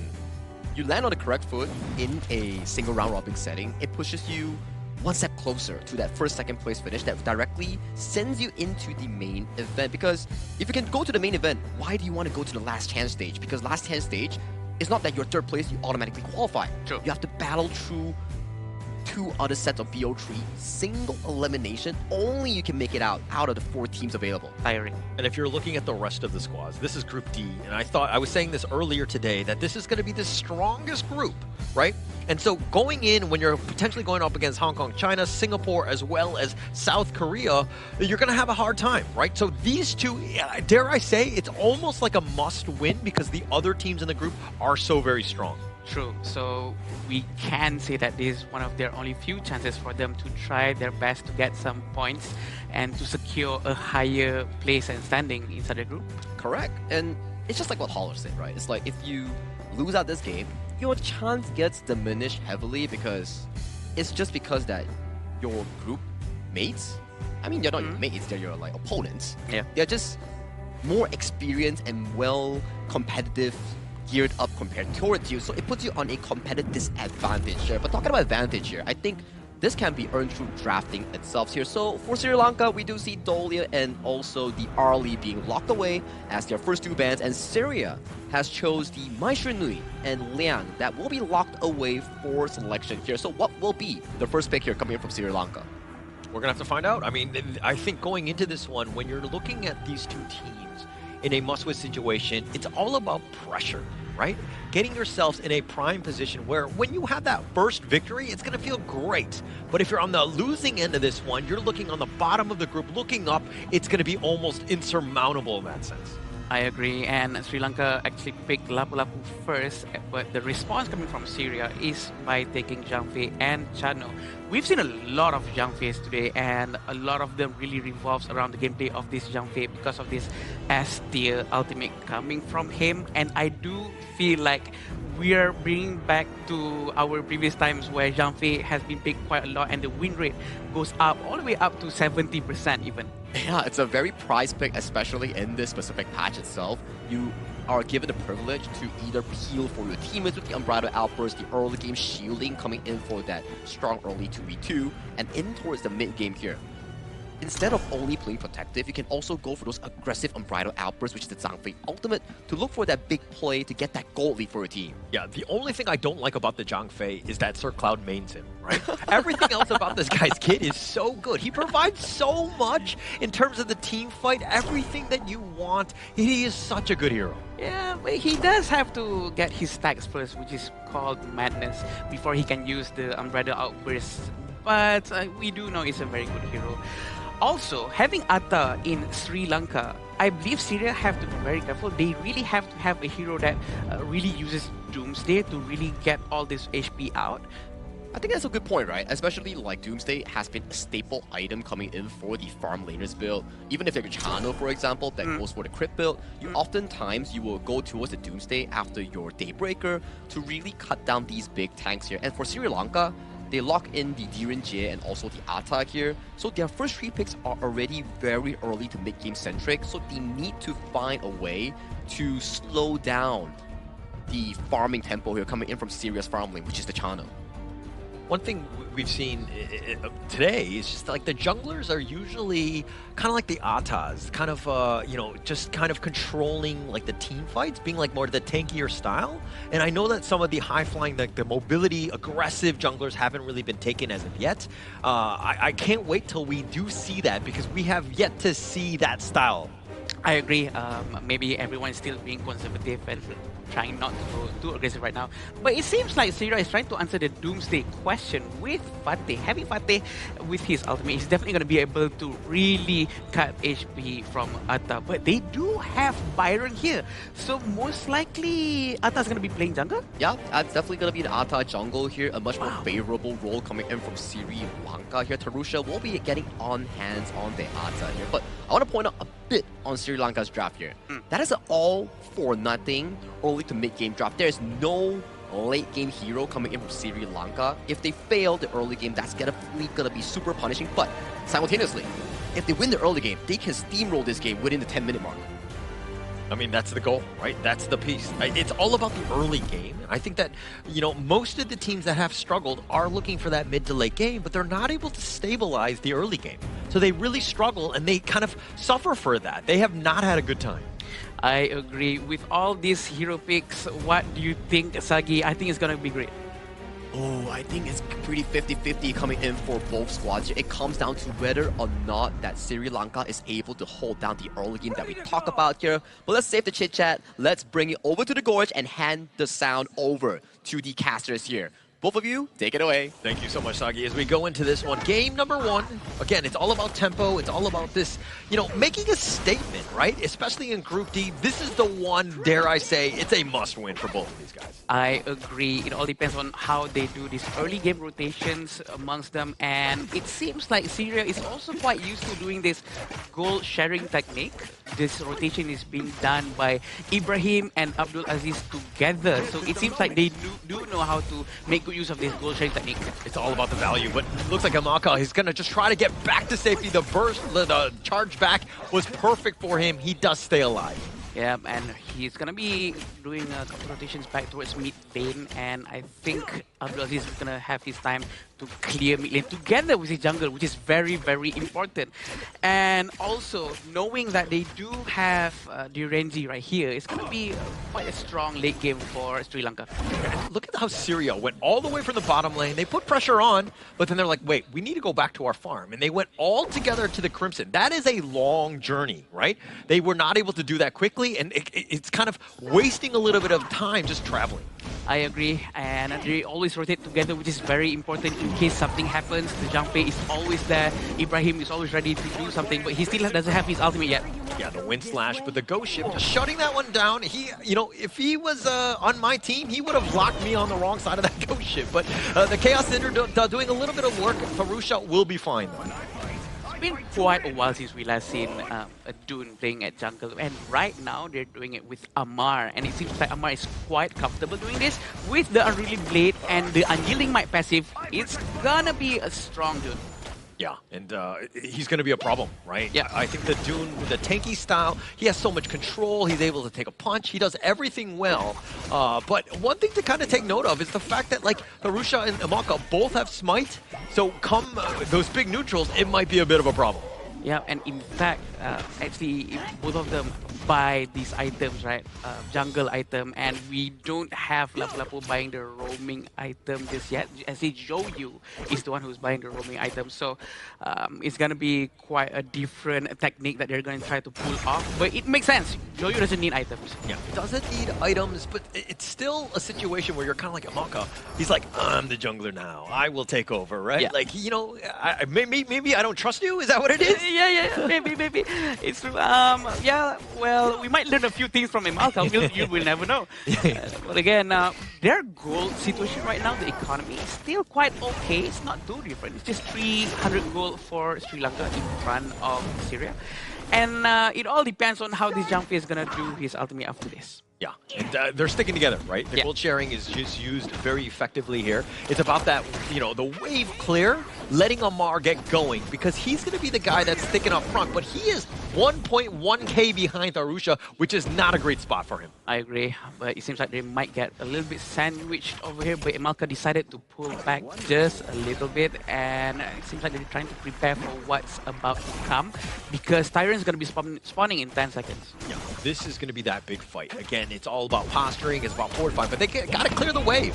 Like, once you have that initial push, Ghost Ship has been used. Something to take note of as the 4-minute Tyrant is going to be spawning here. Oh, a very important item for Tharusha. Blazing Cape to cancel Dooms. Oh, look, the Blazing Brilliance doing a little bit of work, and the pushback with the Umbrella Outburst, and that's going to be first strike. Syria doing very well, and now Emalka's on the side. I don't think he can continue on, but Amar with another Wind Slash, locking it down, and he's just going to take down Nisandra, who's just barely getting away. No! The Unruly Blade's going to be on point as they chase him down, but Tharusha wants revenge. He's fighting 1 versus 3, finding Amar. Does he have enough? And yes, he does. Tharusha really putting that Blazing Cape to good use. Emalka had to pull back because his teammates have all went down, and I feel that they're on a good track. Both sides of the team can still try to pull off something after this. Look at how Tharusha really focused on Dune, because he knows Dune needs to be stopped with his Unyielding Might, that passive that really regenerates each HP with each basic attack. And the Tyrant has been ignored completely by both sides. Just a great team fight by Syria. Agreed. Just the way that they were able to dissect things, stacking their stuns, using that Umbrella Outburst on top, ensuring that nobody's getting away and Ali's able to take them all down. Ibrahim really setting it up properly. Yeah, and this is the second try to get the Tyrant, and let's see who's gonna get a smite. Tharusha making good use of the smite from his, and it looks like they are not really leading in gold too much. It's actually exactly the same, and Amar is gonna try to steal this. He's gonna go back into his own jungle. Yeah, it was a smite battle, and that's always the one when you're looking at the junglers of who's gonna make that, you know, killing blow, right? Who's able to take that away, get that smite off to ensure that you get it. And unfortunately for Amar, Tharusha's just got the one up on this one. Yeah, as for the Clash laners, we still haven't seen the Sanda coming, doing a rotation towards their team fights. Maybe his presence will help Sri Lanka a lot more after this, and it all depends on this usage of double smite coming from Sri Lanka. Nisanda, on the other hand, this is one where you don't want to stray too far from your top lane, right? You know that Bashar is going to be able to kind of split push, will take things away, right? And anytime you kind of like step away from your tower, you're at risk, so to speak. Looking at the itemization, I like how committed Abdul Aziz is to the support item, which is gonna give Imperil effect, which is the Venomous Staff. It's good for every mid lane to always buy this. Even the Gunmo in the previous game actually bought it as the first item. Nice Wind Slash here. Amalka, though, finding that now with that Raging Sea on the backside, but it looks like Amar is going to be picked off first. Amalka is going to be on next, and now Jonathan just trying to stay alive on the side. Ibrahim's not able to get on top of him. Tharusha is just so tanky, but Anjana finally gets taken down. Ibrahim looking to go in with that Stampede, the flash away. He runs into the wall, and it looks like he too will fall. Triple strike going the way of Tharusha. This is actually a 5 versus 4 in this red buff area because Nisanda is actually busy up top. He managed to destroy the tier 1 tower, and that quite secured them an extra goal for them. But again, let's look at how he's gonna get Fatih. Yeah, he found Bashar. The smite is gonna be used on him, and with those slashes, the Ghost Ship says, "Nay, where are you going, my friend?" Nisanda taking him down. I like how committed he is trying to hide in that brush, and it actually worked out. He expected for Bashar to actually do this rotation towards him, and overall it's going to be trying to be taken by Sri Lanka. They do have that double smite, but they're trying to force the war first. Yeah, Amar was thinking about it, but there were just too many. Just Sri Lanka, just a great job of understanding where the potential jump in can happen, and again, crisis averted, they take him out.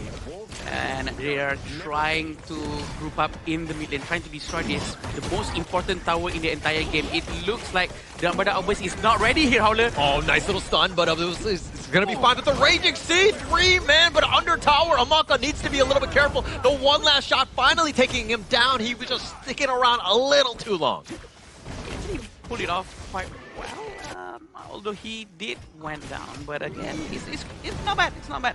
And Byron went back up top, and Sanda's going to continue clearing their lanes. They do have this Vanguard still up on their lanes, so Syria really have to clear the wave as fast as they can before the towers goes down. Yeah, but it's the highlight reel. Yeah, you got the three-man stun with that Raging Sea, but you didn't get any sort of elimination on top of this. But Amar, not afraid. He's going to take a decent amount. He's doing a little bit of work on that sense, but he will fall just under tower. They get the revenge kill, the shutdown onto him, and Tharouche is going to be down as well. The flash away by Ali. Abdul is trying to run away. Ibrahim is just trying to cover the retreats, but now Jonathan is in a bad spot. Here come the reinforcements. Bashar on the side, but the Raging Sea uses a counter initiation. They find Bashar, and he will fall. Wow, I thought Bashar was going to be able to do something over there, but imagine that. Imelka managed to stop him, and this Blazing Brilliance has been used, but they have to move back just to clear the minion, just to save the tier 1 tower. And with 500 gold in fight, I was expecting more goal difference at this point, but this is actually a very close game, Holler. Yeah, we knew it was going to be close, yeah. Right? I think that this is one of those series where we're like, okay, you know, both of these two teams evenly matched. We knew it was going to go down to just like who's making the mistakes in the end, but you're seeing exactly how Syria fighting back, finding the right moments to really get themselves back into this. Yeah, that's not the first time Amar really went in when something important is coming up, like this Tyrant. He's not going to risk his life this time. He's going to play much more safer. Yeah, great ghost ship there, right? Just completely blocking it off. No chance for the steal. Tharusha with another big neutral. These are the small wins that you're looking for that will really take you over that hump to pull this one off. Yeah, we have to remember the ultimate from Tharusha is very short cooldown reduction, but look at that. Is he going to use the Umbrella Outburst? Not yet. He's still saving it for the most important moment. He knows this is just a poking potential. Yeah, Sir Cloud is on the side. He'd be like, no, Ibrahim, hold it, not yet. We're going to wait for the Umbrella Outburst for the perfect moment. And Ibrahim was like, okay, that was very close, but yes, I will hold it in the end because you know that Sir Cloud is coaching him up. We can never unsee Cloud's face on Zhang face anymore.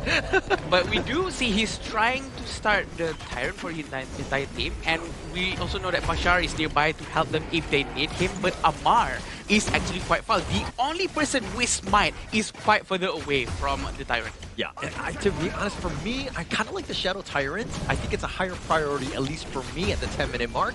And it looks like Syria were gifted that one as the Overlord had been picking up. That's going to be pushing in the bottom lane. But I do think the damage buff, pretty key. Ibrahim, again, just playing with my heart, so to speak. Right? Like, fighting very low health. Right, he really saving his ultimate. But Amar, one more time, he's a bit caught up, but he still managed to survive using Unruly Blade to escape from that situation. They still have this Vanguard, the big one for them to handle, but it seems like they really have to pull back before the tower gets destroyed. That was a nice win slash by Omar, but now Amaka on the flank goes for the return, but the bottom T2 looking to go down, the Raging Sea zoning them away. Sri Lanka, get what they wanted, which is of course the bottom T2, and they're putting pressure on the mid T2. It's quite interesting and surprising on how Ibrahim is very disciplined with his ultimate. Yeah. He's really keeping his Umbrella Outburst for some reason. Maybe he wants that one moment that could delete the entire Sri Lankan team. But I think that it might be a bit too long. It might be. And I'm kind of worried if Ibrahim might be like my ranked teammates where they save that ult for next game. Yeah, that's even worse, huh? Let's see the itemization for Atta. He does have Blood Rage, Eye of the Phoenix, Blazing Cape, and also jungle item. Also, Emalka really building that tier 3 jungle item as well, and which is very interesting. Pretty Char is also in his pocket, but Chano doesn't have Doomsday, but he's on the way though. Yeah, on the way. The Unruly Blade on forward by Amar, not finding the right angle. Farouche is going to show up, throws out the ghost ship, locking down at least one angle of retreat, but Amar taking a decent amount. He will fall on Jano with just enough to burn him down, and now it's an all-out retreat by Syria. It doesn't look like they're going to get anything in return for Amar. Uh-oh, the Umbrella Outburst is actually being wasted just now. It didn't hit anybody except Emalka, but Emalka was having this CC immunity for a while. So we do know that the Azure Golem is going to be stolen by Sri Lankan team for sure because they're dominating the map. But it seems like Blazing Brilliance has been forced just to get the HP down just by a little bit. He's very tanky though. Tharusha is going to be a bit of a problem. The sustain that he's got is just kind of unreal, right? So you think you have him, but he's able to kind of walk that one off, so to speak. I agree. And again, with the Seven's Wrath, and it seems like Abdulaziz is going to do Insatiable Tomb after this, but the gold difference between Amar and Tharusa is actually 3,000 gold. And that's going to be giving a lot of impact towards the next walk. And it's the worst one, right? Because this is the jungler. You know he's tankier. He's going to do more damage. True. He is such a problem. If anything, Syria need to kind of avoid Tharusha in these team fights. And the passive inside Ata, right? His HP doesn't actually goes black, but it actually goes gray, so he can actually recover his HP again without any problems, just by basic attacking with his first skill. Anything works as long as the gray HP is still there. You would kind of think that the Dune would be a tankier type, right? Yeah. But the Ata has just been outscaling. He's had such a great game, and he's just been this, like, you know, this thorn in the side of Syria, you know, in game one. I actually wish Bashar would buy Doomsday a little bit earlier just to counter this Anta, but it seems like Bashar is not going there just yet. Usually in most of the item presets, Doomsday comes quite late for a Fatih, and let's see how it goes. Yeah. I think he's definitely going to need it at some point. But yeah, they're extending the game. This is probably one of the longest games we've seen thus far, right? Is it my curse today? Is it because of me? I think it's a blessing. It's not a curse. Oh, right? okay. We want a longer game. I agree. I'm sorry, wrong word. Yeah. But again, they send the Vanguard down at the bottom lane, so it seems like they want to focus on destroying the tier 3 tower at the bottom lane, and we want to see on how Ibrahim uses his Unbridled Outburst again after this one. Yeah, we're waiting, right? Yeah. I think that I'm expecting it to be like this massive 4-man, you know, team fight winning one, but it's going to be set up for him. He's holding it down. Now he's been mini stunned here. Now he uses it. He gets the 4-man stun. The Raging Sea in return. Bashar is getting so low with the Rusha taking him down. Imako needs to be a little bit careful. Ali's on the side, just on the shot. He finds Imako. He gets the pick off, but Amar is going to be taken down as well. The hot streak going the way of Nisandra, and it looks like they're going to be on the run, but they have slain the dragon that is Tharusha. They have to be careful. Nisandra is still tanky. He can still tank the game, but no, he actually went in too early. The tier 3 tower gets him, and it seems like Ibrahim's going to try to fend them away, and it's 2 versus 2 right now. 2,000 gold difference between the two teams. That was very weird. You're thinking that Nisanda would be fine, but I mean, check out, like, break down this replay, Smart Hanger. Yeah, we can see on how they started with Nisanda himself, and they actually managed to get the Ata down first. He was struck down quite quickly, but that's for the sake of his teammates, so that his teammates can deal a lot of damage by themselves, because the D-Ranger really needs a lot of protection. But here is when Sandra actually went into the tower without any minions. Yeah, and with that man advantage, Syria were able to pick up that Tyrant. Something to take note of, right? This game is so back and forth. Like, Syria is really just like 1.4k away. That is like next to nothing at this stage. I agree, and we know that they really have to keep up with the pressure, or else Syria might be able to do a comeback, because the goal difference, to be honest, Holder, it is getting thinner and thinner. I don't think Sri Lanka should, you know, prolong this. Yeah. I mean, the way that they're playing is they're allowing space. Like, when you're, like, not being the troll under the bridge and letting them just walk into the river, they're just going to walk up on you. They go for Jonathan, they take him down. The Raging Sea used in return, but the mid T1 already down on the side. Sri Lanka right now are in a world of hurt as everything has crumbled in terms of this game. They've been pushed back. Now they're playing defensively here. I agree. That's the first time Ibrahim actually used his ultimate aggressively instead of defensively, and they've actually managed to get Janet, which is honestly quite an important role over here. And Anjana just finished his Blood Rage, gonna be giving a lot of defense for him. Bashar is still far away down there, but they're still trying to get some damage in. Yeah, Amar's on the side though, dealing with Arusha, but Amar needs to be careful. He's gonna unruly blade on back to safety. The Wind Slash is on. The Raging Sea finding Amar. He needs to be a little bit careful. He is so low, and Anjana is finally doing enough damage to flash away by Ali. He's looking to turn this around, but Nisanda, he's all by himself. The Arusha's like, hey, we gotta retreat on out of this one. Nisanda on the run, and somehow, no, but they're gonna take a Malka instead. Syria doing everything well, taking them down as well as the mid T2. A very clean fight coming from Syria. It might have been a good comeback over here. We do know Jumpy still has his Unbridled Outburst. He just filled up his madness, and he's gonna try to force this wall or not. It seems like Bashar really needs to go back. Blazing Brilliance has been wasted just a little bit right here, but they're gonna be punished, Holler. Yeah, they got the Sword Strike. They find Abdullah. He's gonna be picked off here. The Unbridled Outburst is now gonna be used just to push this aside. Nisanda just kind of out-tanking this one. Bashar with that Blood Rage. Nisanda, though, does go down eventually. The Stampede on. He's trying to go for Anjana. He's not able to find it, as well as Darusha, who somehow limped away. Wow! Just by a sliver of health, very, very close to going down just now. But crucial team fight for him, 53% with all of that HP build coming from him. But this is what happened just now. And a great ultimate coming from Ibrahim trying to help his friends. But although Armar did actually went down without the help of his teammate, not enough help actually. But with that channel pre-hitting non-stop, he actually managed to do something.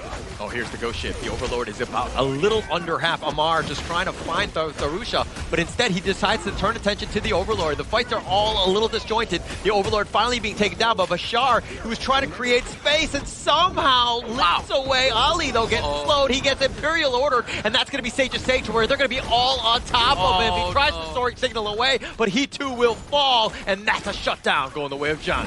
Bashar actually managed to use the Secondary Blessing just now, trying to find at least one casualty, but it didn't happen.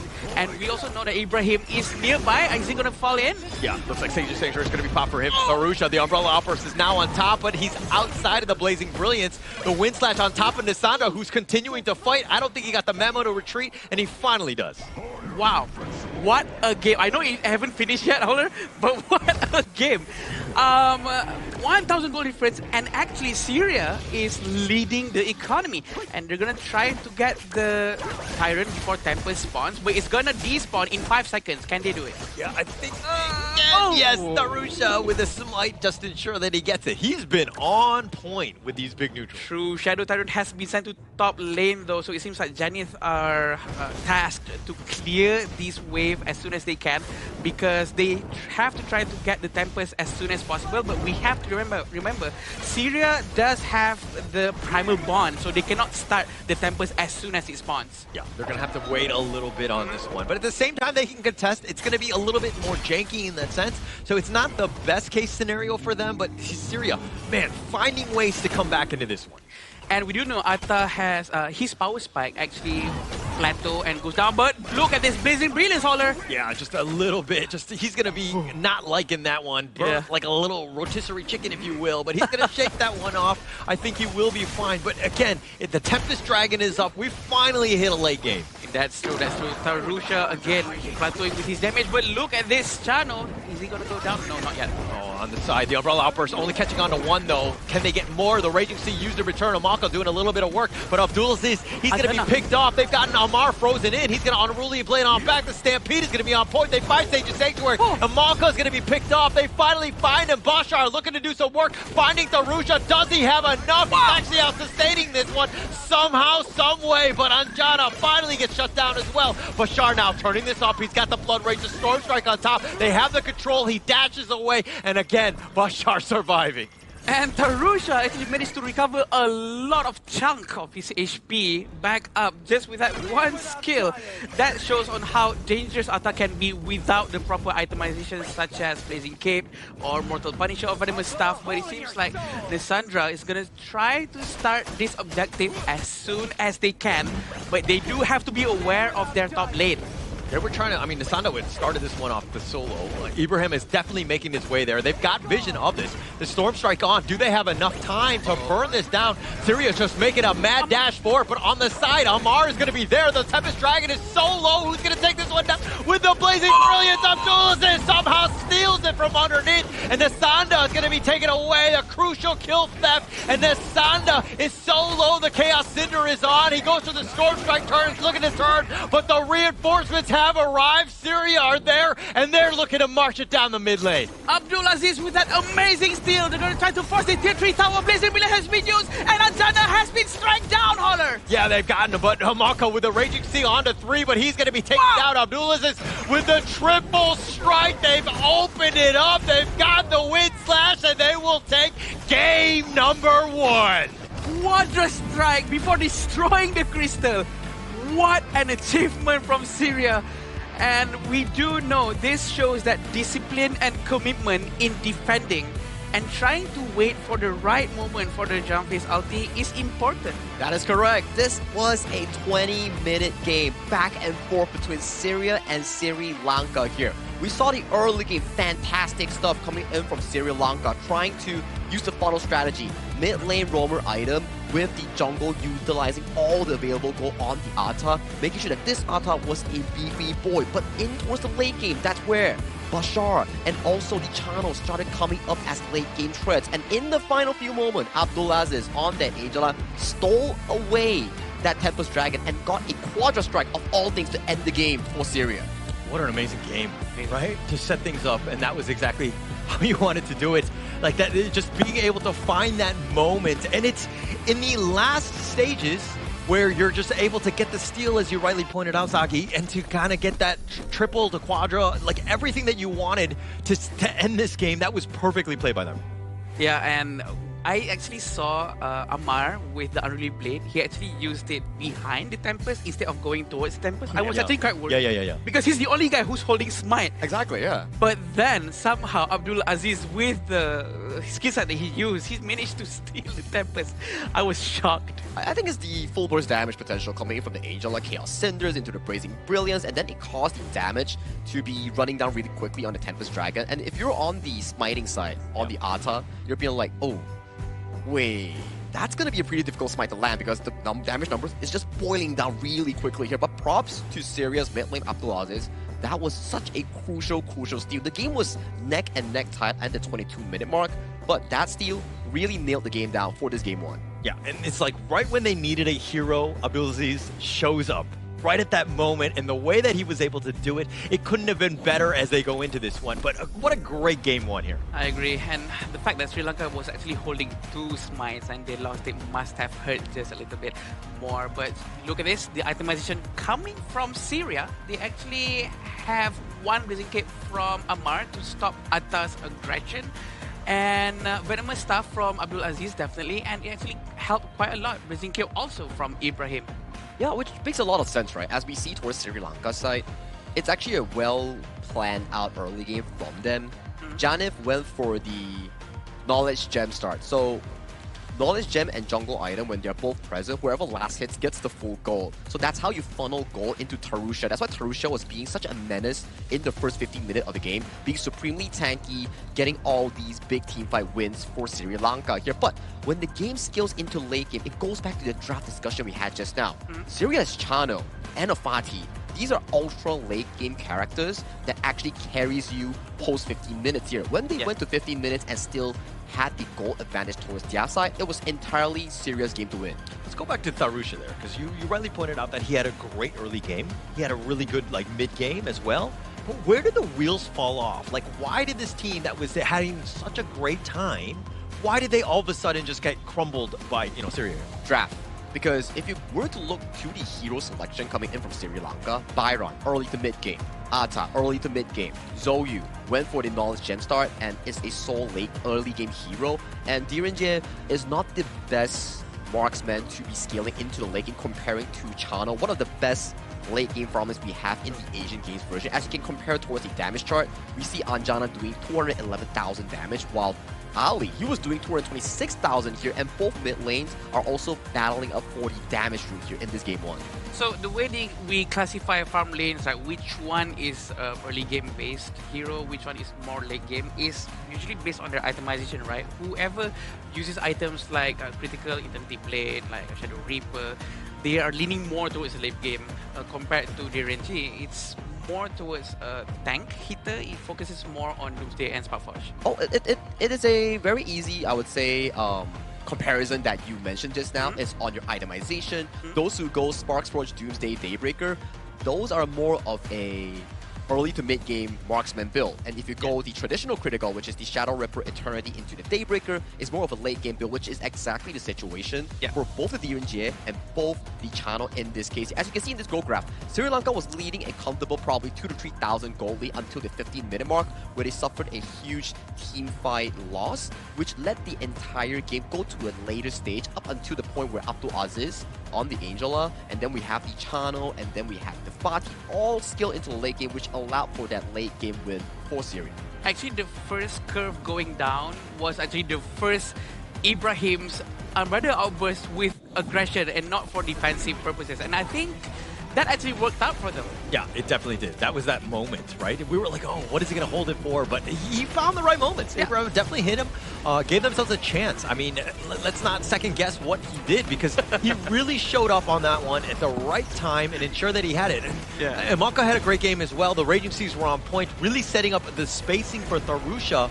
But just Syria, that fighting spirit, that resilience, just really got them back into this one. Yeah, even the late game that you can see, right, where Ali got caught out in the river at the 8th-minute mark, it was looking pretty grim for Syria as you have like 2 Tier 3 towers already down. And this was the late game fight that you talk about here before the Tempest Dragon. You saw that Anjana was left untouched and he was just dishing out tokens, same as Ali as well, trading back and forth on that damage output here. As we scale into this, you can see both the clash lanes jumping into the backline to capture the squishy heroes, causing it to be a 2-for-2. And this was the inevitable late game comeback coming in from Syria that got the steal on towards Abdulaziz. This steal really nailed the game down for Syria in this game 1, getting them the lead in this series. That blazing brilliance, Sagi, that timing, the damage, it's beautiful. There's no other words that could explain. And the cooldown on Angela is actually quite short. So this is right after the Tempest steal, and they actually managed to end the game so quickly and decisively. Just a great game. I mean, this is exactly how you wanted to set things up, right? Not only was it like the way that you did it, you stole the Tempest Dragon, you got the quadra kill, and of course Abdulaziz is going to be your MVP, but the way that they did it, if anything, it's got to be very disheartening for Syria. I agree. Or sorry, Sri Lanka. I agree. That's very disheartening. But 8, 4, and 10, and 28% damage output compared to the entire team, with actually quite a lot of damage taken. But he actually tanked the damage when he's using the Blazing Brilliance with the shield on him. It's actually quite good Angela gameplay. Yeah, I would say so. And he's only taken not only, I think, nearly 20% gold, which is like a fair share of his cut that allowed him to actually dish out so many damage in towards the late game here. Stole the Tempest, got a Quadra Strike, closed the game out cleanly, while in the early to mid game, Abdulaziz was taking like really little resource and he was funneling it more towards the Chano and the Fatih in his team. Yeah, just a great game. I mean, this is a game where you can kind of build off of, right? That momentum, the confidence, everything that you're looking to do, especially in the Asia Games qualifier. Like, this is that moment. This is that tipping point of being like, hey, we're here, we're on stage, and we are more than ready.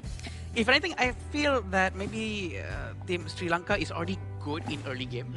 But also for Syria, I feel that they have to fix their early game a bit more. Yeah. So that they can have a snowball effect going into towards the mid game and late game, so that they don't have to suffer what they went through previously. Sagi. I think it's more of a draft difference, right? As we were to compare just now, it's like a 20-minute draft coming in for the side of Syria, where you have so many late game monsters in the form of the Chano, the Fatih, and if you were to look over to the side of Sri Lanka, they played a really comfortable early game, but the point is, they were drafting 5 early to mid game. There was no late game insurance to actually bring them back if they do mess up in the mid game push. I think they were watching the first 2 series where they're like, oh, they're all just early games. Let's just draft early and just like end. But they're like, oh, wait, this is the first time we went to a late game. Actually, this is our first game casting together, and I think that you brought the heat in terms of having this Tempest Dragon epic counter steal. I mean, yeah, thank you so much, Spartan. Yeah, I know. But again, the hype, you know, it's the hype. Like game 1, game 2, I mean, match 1, match 2, it was like a stream across for Vietnam. And also the second game winner, which was Nepal. Those games were relatively quick. Yeah. This game 3 though, match 3, man, 22-minute Tempest game, kills were neck and neck, and action was just happening across the gorge.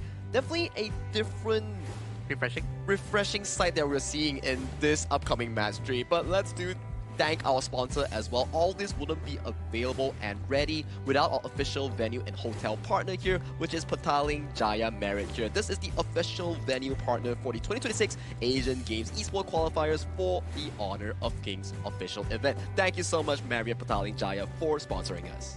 Yeah, thank you. And it's a great hotel. I love it here. Hey, man, Yeah, it's cold and it's huge. But again, going back to our game, we do know that they are very ready for the second game right after this. We want to see the drafting. Is it going to be different? Is it going to be all early game heroes once more? Or are they going to change their tactics? All right, you're coach of Syria, and let's go one at a time, right? Syria, if you're coach of Syria, like, what are you telling them? I mean, you guys played a fantastic game. You guys just have to, like, settle down, play the team fights slower, and make sure that you don't overextend in certain team fights. Get what you need, bail out, focus on towers and objectives here.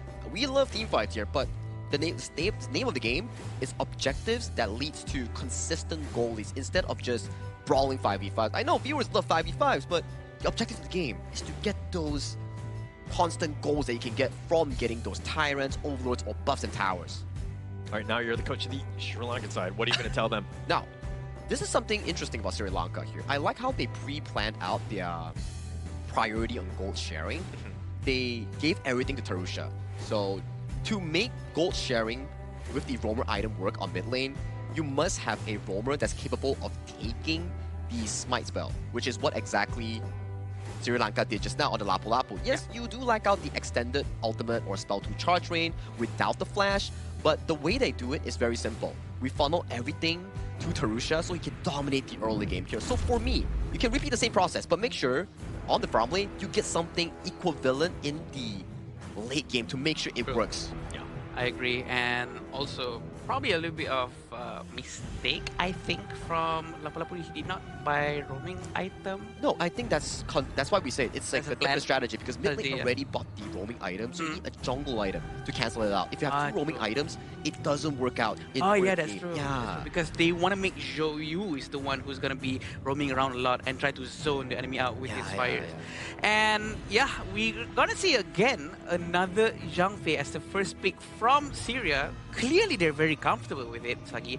And having Chano now in the hands of Sri Lanka is gonna be a little bit different for their late game. Oh yeah, I would say it's like they're flipping the script right now, where Sri Lanka is like, okay, we understand what we made a mistake on, and I gotta say, is this the exact same flip of a script coming in for both teams? But yeah, Syria is still defaulting back towards Bashar on that fight, but they're like taking away the Zhang Fei and Atta away from Sri Lanka's draft. This is the ultimate flex. Yeah, I know. Oh, you lost with this? These two heroes are amazing. How can you lose? We'll show you how to do it. Yeah, but it was amazing, right? We can see on how Atta actually managed to like recover a lot of HP just now. It all depends on execution now, and I do hope that Syria has a very good late game hero to back up this Atta and Zhang Fei after this, because Atta's not going to be able to do too well going up in the mid game towards late game, 14 minutes and above. Yeah, that's the problem about the Atta here. We all love the Atta, a frontline that is able to squeeze out positioning for the team's late game carry, like potentially on Ali or up to Alsis later on. So for Syria, the last 2 picks are really important here to actually finalize out the draft. As you can see, Sri Lanka, you have the wolf pack coming in from the Anjana's Chano here, so you want to ban out the Heino here, because more units on Heino, those are free stacks coming out from his scepter. Yeah, that's true. I mean, but one thing we've seen, Bai Chi for first time, right? It's going to be picked up here by the Sri Lankan side. It's more kind of to deal with, I mean, you have the ghost ship, you could potentially pull somebody through it, you can kind of, have a little bit more control, because it's all about the team fight if you're looking on the Syria side. And from what I know, a hero that is almost the same as Atta, that is HP scaling based hero, is Bai Chi. And Bai Chi is actually a good counter towards Atta too. So that means both sides of the team really needs itemizations like Doomsday or Mass of Agony to really cut down that HP by percentage. Yeah, I think that's definitely like the #1 item that Mage should buy coming in from Syria and also Sri Lanka here. Because Venomous Staff has one of the best stats in the magical equipment tab. You have like, what, 230 magical attacks, 7.5 movement speed, 7.5% cooldown reduction, everything you need on a mage. And adding on a Dune coming from Sri Lanka, you best believe that Syria's Abdulaziz will buy that Venomous Staff. That's true. Just have a lot of tank, right? I think that when you have a Bai Chi and a Dune, they're just saying, okay, come fight at me. We have the Angela and the Chano who are going to be very well protected in that sense.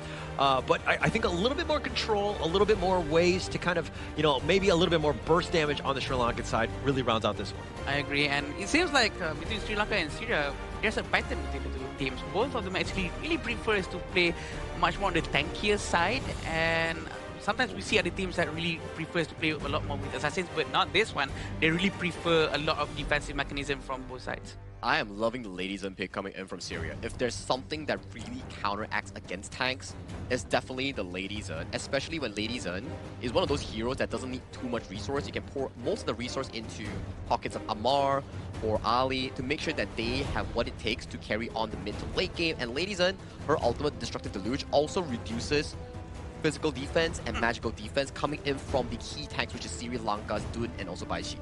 And also you see the Janith, the Angela, right? It's going to be very static, very immobile in that sense. You know, hitting that perfect stun on top is just going to be very easy and to kind of set things up. So they played it themselves. They know what is good and bad about the Angela, and you have a bit of a counter here. Wow, Zhuangzi as a hero to stop all the crowd control coming in from Syria is gonna be a very good game for sure, but a lot of tanks coming from Sri Lanka definitely. And from what I see, I think that from Team Syria, they do not have any physical long-range hero, except maybe if Erin buys physical items. I think the item build coming in from the Syria's farm lane, Ali here, might be going for the Sparks Rouge Doomsday on-hit build, which is a bit of a mix of two, and then Bashar will be the primary physical damage dealer. And I would say Sri Lanka's draft is actually very solid. As long as Anjana gets to the late game, then we might see another 20-minute game. But to find out, we have to head towards the gorge to find out whether or not this is going to be another 2-0 or an equalize of the series in this match 3 of the day. I love the Zhuangzi. I think it just really negates what Syria are bringing here, right? I mean, it's a lot of control. I mean, and you also only have that one long-range dealer, as you rightly pointed out, from the Erin by Ali. It seems like they have a little bit of the counter draft here. I agree, but if Erin actually buys full magical items, I think he's not going to be able to push out much physical damage from the basic attacks, but it all depends on their itemization for sure. And is this the first time Zhuangzi has been picked today, Holler? First time. Oh, first time. This is going to be very interesting, because we do know Zhuangzi is actually a very versatile hero. Very defensive for sure. He cannot force war to happen. He has to wait for wars to happen. And it's going to be Ibrahim's biggest problem during the mid-game towards the late game. You're going to have a problem, right? You got to stack things. Like, you might want to stun, pause a bit instead of stacking things right away, right? So you kind of need to time everything properly. Not going to be the easiest of team fights, but a little bit of a three-man stun there, and it looks like Sri Lanka are going to just kind of walk away. True, and they cannot do this chain CC anymore. But knowing that they have Nasanda, Tarusha, they will have a lot of defensive mechanism. They will be able to tank a lot of damage coming from Syria.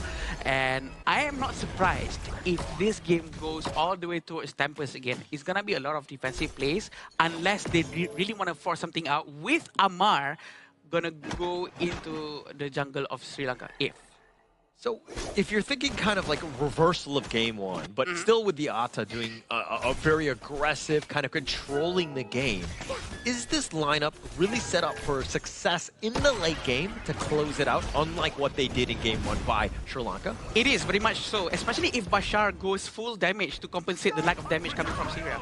I think that they have to be aware of their itemization for this one, but it might be quite interesting for Bashar because a lot of Sri Lankans are very ready to do something here up top. Like the Sri Lankan fans or the Sri Lanka team here? The team here. Okay, let's be very specific. They're supposed to dive there. I was imagining them diving in and you're going to start shouting and all that. Here we go. And there we go. The unruly play. Tarusha is going to be back. He's going to get back to safety. He will be fine. Again, it's all about the junglers to start things off. I think that you saw, even in the last one, Tarusha got the better of Amar, really set the tone of the game. Unfortunately, weren't able to close it out. And it seems like they're all this dangerous, have to force the Unruly Blade to safety, and they're not going to try to steal it right now. But Tarusha, losing his Unyielding Might passive, he's not going to be able to have that for about 20 seconds. That's going to be a bit of a problem.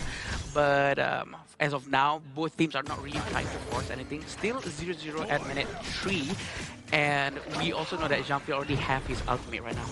Playing a little bit safer. Sri Lanka, this is one where, you know, going back to game one, they were kind of behind in the beginning. I mean, or sorry, they were up in that one. So they're playing to their strengths of the laning phase. They do well of just kind of setting themselves up for success. Yeah, we have this Anjana really trying to pressure Ali a lot. And we have seen his gameplay with Direnji before, and Anjana is really aggressive during the war, and I feel like they have to focus on more on protecting him afterwards, protecting him better before losing him. Ali and Anjana, like those are the two guys, right? When those team fights are happening mid to late game, basically if they die, I mean, you're going to be in a terrible spot to take any sort of team fight. True. Tyrant is up. They're going to have to be ready. All the smite is still available. Tarusha is still on cooldown, but it's going to be available in 3 seconds. And they're still trying to cut it out. They're not going to force it from Syria. Yeah, Amar's on the side looking for that vision. Going to use the butterfly effect. And Malka just trying to zone away. The Blazing Brilliance is on side, but Amar gets the steal. He's going to take the Tyrant.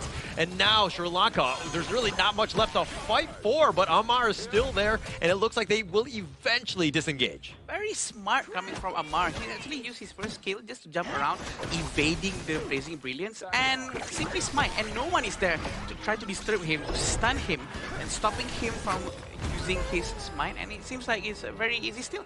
I feel like they should keep on with this because they do have this advantage coming from Atta. Huge advantage. I think that, you know, you want to kind of set things up. You want to get the wheels motioning towards success for you, right? At the same time, I mean, Sri Lanka here still net worth next to nothing. I think that both of these two teams like evenly matched at the end of the day. True, and I see that Abdul Aziz actually just bought Venomous Staff. The best mid laners in the world, Holler, actually buys Venomous Staff as the first item regardless of what the enemy team is using. And I think this is the best thing to do, always to put the Imperial effect out there to make sure heroes like Tarusha, who's using Dune, Baichi, we always be, you know, debuffed from doing a lot of recovery. Yeah, it adds so much in terms of those team fights, especially early, right? Yeah. I mean, the amount of sustain that they can have, it negates almost everything, which is going to be great. And to really set yourself up, because again, you know, it's about these like minor or the milestones of hitting some of these items that really change the team fight.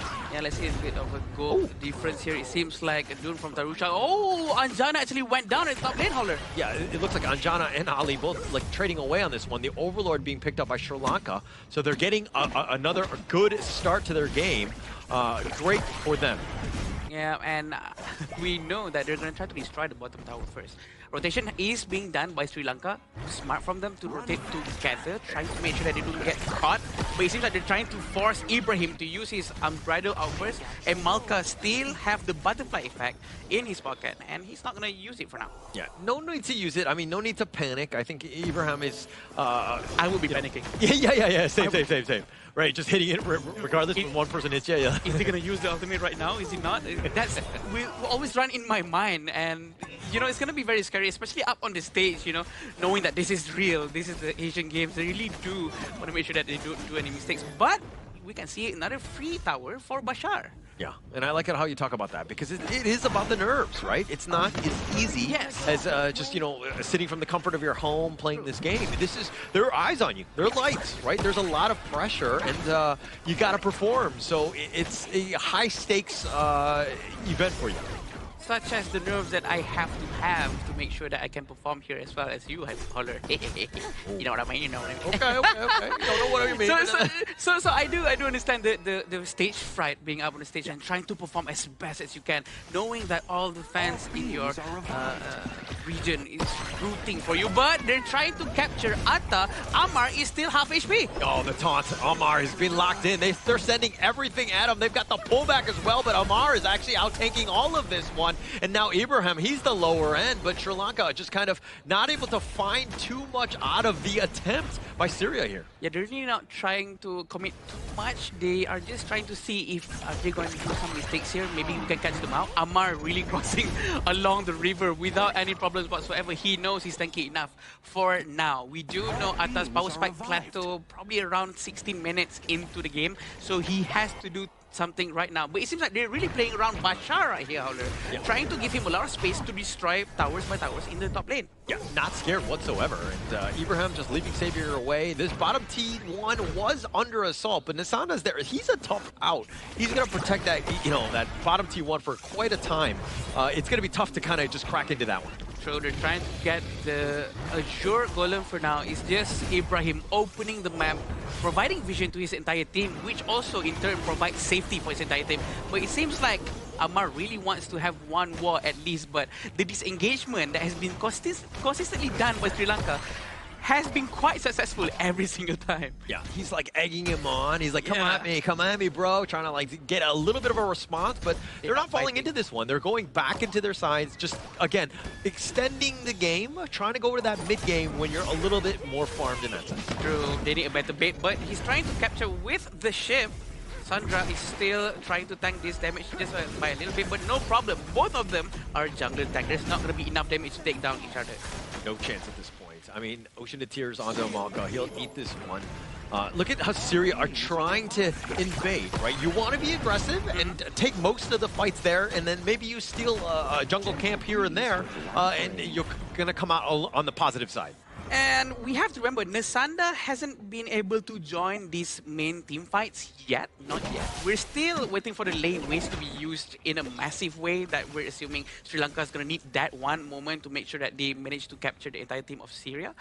But he still have to focus on Bashar all the time because Bashar is always up in the top lane and no one else can handle him except Nasanda. That's exactly where you want your Fatih to be, but the Umbrella Outburst, he's going to be CC immune in that sense. With the flash away, Janith is going to get on the wrong side of the ghost ship, but they've got reinforcements on the way. Sri Lanka just completely scurrying the rest of Syria away. This engagement after disengagement, but look at Bashar. He's in a very precarious position, and we can see on how Nasanda is trying to get some damage, but he's losing a lot of his HP. He's losing his passive too. Yeah, the Unruly Blade on away. Tharusha just, being that frontliner. This is exactly what you want. You want to constantly be focused, everybody just targeting you. Maybe then that's enough space for Anjana and Janeth to clean up. They haven't been able to do that yet, but the thought is there.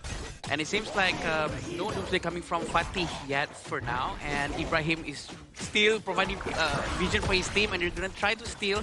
And did they manage to do so? Yes, they did. Abdul Aziz actually have the blue buff. Janeth there with the Blazing Brilliance, just kind of, melting armor, I would say, not really able to do too much. We haven't seen too much value because we haven't seen too many kills. The way that these two teams have been kind of, moving around and just kind of dodging one another, it is a very interesting game to watch. I agree, and it has been going the same for quite a while now. It's quite interesting to see who's going to break this cycle first. Maybe a different rotation, but Bashar slowly creeping in from the side. Is he going to commit or not? It seems like he's going to try to focus on side lane first. Oh, the ghost ship is going to be used, but they take the mid T1. Not enough damage, just barely hanging on. There's a little bit of scotch tape on that tower, just keeping it up. I agree. He's not going to commit to destroy the towers just yet. He's still trying to stand by on the side in case anyone makes a wrong move into the brush. But they're still trying to focus on the mid lane here too. But a new thing is Ali actually went down with Amar at the bottom lane, and they had to send Baichi again to clear the way.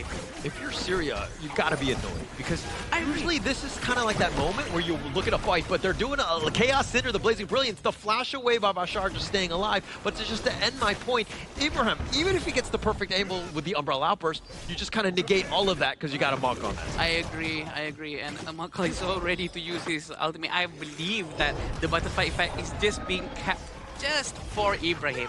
And it's going to be quite annoying for Ibrahim for sure.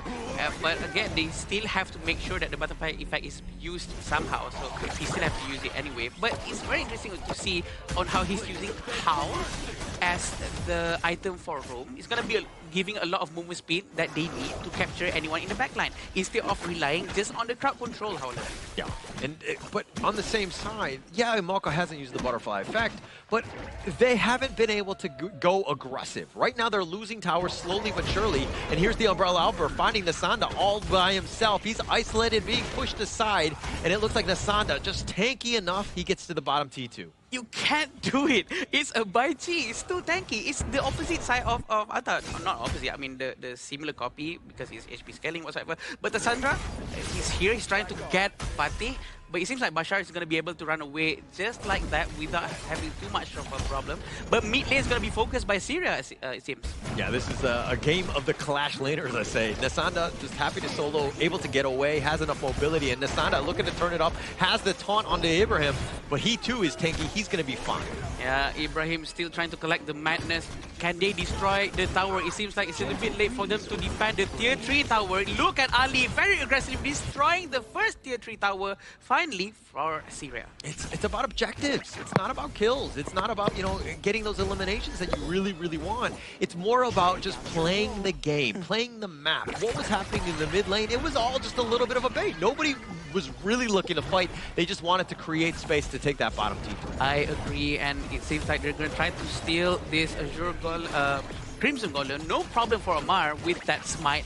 And we do know that Atta has consistent CC immunity every time he uses his first skill, especially if he has Glacial Buckler with that 20% cooldown reduction if he buys one. And we do know that they're going to try to get this Azure Golem one more time. And Bashar still being annoying, trying to clear the side lane, maintaining pressure so that his team can go to the top lane freely, Holler. Yeah, and Bashar, he was trying to just steal that one from under their noses, but like when you saw that Tharusha that was there, you're like, oh man, he's got smite, no chance. But the Stampede is going to be on point. They find Anjana. That's a great pickoff to start things off. Abdulaziz continuing on from game one, gets the double strike here. I agree. They're going to try to focus on the tower now. The last minute is still up top, but are they going to try to dive in? They are, but it's not going to be too much of commitment. But then again, they managed to destroy the tower here. Yeah, mid T3 taken down. I mean, the Ghost Ship is just kind of, you know, zoning potentially, but the Unruly Blade is enough, and now Imanka's in a bad spot. He's taking a decent amount as he goes down. Bashar finding him, and they find Tharusha as well. Ali is starting to turn it up, and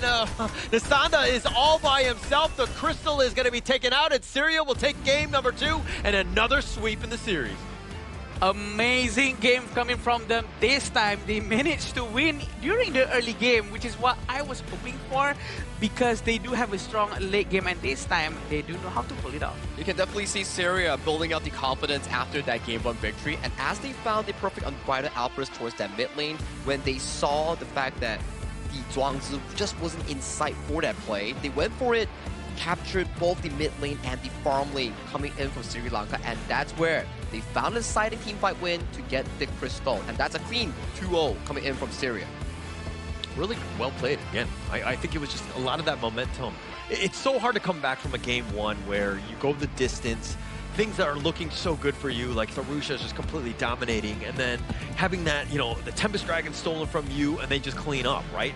That takes a lot of resilience, and the team needs experience to kind of overcome something like that to bounce back in a game 2. But it also seems like Syria is really depending on this Zhang Fei meta. They're really using it right now, and I think that they really can make good use of the Zhang Fei, and they do pick it every time as the first pick. I think the teams going up against them after this need to get the hero out. I think it's not only a team that's going up against them, I think it's the tournament setting as a whole, where Zhang Fei, Lapu Lapu, these are amazing roamers that you can always go on the blue or red side as a checkmark pick, where like say, okay, we have nothing to pick, let's pick Zhang Fei. We have nothing to pick, let's pick Lapu Lapu, because having a roamer that can simultaneously heal for the team and also engage for the team, that's a very rewarding playstyle that doesn't put your Clash Knight into a much more peculiar role that they always need to be tank, they can't be this late game carry, they can go for the backline on key targets like the late game channel or late game mid lane, for example. Yeah, a lot of flexibility. Yeah. Right? And I think that you need more flexibility in the core roles as opposed to the roam. And it's the old tried and true, right? I hate to say it because, you know, Cloud likes this hero, but Zhang Fei is just an absolute menace in the roam. It's so tough to deal with, especially when you're seeing a good one like you're seeing here. And the fact that Sri Lanka actually tried to counter this using Zhuangzi with the butterfly effect, hoping that it could at least tone down some of the crowd control, but it's not enough. And probably this engagement is just not enough. They might have to counter with a lot more crowd control from their own side. And we gotta give props towards Syria, right? The gameplay coming in from Abdulaziz has been really consistent thus far. The Lady Zen, the Angela from game 1 who stole the Tempest Dragon and the Quadra Strike. The man's on fire, man. You gotta give him props towards it. And then you can see Ali as well on the Aaron in game 2. He was consistent in tearing down those towers while saving a safe enough distance to make sure that he doesn't get hit by all the engages coming in from Baiji or the jungler coming in from the side of Sri Lanka here. So you gotta give him props. These players are playing a consistent game. Yes, we don't get a lot of kills, but at the very least, we get a lot of the objectives being traded around. But this time around, Syria is on the offensive end. And that was how they pulled it off, right? I mean, you know when your team has enough time and space to really get to that level where you're able to close things out. Things are very close. You're like thinking, oh, who actually has the lead? And we'll see the gold graph to kind of, you know, solidify what I'm just saying with it, with evidence. But I mean, Abdulaziz, like those 2 kills, that double was the moment they won this game. Yeah, that's true. And also, Ali's itemization with the Aryan, the question that I had earlier, he actually buys Spark Force Dagger, Doomsday, and Void Staff, and Tempest to make sure that he has a lot of magical damage from the ultimate, and also a very quick basic attack to charge up the Laurel Bloom. And it seems like it works very well for him. And also, again, like what Sagi said just now, I agree that he keeps a safe distance and also destroying all the towers down, which is ultimately the most important thing about this game. Correct. When you get structural damage, yes, when you take down an enemy, they can still respawn from the fountain. Yes. But when towers are down, those are non-negotiables. It's down means it's down. It's not going to come back whatsoever here. But you can see in this game itself, right, we got to give props to one more person here. The hidden hero coming in from Syria, Ibrahim.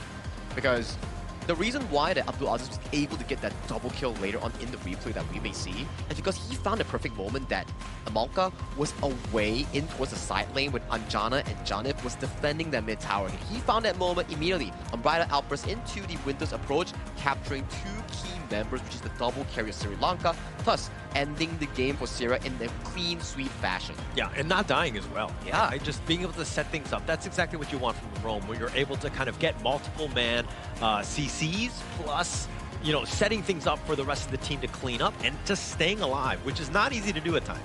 I'm just flabbergasted looking at this damage charge from Abdulaziz. Wow. It is probably around 41% of damage from his entire team, and we do know, thanks to his teammates, that he's able to do this.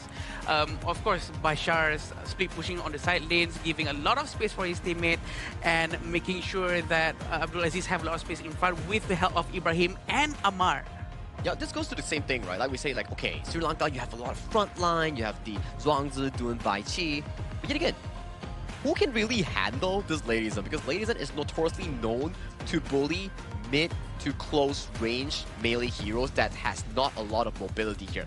Moment Dun comes in, Moment Bai Qi comes in, Destruction Deluge, Flowing Sides, laid down on the battlefield, and you're just wondering here, like, man, this sucks. Yeah, and the Lady Zhone is so good because of that.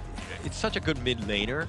And Abdulaziz really just showing how this hero is supposed to be played. Because again, you can't initiate on top. I mean, maybe you got to find some sort of angle to get on top of her because she's able to control everything that's being thrown at her. And to be honest, I'm not shocked if Abdulaziz gets the MVP this time as well. And I think he really knows what he's doing, even with the Angela gameplay in the previous game. But this is the gold graph. Look at how close it is to 0 the entirety of the game just now. Except at the end, the far end of the game, that they actually tried to force the war to happen, Sagi. I think it's the reflection of how the game actually unfolded, right? At the first few minutes, it was like, what, 1-1, both farm laners trading for each other. And then in the late game, few kills here and there, but then it was down to the fact that Syria was able to find the perfect unbridled outburst into Abdul Aziz Ladyzen. That's where the gold immediately expanded to a 4,000 gold, which led to Syria able to win in one swoop fashion here. Let's check out the highlights real quick on what exactly went down here. So this is the unbridled outburst that we talk about here. You can see the Zhuangzi nowhere to be seen in this side, and the butterfly effect coming in from Malka was tragically a bit too slow, leaving it to a 5v3 where there's like a big cannon coming in from Ali that's so strong already in this late game Aaron that he's able to tear down these front lines effortlessly, leading to a clean 2-0 coming in from Syria in the first match of their history of 2026 Asian Games Esports Qualifier. I find it funny that the first highlight was like the 13-minute mark. Exactly. Because that was like the double, right? And it was Abdulaziz with the MVP on that one. Really, I mean, he got those 2 kills at that moment. Again, set up by Abraham on that one. So with 44% of the team's damage, this is exactly what you want to do. And just, again, the tipping point of every single game and closing it out. I agree. The damage coming out from him is a lot. It's a lot. Wow. 5. It's... we have to remember, even in our region, sometimes it's very hard to see something like this, right? Yeah. And we do know no one can touch him and also Ali, and thanks to his teammates, they really protect their backlines very, very well. I think coming into these last 2 matches here, especially with Syria versus Sri Lanka, and then just now Nepal going up against Kyrgyzstan, yes, you can have very safe gameplay, but if you're not proactive enough in finding the better engage, you will end up on the position that Kyrgyzstan and Sri Lanka will be at, because you're always on the defensive end. Yes, goalie is dead even, but if you can't convert that goal lead or goal into proactive plays, you'll always be stuck in a turtle shell, which doesn't allow you to make big plays to close out the game. Defensively, passive games are going to be a losing game overall, right? You're not going to have many chances because when you're aggressive and looking for that map control, you're poking and prodding throughout the different map and you're finding, you know, a jungle camp here and there. You're able to steal things away. Those are the little things that will get you that win because you're starting to grow a little bit of a lead. I agree. Probably being too passive is not really the best thing out there, and it's been proven twice. Except that in the first game for Syria, they actually hold on to their defenses and really keep that jump feel out of me. Had me questioning for a bit, just a bit. He used it at the right time. Let's be honest. Yeah, and eventually it actually worked out pretty well for them. I still believe it's the jump feel. I think the Zhangfei definitely played really well, where, like we say, right, Ibrahim found the perfect engage when Amalka just wasn't there to pop the butterfly effect or was slow to do so. That was the key moment in allowing Syria to end the game in a clean sweep fashion here, but Abdulaziz was the consistent factor as well. Without the Lady Zenpik, or without the 45% damage that he actually dealt in the game, how would you actually chunk down the front line, soften it up for Bashar and also Ali to actually take him down in the late game, right? That's why it's a collaborative effort, but there are a few standouts like Ibrahim and also Abdulaziz in this mid role. Yeah, I think that you're going to go back to this one. I think that all the teams right now in Group D are kind of like, okay, Abdulaziz, this is a guy we got to be careful about. He's going to set things up, and he's going to just like, you know, take those kills and then just kind of just own the game from those moments on. Yeah, having Lady Jen on top of that with the second skill is like a hidden skill that it bounces off from heroes to heroes that people don't really pay attention. That, to me, I think is the most deadly. Yeah, today the MVPs has been really favored towards the mid lane, as we have Team Vietnam and also just now from Team Syria here. So we would like to hear from the winners interview with Mara and also the representative coming in from Team Syria on the stage right now. So Mara, it's your time to shine. What a spectacular game from Team Syria, giving us the longest game so far of the day. Congratulations. We're going to go back. Thank you so much. We're going to go back to game number 1 because you guys had a lot of burst damage across multiple roles. Your mage, your clash, your farm. Now, what was the key into coordinating the engages and making sure that those damages translated into successful team fights, just like what you did? So in the first game, we were having a hard early game due to our draft because we didn't expect Juyu as a roamer. So it was difficult for us in early game, and we also, it's the first time we see the actual level of Sri Lanka, and we are in the first tournament for us as a Syria national team. So there's some nervous players, but we took our time slowly to farm in the early game, reaching the late game and try to do our best to find a specific point to win the game. It was the Tempest fight at the end. Oh, that was a really good one. So a lot of people. Yeah, that was the key with that blazing brilliance with Angela. Now, seeing that, you said it's your first time, but you were able to adjust very well. In fact, when we saw game number 2, we thought, you know what, it might be another long game. But you were able to end it well, around 14 minutes. And how were you able to do that to make sure that it wouldn't drag so long so everything will be in your favor? In the second game, we actually got ready to play our actual level, and we understood our targets and our enemy play style, so we could just play around their draft this time instead of just being like nervous and trying to test the enemy level and their like peak strength and weaknesses. And then we just played on what we trained on in the last few months. So yeah, we just did what we prepared for.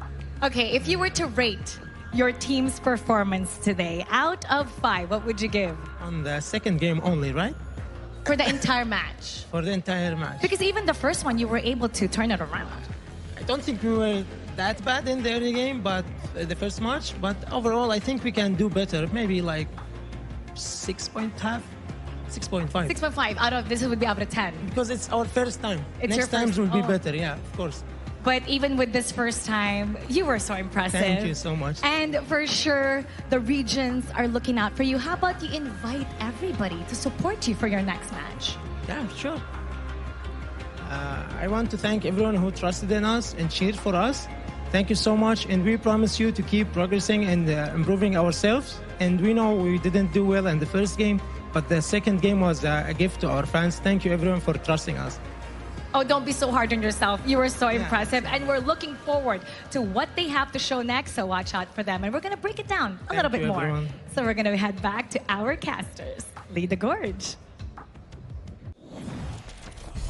Thank you, Mara, for the heartwarming interview. I've got to say, our players, out of all the regions so far, all players has been really nice and very calm with their interview and very expressive of their gratitude, right? Yeah. And you can see from their confidence, right? It's like they're slowly building it. That's why we keep mentioning you got to start on the right foot. If you start on the correct one, you put yourself into a situation that you can actually bring it towards the game 2 and game 3. They were saying like, okay, we were testing them in game number 1, where we're like, okay, we didn't expect it to be a Zoyu roam item in towards the mid lane, which allowed Tarusha to go absolutely crazy on the Ata, right? And then in the mid game, they're like, okay, we started to slow down, compose ourselves. Let's end this game with up to others on that steal. You gotta call it luck, but if you can't grasp the luck, it ain't luck. It's just an opportunity that you missed out. All right. So for them, it's a really, really good game thus far that they actually won out in this tournament itself. Yeah, just I love the fact that he's very humble. Yeah, I think agree, going I into this agree. one, it's I don't know if they're familiar enough with one another to start trash talking. I want to get to that level, but I know that we gotta Slow down. be stiff, right? Slow down. Slow down. I want to be there now. He wants to get to the cream immediately. But I think that, yeah, I agree. He really remembers about his fans at home, and that's all that matters to him, and also everyone in this match. But that was another 2-0 coming in for the Syria versus the Sri Lanka match. But we also have another hot match coming up for the next group. It will be Group A's Indonesia going up against Mongolia in our upcoming match. If you're a fan of HOK Esports, Indonesia's team lineup is definitely what you will be always coming out from international experiences. So for Mongolia, it's definitely a true challenge for them in this upcoming match. So it's definitely going to be another hot one coming in for match number 4 of this day 1. I think it's crazy the fact that we have 5 best-of-3s and we see, you know what I mean, like 10 regions a day, right? Like generally everybody's different, and having that and that opportunity. So this is a situation where we haven't seen Indonesia ever, you know, against Mongolia. Like this is a great opportunity for both of these squads to kind of get those reps in and to see exactly where these two teams stand. This is what makes it special for Asian Games, right? Because we have like 20 regions, and I think that that's what makes it very special. Everyone gathering together at the same place, even after being on stage, then they have to go, not really have to, but they go and eat together and, you know, mingle around. That's what makes it very sweet about things like this. It's like cultural exchange that you mentioned here, right? But talking about special, it's also a special shout out to our official phone sponsor coming in for this Asian Games qualifier event. It's definitely going to be the iQOO 15R, the 2026 Asian Games Esports Qualifiers Honor of Kings official phone. So if you need a phone that can go up to 120 FPS with good cooling and also the high graphics for Honor of Kings, do check out iQOO 15R. Yeah, I think I need one of those. If you guys happen to be listening, iQOO, you know, just let me Tell them at Hollercast. Yeah, I don't have a phone to receive your calls because I need the iQOO phone, but I think that the smart. opportunity is definitely there. But yes, I'm actually very excited to see exactly how these other 2 series are going to be happening. Allow me to steal your lines after this. Well, thank you so much, guys, for watching match number 3. But don't go anywhere. Just grab a drink, grab a rest. Match 4 will be coming up right after this break.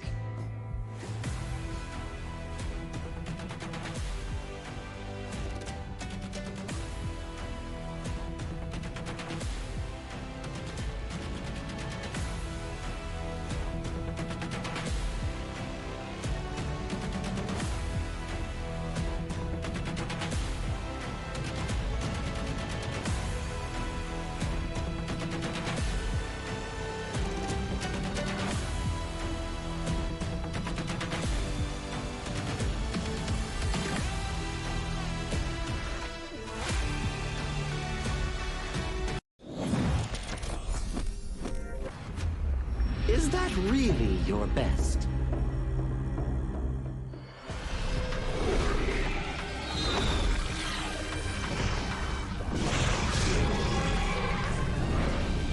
I reserve mercy for what's known as the masses. And as for my wrath, it is reserved for the wicked.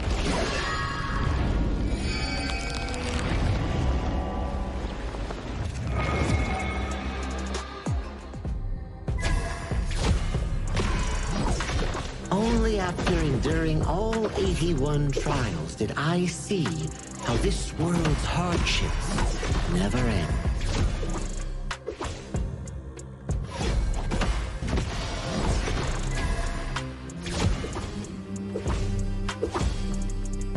How does your head compare to the Serpent Sovereign?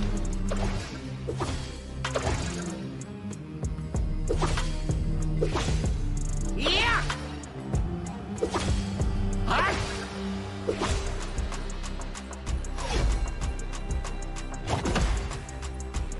Divine form renewed!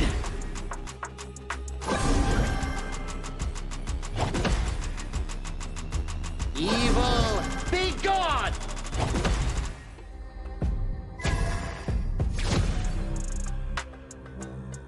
All forms fade!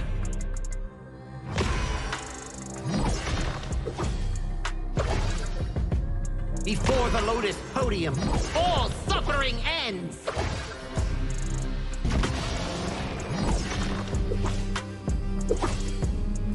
Mercy and wrath unite! I return from the West to dive back into this chaotic world. Little ones of Mount Huaguo, do you still remember me? The great sage, heaven's equal? I'll be back in a flash. Don't let any demons sneak in while I'm gone.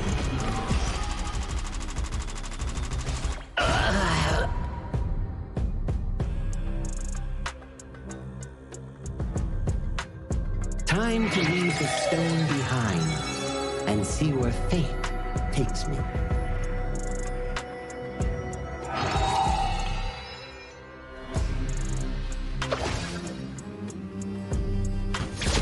This land belongs to Mount Huaguo now.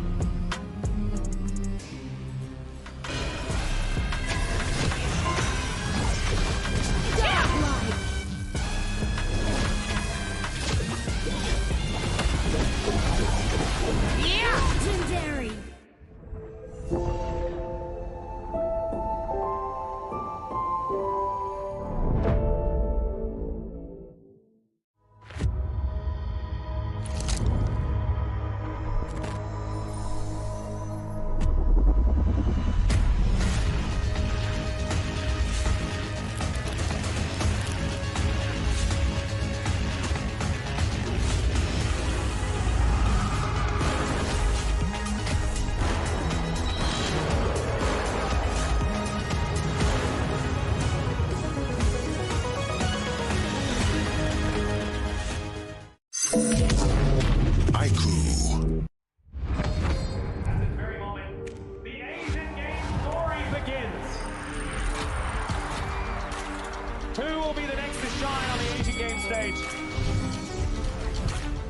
Contestants fight for the honor of their regions while we cheer them on from the stands. Double kill!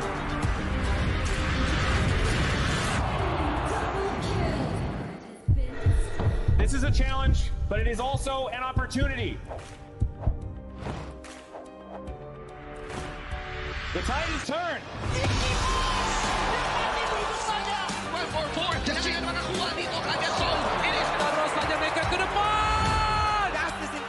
They're gonna use it, golden title, capacity, Victory! And we pulled it off together. We share the same voice, the same radiance. This moment of brilliance belongs to all of us. Together, we shine.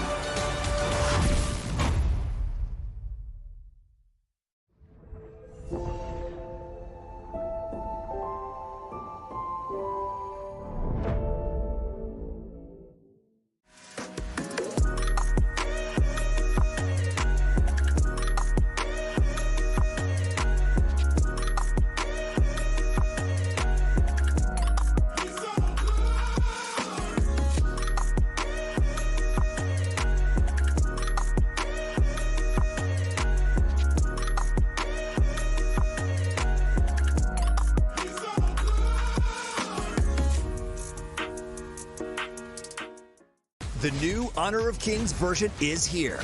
Let's take a look at the two major areas of updates: hero control adjustments and battlefield balancing improvements. Basic attack targeting rules have been updated. If a player is crowd controlled for too long while using a basic attack, the attack command will now automatically be cancelled, preventing heroes from continuing to chase enemies after the crowd control ends. The movement wheel's dead zone has also been adjusted. After the improvements, there's no longer a dead zone in the center, helping prevent input interruption issues. After improving basic attack and skill targeting logic, even if base attack target priority is set to lowest absolute health, you still prioritize nearby epic monsters, and targeting will feel more intuitive. Next up is an overview of the battlefield balance updates. In the new version, the true damage value of the Crimson Golem buff has been adjusted, with the minimum value slightly reduced. The tower destruction slow effect has also been improved. When a tower is destroyed, nearby enemies will now be slowed. The teleportation portal cooldown has been reduced from 45 seconds to 30 seconds, allowing for more flexible tactical choices. A new lizard platform return mechanic has also been added. When a lizard leaves the platform's area, it will automatically climb back onto the platform. There are even more battlefield improvements waiting for you to experience in-game. See you in the Gorge.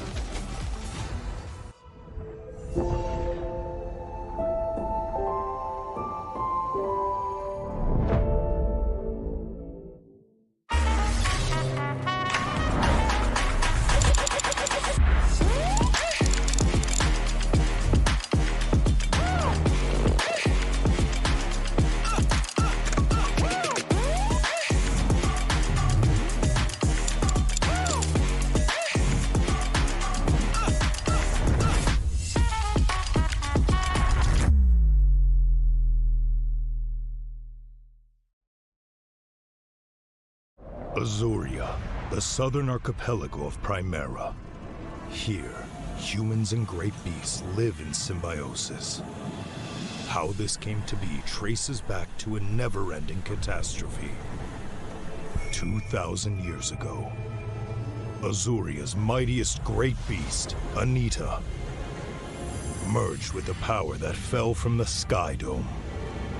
That power amplified Anita's strength, but shattered its sanity. Driven mad, Anita transformed into a massive vortex, the world devouring everything in its path. Where it passed, great beasts were torn apart, and islands were destroyed. This was the disaster that would define Azuria's history, the Eternal Calamity. In its wake, Azuria stood on the brink of annihilation. This catastrophe became known as the Great Desolation.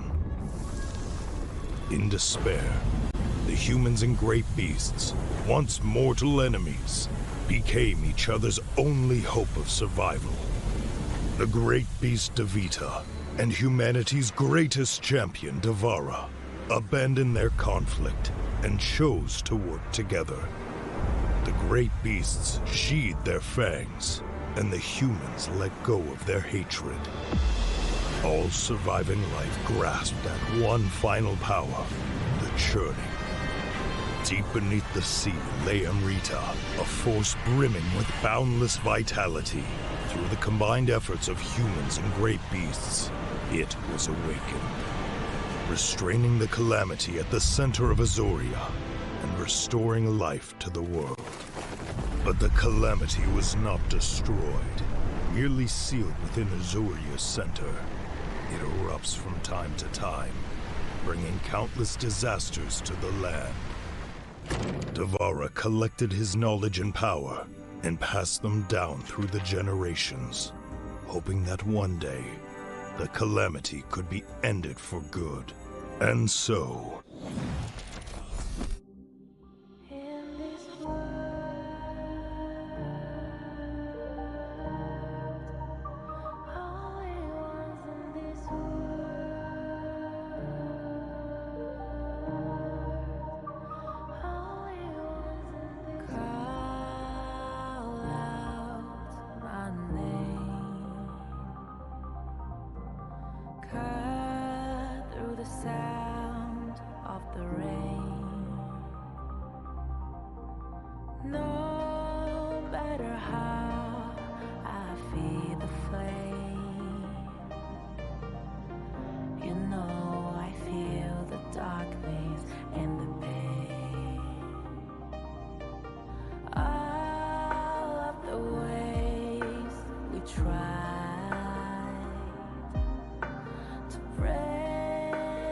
free from the night. You know we made it out, we found the light.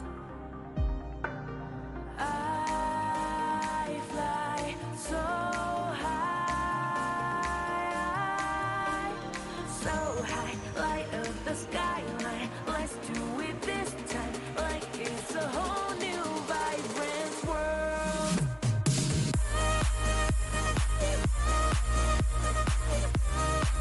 Like we're the only ones in this world. Like we're the only ones in this world. Now I see that I got everything I need. It's alright, I'm on fire, I'm alive, 'cause now I fly so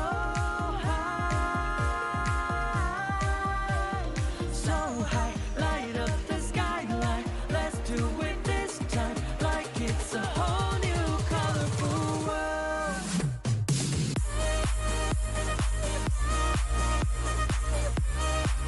Like we're the only ones in this world. Like we're the only ones in this world. Never thought we'd get this far, burning like the stars. How we get this far, like we're the only ones in this world.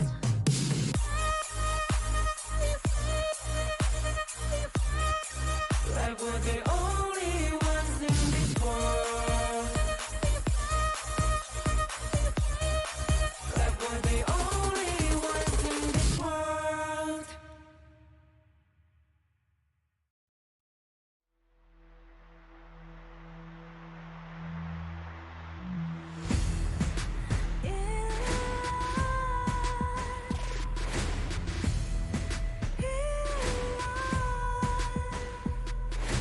What's a life without its worth? Compromising with what hurts inside. When you let fear decide your fate, you don't choose which path to take in life. I'm finally letting go of everything that still holds me. I'm against all odds, but I won't give up, 'cause it's my time to shine. Standing in the spotlight, and no one let me down. Destiny is calling high. I'm not afraid to fight for everything I love. Victory's on my side.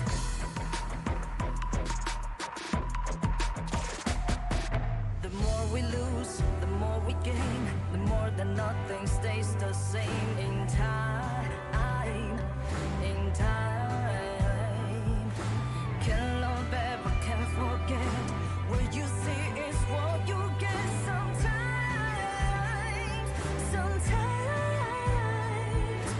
Gonna show the world tonight the light that shines inside us. We're against the odds, but we won't give up, 'cause it's our time to shine.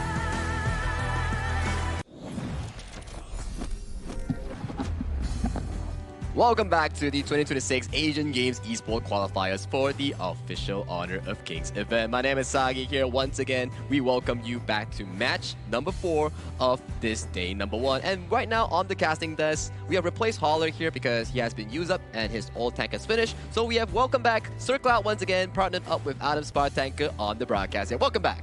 Yeah, I'm glad that Holler's not here because now we are much more color coordinated. That's true, that's true. Yeah, I'm happy to be here with you, Cloud. It's been a while. It's been a while, Cloud. And today we're going to be seeing a lot of games between Indonesia and Mongolia after this. Oh, yeah, exactly. I think this is one of the key highlights coming in for today's matchup here. Because Group A, as we know, we are involving Indonesia and also Philippines. two of the, I would say, strongholds coming into HOK esports global scene here. So if Mongolia is able to take down Indonesia, that's going to be a big statement, and it will definitely stir up chaos in Group A. Yeah, it'll definitely be a newsflash, right, if that happens. So we'll see, because we don't have much about Mongolia here. Correct. So anything can happen. I mean, even if we look like at the previous match, wow, that was the first Tempest there. Oh, and wow. I was at the edge of my seat just watching it at the backstage. I was shocked because, I just came here for my first match and then it was a Tempest. How rare would that be?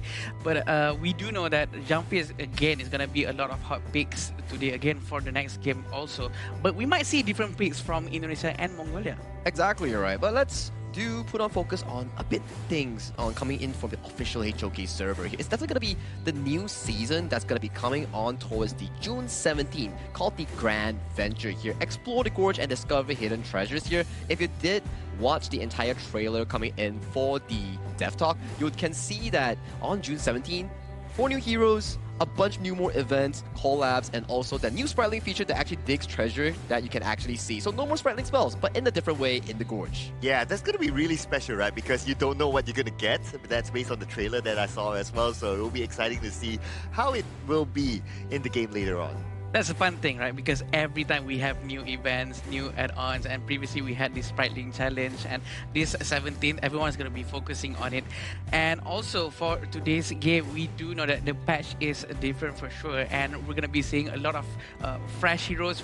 Well, not too fresh, it's old heroes, but it's not used before, but it's going to be used a lot now. Today we did see a lot of Nakururu too as well. Oh yeah, Nakururu has not been the most popular picks, but it's actually pretty good of a hero to counter out against big tanks due to the HP statistic coming in from the hero itself. But let's check out the team walk-ins here coming in from both Indonesia and Mongolia that will be taking up the stage for this upcoming match.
Forged from the region's finest talents with elite mechanics, lightning-fast decision-making, and a relentless pace, they have earned their place amongst the tournament's most formidable contenders. A true force ready to chase glory. Make some noise for Indonesia!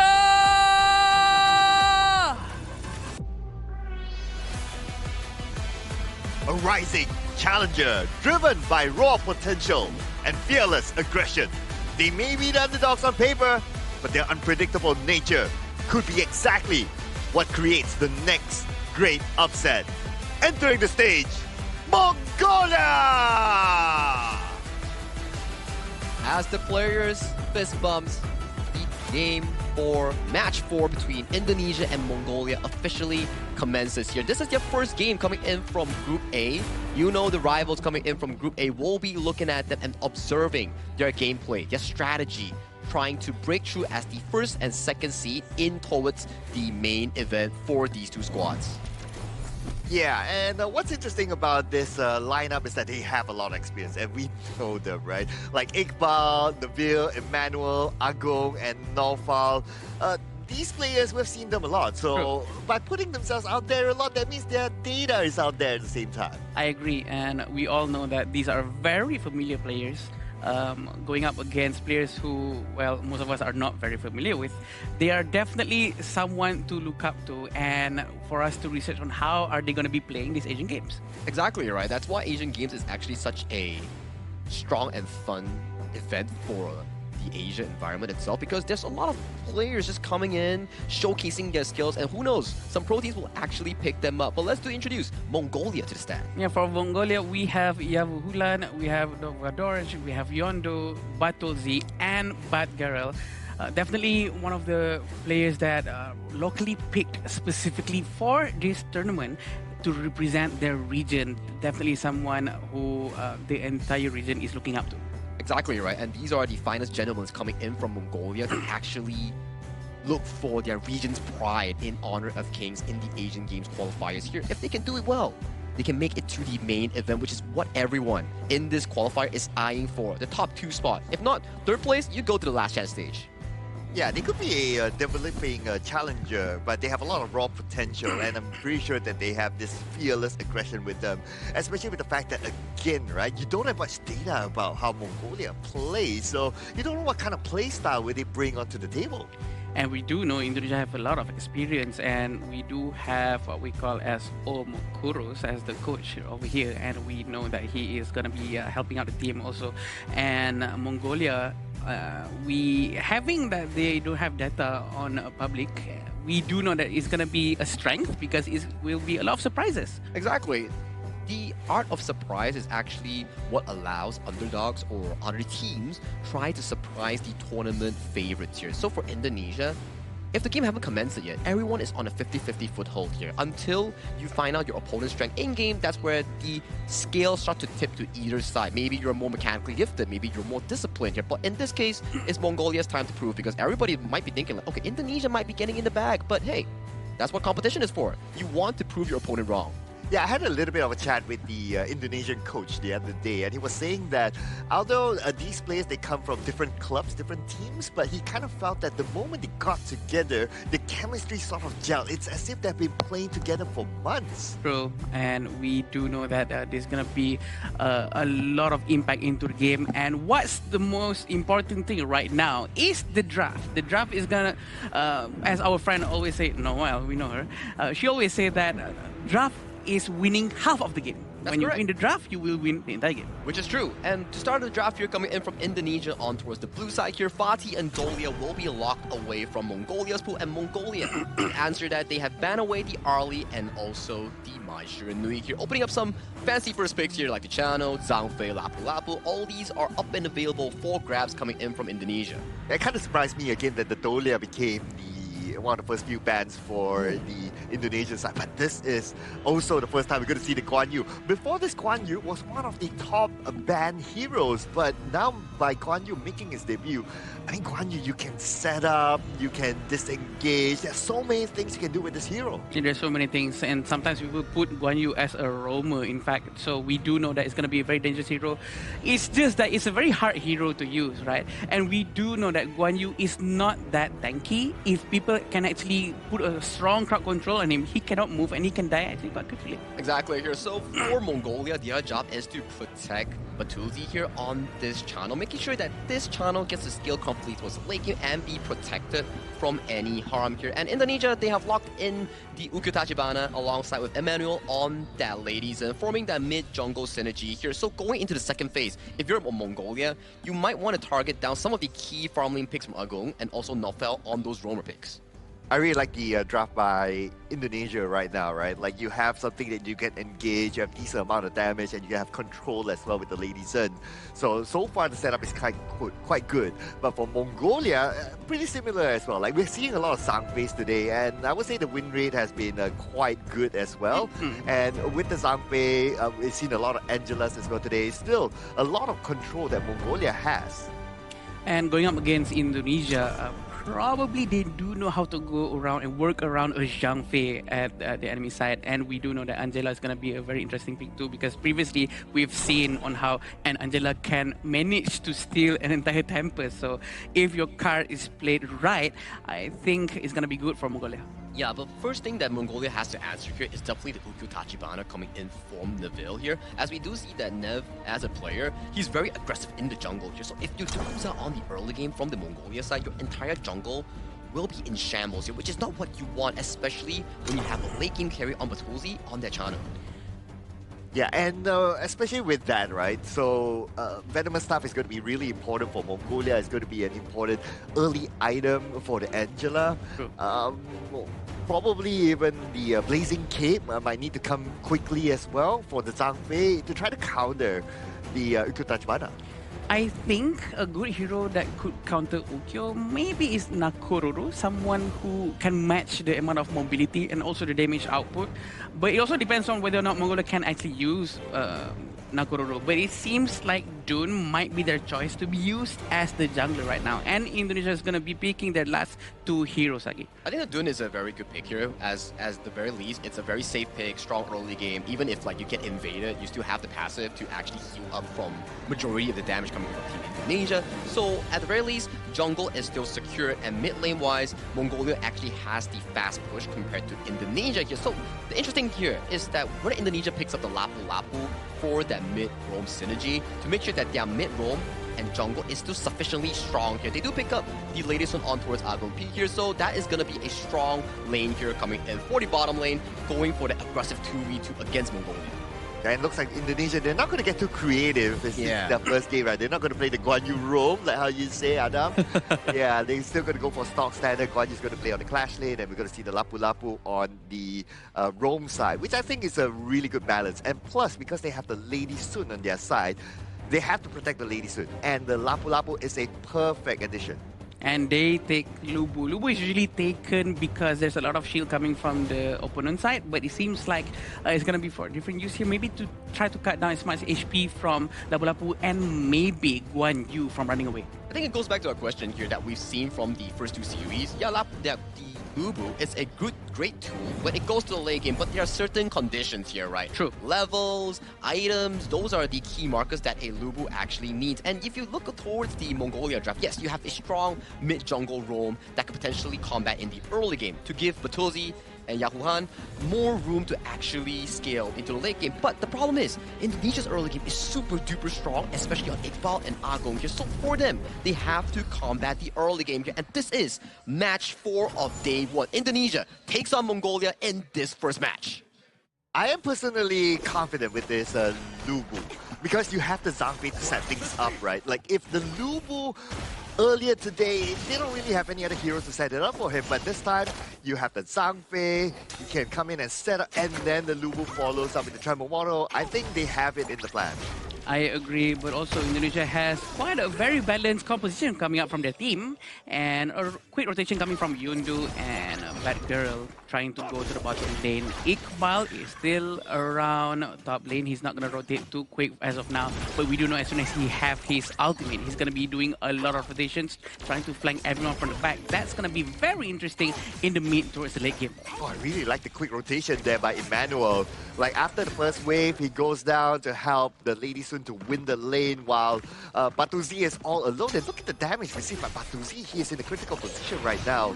He's still alone. Is he going to go for it? Yeah, he's still alone as of now. What do you think make of this? Because they're trying to steal the Azure Golem, Yondu. Somehow he knows that Smite is not there, and they managed to take down Batul Z. 1-for-1, I guess, but it's one buff for one hero. I mean, what would you take, right? Would you take the first strike or would you take the first buff? I think first buff is quite important because it does have a significant impact towards your farming speed. But again, you know what? To each of its own. Maybe they do prefer the buff. Oh, okay. All right. I'll take the first strike. I'll take the first strike. But look at this, right? The goal difference right now is significant. And we're only like, what, 2 minutes in the game? That's true, but they're really trying to find if there's a war that they can take. Zhang Fei is playing with heal. It's not Smite. And they managed to give it to Batulzi. Rotation has been being done by Mongolia. Is quite dangerous for Indonesia actually because they're rotating together, Cloud, which is very good. Yeah, now, but Garel, he still has not reached level 4 yet. So Indonesia doesn't need to be too careful, especially because of his Unbridled Outburst. So they can still play it as it is. But the moment the Unbridled Outburst is available, that's how the gameplay would change for Indonesia. Also, it all depends on how each clash lanes are going to rotate. Are they going to leave their lanes right now? Or are they going to wait for the Tyrant to come by? But we can see on how Emmanuel is very ready to go in. Oh, here comes from the back, and that's where they will get another strike onto Mongolia too. So Indonesia. very clean, I might add. No problem whatsoever. And he can immediately rotate back towards the top lane without no problems. And they're trying to get Lubu right here, Cloud. Yeah, this is going to be a 4v1 situation. Managed to flash away to safety, and he does have the tower still active. But then again, look at the control that they have at the top. I agree, but the red buff is secured by Neville, definitely, and they do have this Tyrant coming up in 40 seconds. I think they have to be quick in to counter-rotate from Indonesia, because Mongolia is really far behind in terms of gold. 3,000 gold is a huge amount for 3 minutes and 30 seconds into the game. But look at how Neville consistently going towards the Mongolian jungle. They really have no breathing space at this point. Yeah, I think it's consistent with like what you said, right? Like Neville's gameplay is like he likes to invade, and they're doing it again right now. But once they got the objective, they got the buff, they let it go because they're playing the objective gameplay. On top of that, the Tyrant's going to come up soon. Yeah, and definitely Mongolia really have to be careful and aware of the positioning of Iqbal, because you know what? Anytime he's missing, he might be right behind you, getting ready to push everyone towards the Indonesian base, which is very dangerous. But Girl really have to be careful. He doesn't have enough madness to trigger his armor outburst just a little bit more. Yeah, and right now he does have it. So Indonesia, they seem to be in a position that they're trying to bait it out. Okay, there goes the Umbrella Outburst, but it did not hit anyone at all, unfortunately for him. And towards the backline, they try to go for it. Yondo is in trouble and managed to flash away to safety. But the crucial crowd control came, and Indonesia right now wrapping it up with a double strike. Iqbal manages to capture Batgirl, and then Dev, and then Yavu Hulan. All three of them falls out just because of his skill sets. And he really knows how to make use of his skill sets, right? Because he knows how to position himself, and he's a very high complexity hero, and he knows how to make good use of Guan Yu. Props to him. Yeah, it was unfortunate for Bagheera, right? His Umbrella Outburst kind of whipped it there. True. It did not connect at all, and the moment they saw that, okay, it did not connect, that is the moment for Team Indonesia to just go all in. True, and Darkwater really tried to do something for his team, but in fact, he actually falls down into Iqbal's hand right where he wants him to be, and keep pushing them further back for their farm laners and mid laners to hit them freely. As we said, it's 4,000 gold in front. I'm sorry, 6,000, but they managed to get one. Battlezeal, we go down. Dude, you were just about to end your sentence, and that strike happened there. But now they're looking for more in the middle, and just like that, Argo will net the get strike. And Dolphin will get one for himself as well. They're not stopping yet. They're going all the way to the back line, and Iqbal will be the one to separate them all. But here comes the Tremble Mortar to try to find Bamdo, but not enough damage. Ooh, look at how annoying Emmanuel is with his skill set. He's freezing everyone inside the tower, and Neville has no problem whatsoever to destroy the tier 2 tower at the bottom lane. And Iqbal is still at the top, trying to find much more space for his teammates before he joins them for a team fight. Oh man, Team Indonesia right now, they have absolute control, and at 6 minutes, they already cleared out 2 towers in the middle. That is crucial. I agree, extremely crucial, because it actually provides vision to the team, and when it's destroyed, this gives a lot of freedom for Indonesia to rotate freely from the top jungle towards the bottom jungle without any vision whatsoever. And we do know it's almost 10,000 gold difference. Also, the itemization coming from Agung, he's already finishing up his Shadow Reaper, and he's going to go with Daybreaker most likely after this. And no anti-heal items yet for Team Mongolia, so that's going to be a big problem for them. Now that Neville is going in, and from the side, oh, they bait it out! And then the Bright Albers! Ah, that was too unfortunate! And now Iqbal comes in from the back as well, pushing them forward! And with that, Team Indonesia gets 3 strikes! He manages to make them miss their unbridled outburst. Indonesia trying to focus towards the crystal. 4 of them against 1 Yondu. Can Yondu make it by enough time for his team? Oh, will there be enough time? No, but unfortunately not. Heartstring, give it to us the bell. And this is Team Indonesia getting Game 1. What a game from Indonesia. They know what they're doing. They really make good use of Iqbal and his Guan Yu, pushing them non-stop, and they also managed to bait the Umbrella Outburst. Very, very unfortunate for Mongolia. Yeah, in the 7-minute fashion here, Indonesia defeated Mongolia in game number 1. in style, I would say. Iqbal was all over the map on that Guan Yu, finding the perfect flanks, finding the perfect place, setting up his team for those early game wins, and it all snowballed into that final win in just 7 minutes here. Yeah, this is the fastest, most confident game that we have seen here so far. I don't think Team Mongolia got a single takedown at all. Yeah, as of now, probably not, and we do know that they're really trying their best to play around Indonesia, but going up against a team who has been playing together for so long, Cloud, it's going to be very difficult to find that chemistry bond as strong and as adhesive as that. I mean, that's why it's called a challenge, right? As we introduce both teams, Indonesia is known to be a global contender. And then for Mongolia, they come in as the challenger here. Their goal here after viewing Game 1 is to try to improve themselves in Game 2 to see how far they can actually go in Group A. Because if you sulk after Game 1, it's going to be really difficult for you to actually come back in this group itself, because you're still going up against different group players, different teams and regions that could be really difficult in this Group A. Yeah, and if we were to zoom in onto the draft, right? So if you kind of think about it, Team Mongolia, they don't have an answer to the Guan Yu.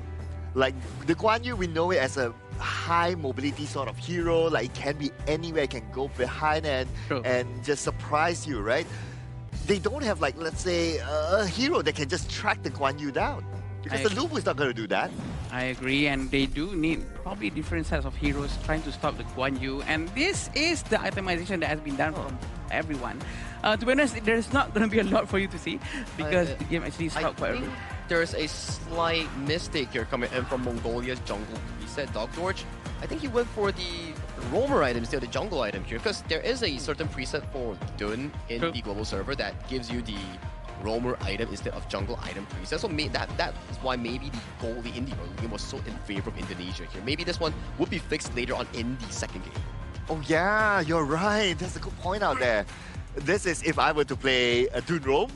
That's what I would build, right? Exactly. Yeah. I second that as a roam main. The other one is that I kind of felt that the Angela should have gone for the early Venomous Staff. I think that's a little bit more important. Yeah, I think that's possible too, considering the stats-wise and everything does make more sense. But in this game, Indonesia did exert a lot of dominance here. Iqbal with the early plays, we saw the Razor Cavalry so just pushing multiple players coming in that mid lane. First casualty coming in was Dog George in that mid lane first push, and then later on it was that Tyrant fight where Iqbal just found multiple members, which led to a landslide of a lead coming in from Indonesia to win out this easy game for them.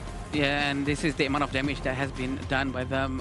Batuzi with the 14,000 damage, it is quite a lot, but also because he's been pressured by the entire team of Indonesia from the get-go, and no one was helping him. So he had to defend himself as best as he could, but the dives that has been done by Indonesian team, they managed to really get him from the get-go, even though they do miss out on the Azure Golem buff. I was kind of slightly surprised though. I thought that Iqbal was all over the map. I thought that he would have a 100% participation, a team fight participation rate. But then again, yeah, he is there during the crucial moments. And what I like about Iqbal is that, okay, he comes in, he does his job, Razor Cavalry, pushes people forward, and then he goes back to his lane really quick. That's the benefit of the Guan Yu, right? Fast movement across the map, good setup. That's why it's a very high mechanical pick, as explained by Adam just now in the draft itself. If you can pilot it well, you really can set up multiple high-level big plays to really bring yourself into what?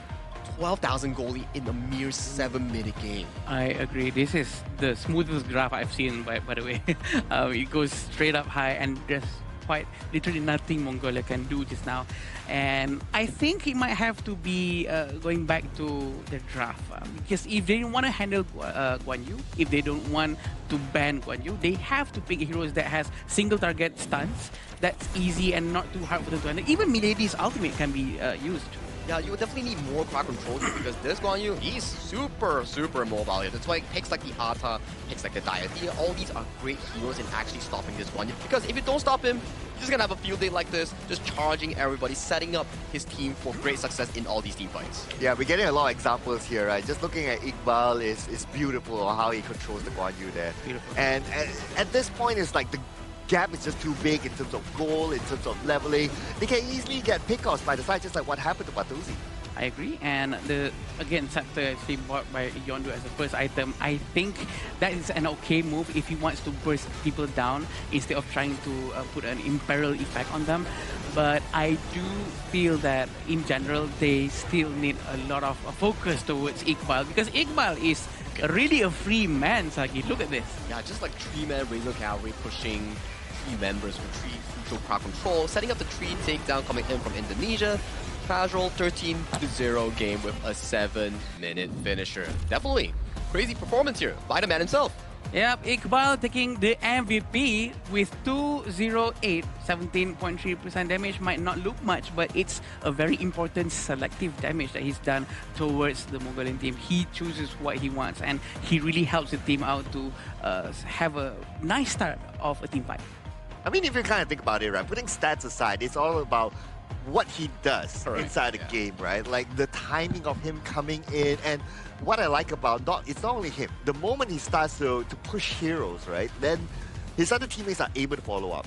Again, this is, I would say that it's kind of based on what I've discussed with the coach as well. He feels that the team has very good chemistry. It's almost as if they've been playing together for months, and it's showing in the game. Yeah, it's cohesion, right? They are like one setup, boom, everybody comes in, everybody does the same play, reacts towards it. This is what good chemistry actually brings you far in the HOK esports game as itself here. So, the question comes, Adam, what can Mongolia do in Game 2 to equalize this footing? I think they have to learn more towards rotating together, right? Having their mid lane, roamer and jungle, try to clear the mid lane wave, the minion waves, and also the jungle together to maybe try to benefit the gold sharing technique more. But also maybe, honestly, when they go back tonight, they might want to bond more, go out, go eat together, talk together. I think that's much more important. Yeah, eat is definitely important, right? Yeah, I get it. Food is important. Cloud. I love food. Who doesn't love food, right? Exactly. Right? Yeah, but I think that what Mongolia needs to improve on, right, coming into the next game is the timing of their rotation as well. If we were to look at like Team Indonesia, how they did it is that after the first wave, the Latesen cleared it really, really quick. Yep. And by the time we got it on screen, it's already down at the farm lane. While for Team Mongolia, they're still like hanging around the mid lane. I think that's coming from experience and gameplay itself, where Indonesia, Emmanuel, and also the side of the roamer, they know for a fact that, okay, let's push up this wave and immediately rotate towards the farm lane, because in the first 0 to 1 minute, the objective in farm lane is the Fire Beak, and then after the Fire Beak, you can also take away the Spike Tail Beast, which is the Armadillo camp coming in from the enemy team. That almost gives you about like what, 200 gold lead just from that one movement here. So planning your early game as a mid-roam, mid-jungle, jungle roam, all these are very important in Honor of Kings. But it does seem like the Mongolian team have an idea, and they try to execute things such as maybe Angela trying to steal the Azure Golems and whatnot. But maybe they need to continue that more to snowball, have a very good snowball effect towards having a good economy from the get-go. Yeah, they kind of left the channel hanging for quite a while. Yeah, the moment the three-man rotation happened onto the farm lane, then the channel was overly exposed. Yeah, it's not going to be an easy one coming in from Team Mongolia here. But also, we want to shout out to our official venue sponsor here. It's going to be Marriott Petaling Jaya here, our official venue sponsor and hotel partner here for the 2026 Asian Game Esports Qualifier Honor of Kings. Thank you so much, Petaling Jaya Marriott Hotel. Thank you so much. Yeah, definitely. The game was amazing, and we want to see more of that. And we do hope Mongolia can hit the reset button right now from the get-go. And we want them to be able to not sulk on it for too long. Yeah, so what do you do, right? I would say Guan Yu ban is pretty much a must. Yeah. Like, that's the reason why the entire day we have seen Guan Yu and Dolia being banned out. Now, this is the first time that we saw the Guan Yu being let go, and obviously Indonesia had the first pick, so they will make the best out of it. But moving on, we're going to see Mongolia chose the blue side instead, so they are going to get the first pick. I think it goes back to like you mentioning on why Dolia is a ban on towards the blue side. It's because on blue side, if you don't want the Dolia, you don't want to play the combo coming in from the Dun Dolia, Kaiser, or the Dolia Yuhan. For example, you can go for picks like the Guan Yu that has been really dominant since we're referencing to the Season 13 patch, which is a very strong Guan Yu patch, I would say. I want to ask both of your brains right here. If I were to let you guys to choose the two best heroes to be banned in this level of Asian Games, what would you guys pick? I would personally probably choose Zhang Fei and Guan Yu, or Zhang Fei and Dharma, something like that. What about you, Cloud? I'm thinking the Dolia is a must. Okay. And after looking at what the Guan Yu is capable of doing, I'll probably pick the Dolia Guan Yu. And why I don't pick the Zhang Fei? Well, maybe because I'm a Zhang Fei main, so I know the Zhang Fei's weakness. Remember, there's a Mai, by the way. There's a Mai Shiranui. Yes, there's a Mai as well. So Zhang Fei don't like Mai, no? Okay. Zhang Fei don't like Ata. Okay. So Zhang Fei has a few weaknesses, if you ask. I think I'm sticking towards Cloud's idea here. I do think that the Dolia and the Guan Yu are two of the key picks here, because mainly Guan Yu, there's not a lot of counters here unless you pick the Ata or the Diadia to really counteract this hero. Daji. I would say Daji is more of a 50-50, because you stun the Guan Yu, you can cleanse it off with the spell 2 coming in from the Guan Yu. And if you want something that can continuously block the Guan Yu, like the Ata here, and has spell 2 basic attack, breaks the bar. The wall, you can't cross the wall. So those are things that you need to consider here, which Mongolia considered here. Ban the Dolia, ban the Guan Yu, and they are off for their day here. And for Indonesia, they are banning away the Diadia and the Mai Shiranui here. Locking in the first pick will be Fatih on the hands of Yao Wuhan. They have been listening to Sir Cloud for sure. And they actually banned these heroes, and they do know how dangerous this can be in the right hands. And we do know Iqbal has a lot of hero pulls under his belt, and I don't think it's going to be too much of a problem for him to take something else. Charlotte is open, by the way. Dude, I was about to say, okay, there's still that possibility, right? Yeah. Iqbal and his Byron is superb. Oh, yeah. And there's the Lapu Lapu. Yeah. Indonesia can still play that comp. Cool. That's true. I see. So with that, you do see the Charlotte that's being locked away coming in from Mongolia here. For Indonesia, they are making a very destructive mid and jungle synergy, where if Ukyo lands a spell 2 stun, Xiao Xiao will connect it with a spell 2 Honey Sweet Breeze and come in with the full burst potential here. So likely we see this Fatih might be going to the jungle in the hands of Dark Torch, and the Charlotte might be going to the Clash lane here for their first half of the draft. And you see a Liang being locked in here. They want to go in for those side lane catches. I agree. This peak-off composition is quite good, to be honest, going up against a giant team like Indonesia. I think this might make things much more simpler for them to execute things out.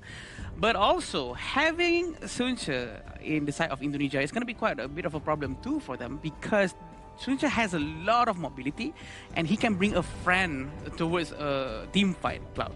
Yeah, I see the Liang Bei, how it's going to be played out, right? Like side lane pickoffs is really good, but the thing is that Mongolia, they need to improve on their timing of rotation in order for that to happen. If they allow like Team Indonesia to dictate the play and they're stuck at their lanes trying to clear up when Team Indonesia, they've already rotated, then the Liang might not be that effective. I think Liang is also a pretty difficult hero to actually execute, because it requires a full team to move accordingly towards the Liang's first level 4. And we've seen it from time to time from regional pro leagues. If you pick the Liang and you're unable to get an early lead from, like, let's say 4 to 10 minutes, it starts being less effective as the game goes on, because you're more tanky and you have more things to cancel the Liang. Wait, Sagi, something popped into my mind. I think this is Charlotte jungle.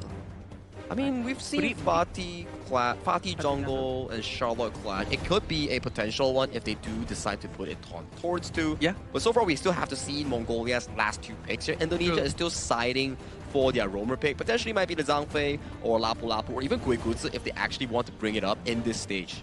Yeah, very smart from Indonesia, because they actually banned Princess Frost and Ganemo, because we do know Liang works very well with these 2 heroes.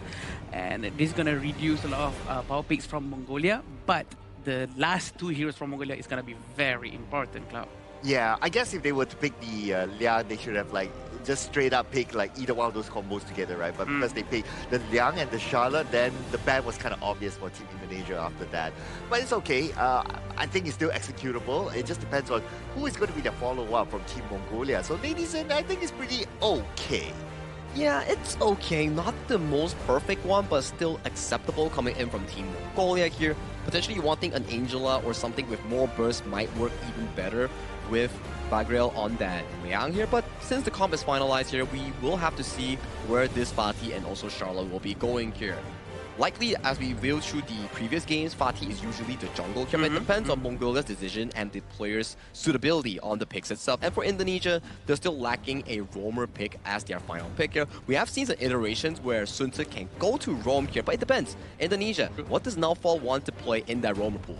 Yeah, this last hero will be quite important for them as well, and they're really taking their time with this because they don't want to mess this up, knowing that there's Liang on the Mongolia side. They have to counter something, and Lapu Lapu is one of the best choice because they require a lot of time. They require one guy at least to soak up all the damage, Cloud. And Lapu Lapu has his passive as well, right? Yeah. So that combines well together with the Sun Tzu when they engage in a fight. At the back of my mind, I was kind of thinking like, okay, a Zhang Fei would be nice as well. You know, like the set sail comes in for the back, you have the Zhang Fei from the front, and it will be like a sandwich sort of situation. But yeah, Lapu Lapu is okay. I think it's a good pick, right? Comparing to like, oh, it is a Charlotte jungle here. There you go. Dark Dorch is going for the Charlotte jungle here in the Team Mongolia. And back to the Lapu Lapu pick that you mentioned there, it's actually pretty good. You want someone to be able to cancel off the Liang ultimate from a far distance, spell to charge, or the ultimate Raging Sea to reach the backline and drop Rockgrill from that Liang's power control. But let's drop it in towards the game here as this is game 2 between Indonesia and Mongolia. Will Indonesia close this off with another 2-0 for today, or will Mongolia fight back in this game 2? All right. As a Charlotte main. Yes. As a Charlotte main, what's your take on the Charlotte jungle here? I've played Charlotte jungle. You know why? Charlotte is actually listed in the jungle role, so it's actually quite good. But I was using a tanky item, but we can see that they're trying to force a war up here. They're not trying to go towards the Azure Golem, just trying to steal that one small little jungle. Again, right, same formula deployed by Team Indonesia is that below the first wave, after the first wave, they start rotating again. So because of that, they already forced out the flash by the Liang, and they even took out a few jungle camps. I agree, and I think having Liang in the hands of Mongolia, they should be able to rotate better, right? The one that we've been asking for. They have to rotate faster, rotate better. So maybe having Liang and Lady Zhan sticking together and rotating together, this might be the solution. It all depends on the execution from the team. But having Charlotte as the jungle is going to be very interesting. Yes, and of course Charlotte has higher mobility, right? So in case they start to engage, Charlotte can be part of it as well. Yeah, and unfortunately from Dark Vador, he still haven't bought any jungle item as of now, and also Liang seems like he does have the roaming stone. Oh, and they're going in for it. And speaking about Dawadosh, looks like because he received that amount of damage and his jungle is being cleared out.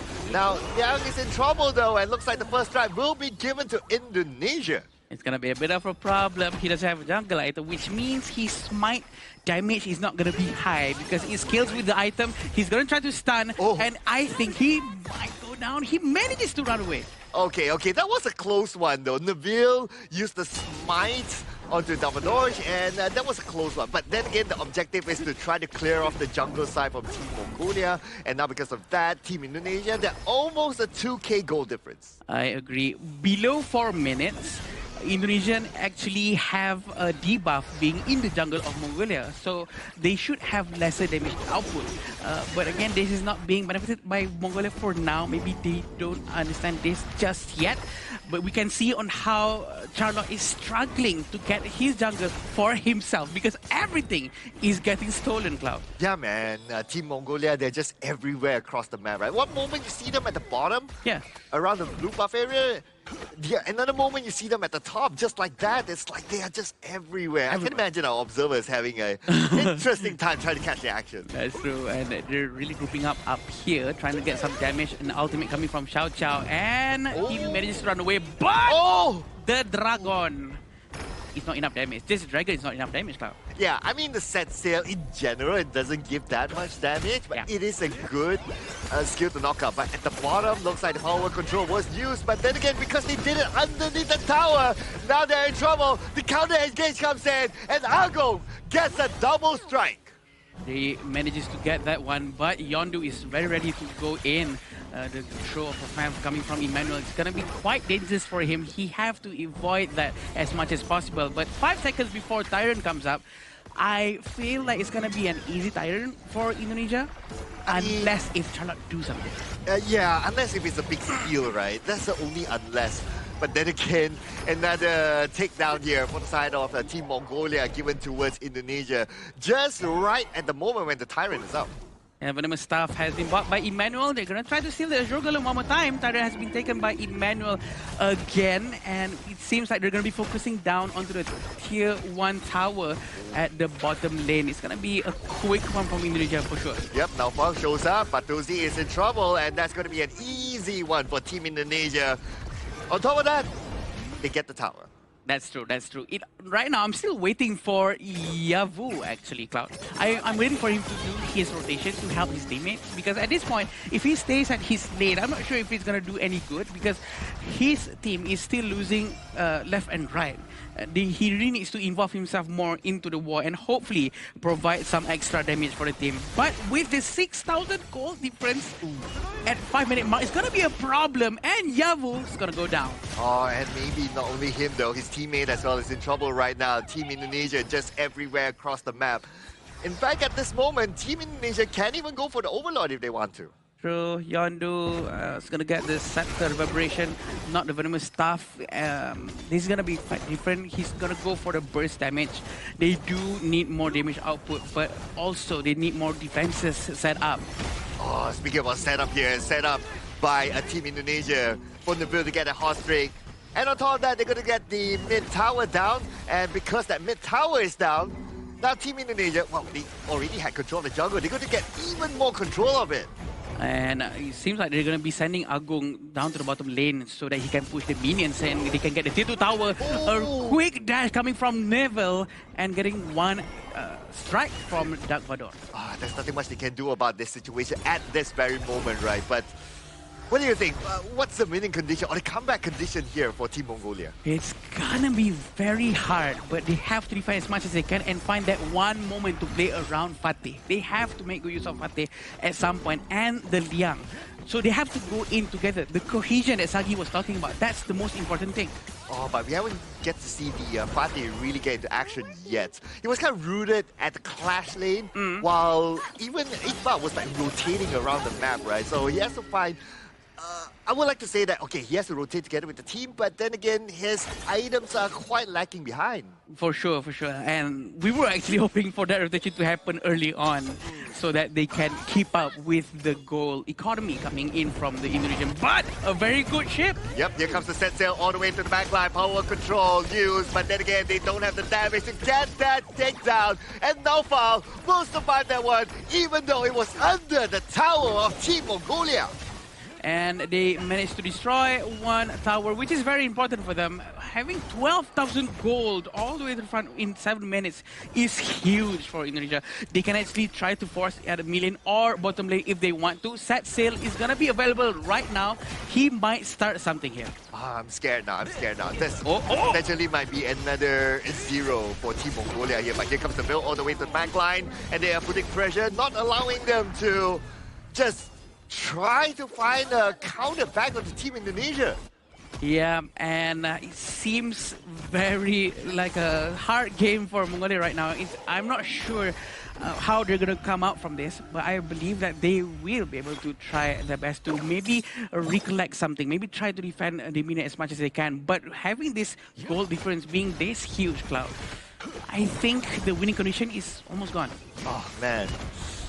Unless something unimaginable happens, but okay, not too sure what he was doing there. At least he's trying, you know? He was trying to bank on like going in and just smite, right? Yeah, true. But again, his smite damage is not going to be high because he doesn't have any jungle item. Oh yeah. The smite damage scales from how much jungle item you have, and the last one with the stacks will give you the maximum amount of damage. Okay. Oh well, he'll be back in about 3 more seconds right now. This might be their last dance against Team Indonesia. But Team Indonesia, I'm pretty sure they want to wrap things up at this moment. They're going for the minions that arrive, coming in from all angles, and they go all the way to the back line. And it is the Bill with the godlike, and Team Indonesia, another clean victory! Congratulations, Indonesia, for managing this one. A very clean win from them, for sure. And there's not much to say. It's a very good game. That's a fast 2-0 coming in from Indonesia. It's not only about defeating their opponents, but it's also showcasing to the world that they are a top-tier region in the sport of honor of kings here. So they claim the 2-0 and they defeat Mongolia. Currently, Indonesia will be sitting tight as the first placer in Group A. And look at this, right? All smiles for Team Mongolia. They know that this is their debut at the international stage. Yeah. They know that this is them getting the experience. And what better team to fight against other than Team Indonesia, right? I agree. And to be honest, this is a good moment for them to actually collect all this real-life experience being up on the stage and going up against one of the best out there. And I feel like they should be able to, okay, we're learning something today.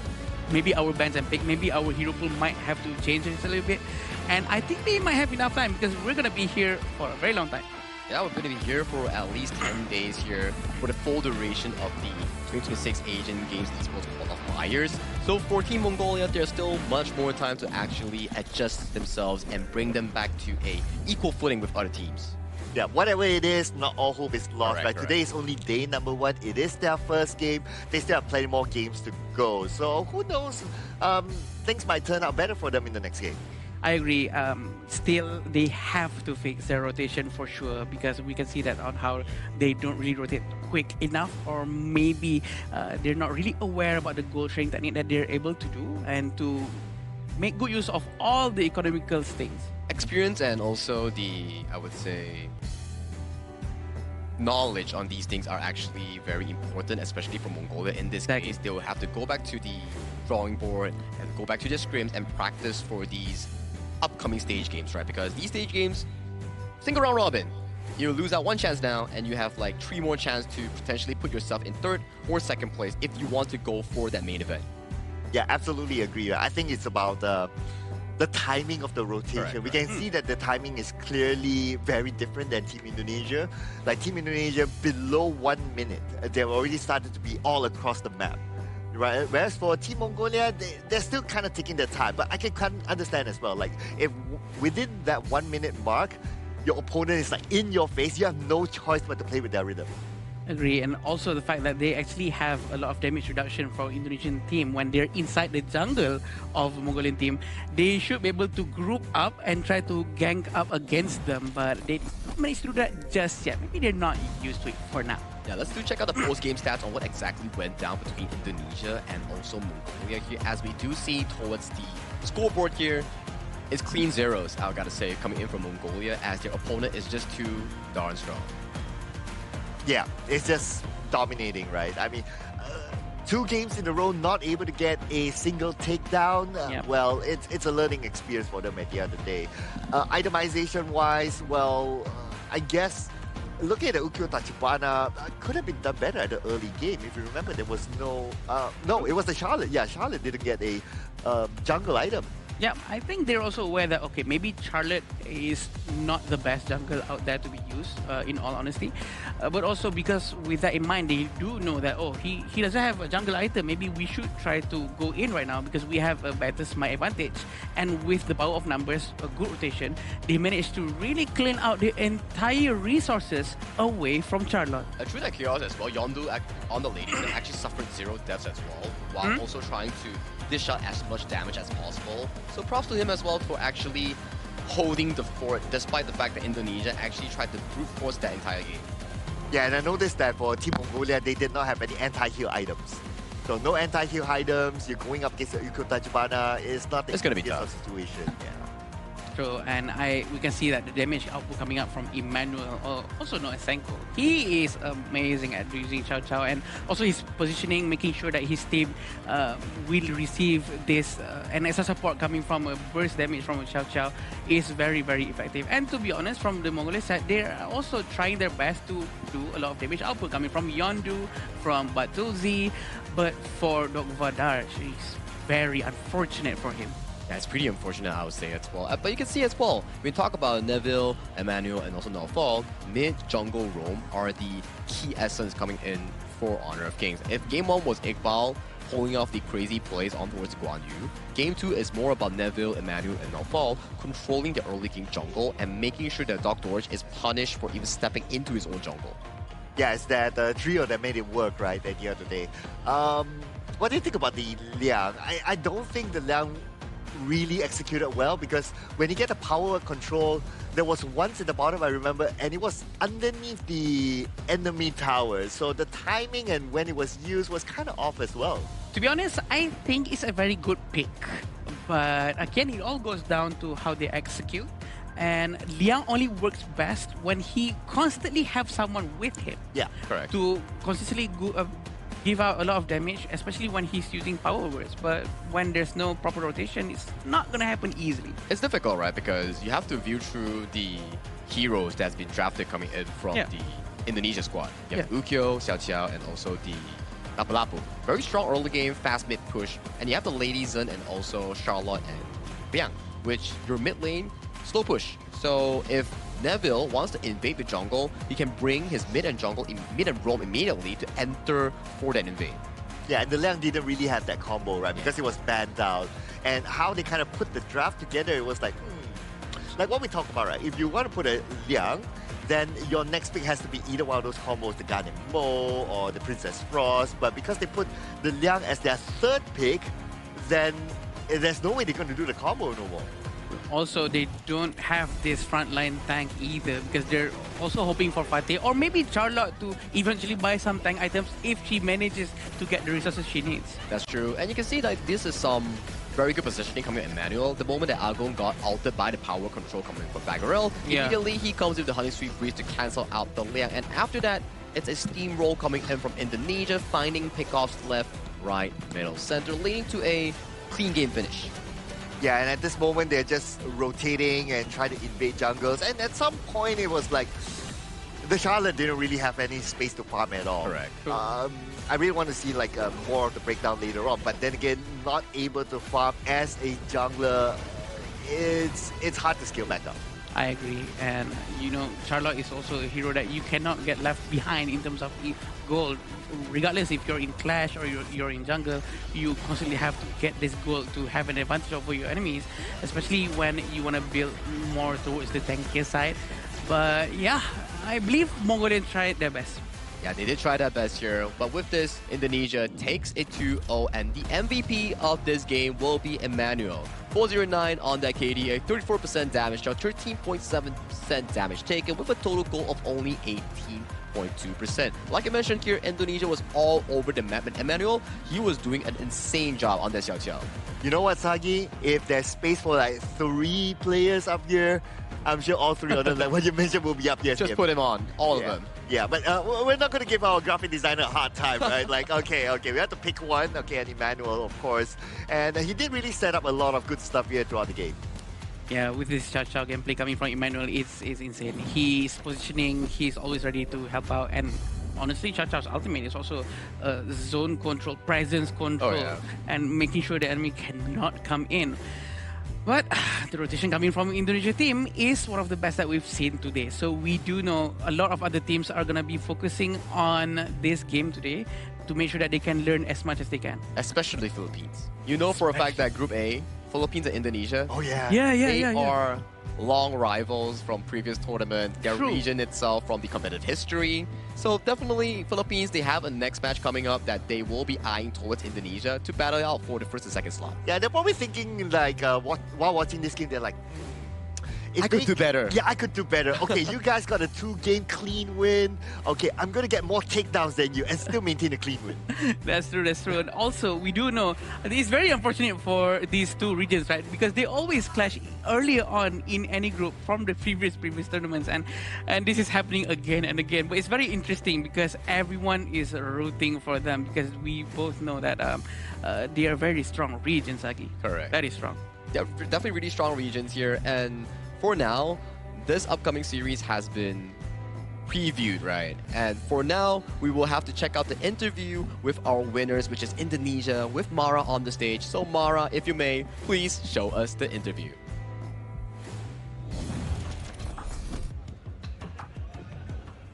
We're here with Neville from Team Indonesia. Congratulations. Oh my goodness, that was such an advantage win. Game number 1, it was 13-0 with 7 minutes and 19 seconds. Game number 2, 16-0 with 8 minutes and 39 seconds. That was so fast. Actually, the game number 1 was the fastest game. Both matches, actually, you finished really fast. Did you expect it to end so early? Is that the game plan all along? Actually, we always expect the best of this team, but we also need to expect if the game we were playing will not go like our plans. So we just prepare ourselves, and this team, everyone is prepared. So if we finish the game really fast, I think it's just really according to our plan, but we all try our best. Everything went according to plan. It was such a decisive advantage. And how were you able to do that? Was it the communication? How was it with the team? Because you didn't even allow the opponent to have a single takedown in both games. No turret destroyed, and they didn't even get a single objective.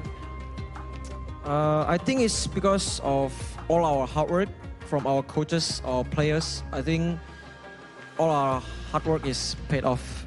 Yeah, that's why we can make a decisive, really advantage. Everything was perfectly done. Do you think that you can show the same performance all throughout with all your opponents for the tournament? We will try our best to be consistent until the end of the tournament. Now, for sure, Indonesia is watching right now, cheering. You gave them confidence. They were so proud how you represented the country today, the region. What would you like to say to Indonesia?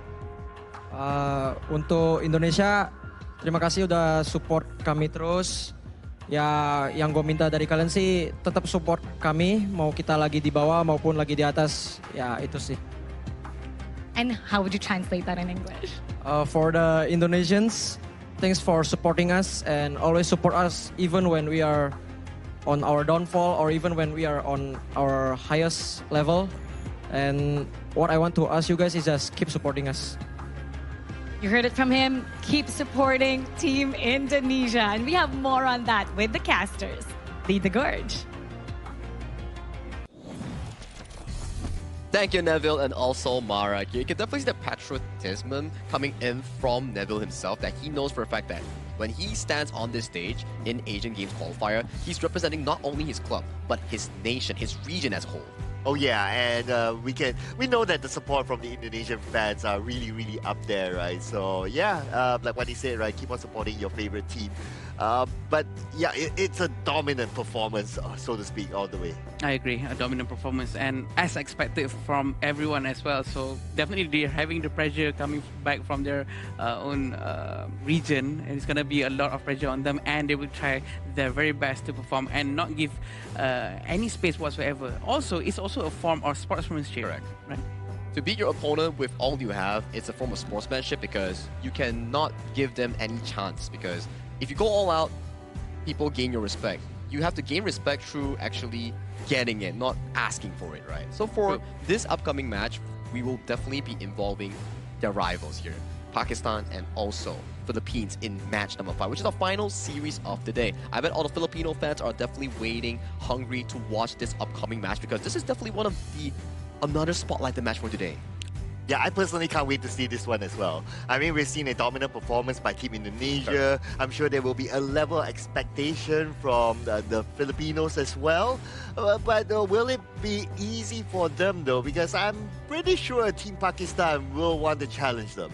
That's the thing. We want to see and find out whether or not Team Pakistan can live up to their game, because we do know that every culture have their own differences. The way they walk, the way they talk, the way they eat, the way they speak to everyone around them is going to affect how they think in the game, what heroes they're going to pick, how are they going to play, the decision making, the rotation, everything is going to be affected. So it might be the kryptonite to Philippines. I like how you bring it up where Asian Games qualifier is not only about Honor of Kings, it's also about cultural exchange between these teams, because they come from different regions and they are here to share their experience and their lifestyle as a whole, right? But we have to wrap this up real quick because we have to give a shout out for our official phone sponsor, Haiku 15, our which is the official gaming phone for the 2026 Asian Games Esports Qualifier Honor of Kings. Thank you so much, iQOO, for sponsoring us the phone for the players here for 120 FPS and ultra high quality gameplay. Yeah, and by playing 120 FPS, and that's how you play the Guan Yu, like how Iqbal did. Exactly. Yeah, you need those smooth frame rates so that you can go around, do your thing, and then go back to your lane. So, good job, iQOO. Oh, interesting. Iqbal really need that, or else he wouldn't be able to perform that good. But again, the Guan Yu is very good Guan Yu gameplay. But after this, the game after this, are we gonna be seeing more Guan Yu? I mean, I can't tell you here. Are we going to see more 2-0s? Because so far out of the last 4 matches are all 2-0s, 2-0s, 2-0s, 2-0s here. But we have to go to a short break before we bring you the last series of the day, Philippines versus Pakistan. So, see you later.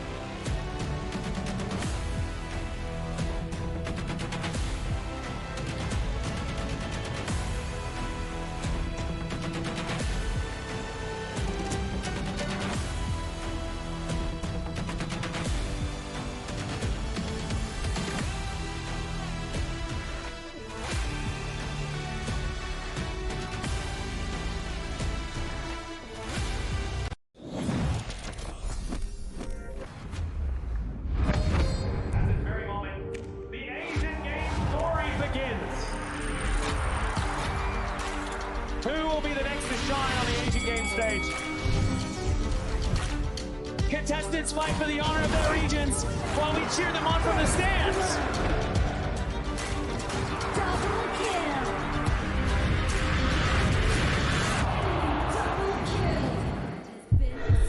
This is a challenge, but it is also an opportunity. The tide is turned.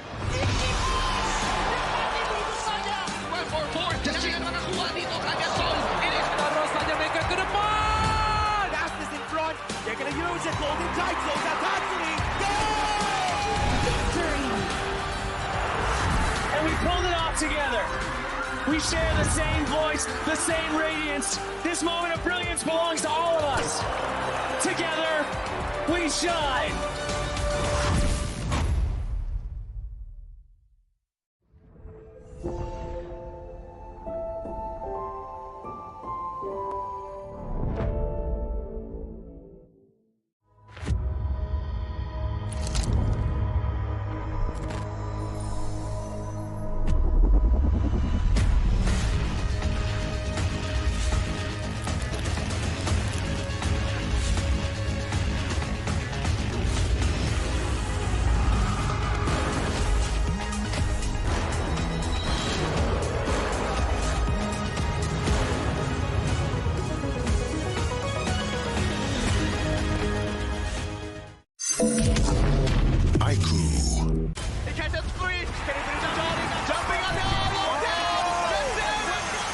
Welcome to the 2026 Asian Games Esports Qualifiers, Honor of Kings.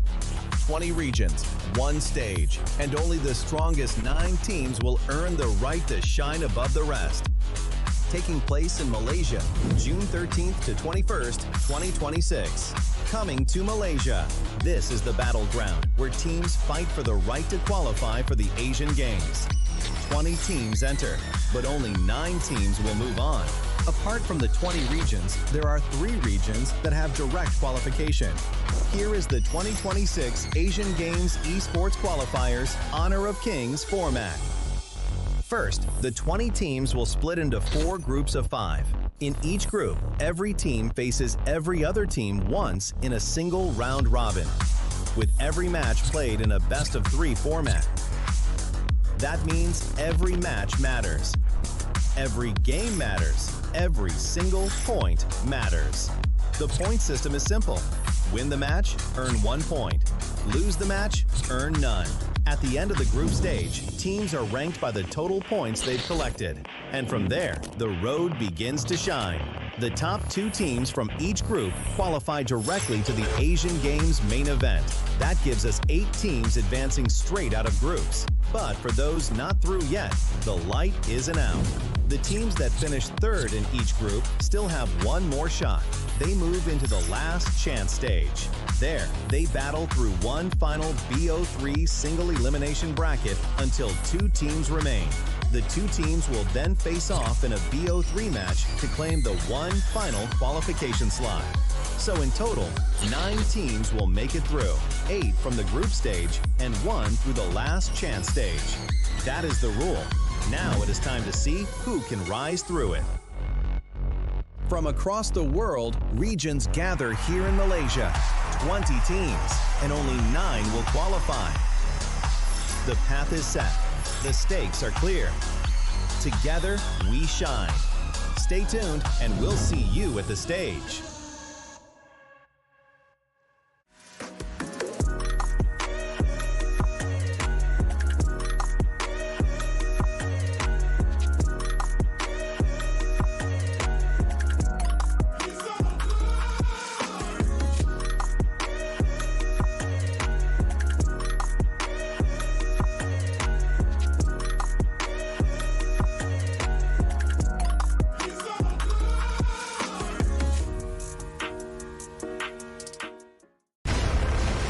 Not ready yet.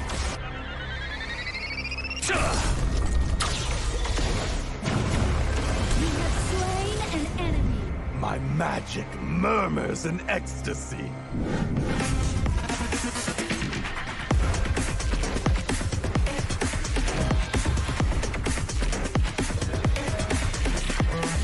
Amazing! There is no escape for you.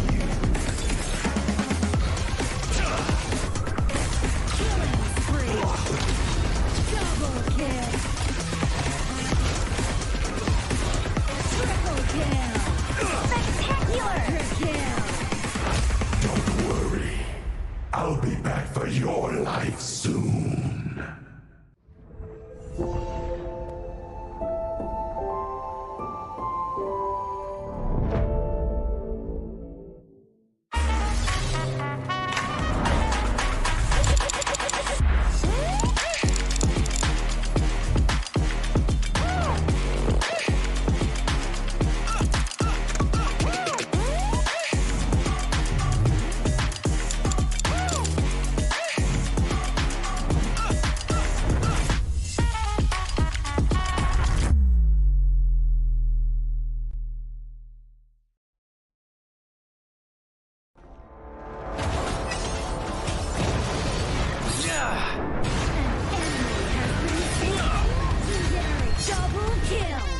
Shall I compare thee to a summer's day? Don't engage. Don't cross us like insects. Defend our base. Our high ground tower is under attack. Amazing! Unbelievable! Ah, the fragrance of romance. Ally has been slain. Rampage. Double kill.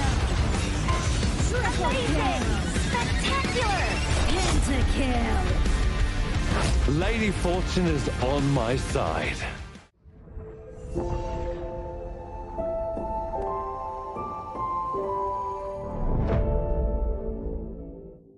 Itu bukan track kita. Relax, bro. Phone aku! Jom kemara. Mountain View! Angkatkan pengembaraan! Kau boleh! Kat mana pula ni? Water Trust! Kasih boost! Adventure! Dapat pun! Steady, bro! Lancarkan kepala gengmu!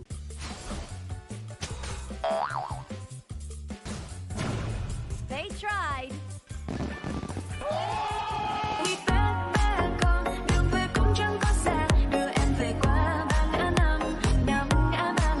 The new Spriteling skill, Dig It, is a passive skill, which will automatically trigger at fixed times each match, up to a maximum of 10 times. The skill grants guaranteed standard rewards like gold, XP, shield, health recovery, and more. There's also a small chance to uncover mysterious grand prize effects during the match. Dig It may also produce tradable high-value treasures. Detailed information about acquired treasures will be shown after the match ends. Each treasure has its own rarity and storage size, and obtained treasures will be automatically stored in your warehouse. If you want more high-quality treasures, make good use of the Treasure Fusion feature. You can also copy and share your code so friends can help speed things up.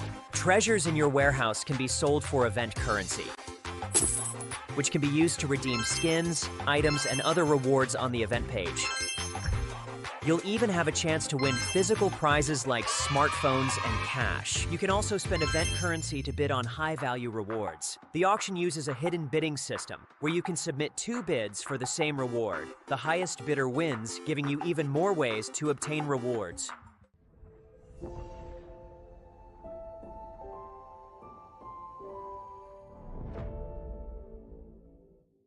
If you've ever wondered how to go from HoK player to HoK top influencer, this one is for you. HoK welcomes all creators. First things first. When you start as a HoK player, your in-game highlight can become your content. This is the first step of building your own social media presence. If you keep on creating and reach 100 plus followers, you will be invited to HoK Studio and become a HoK Studio creator, starting to earn various incentives as you grow. You'll get token and cash incentives for your creativity. Stay in the loop with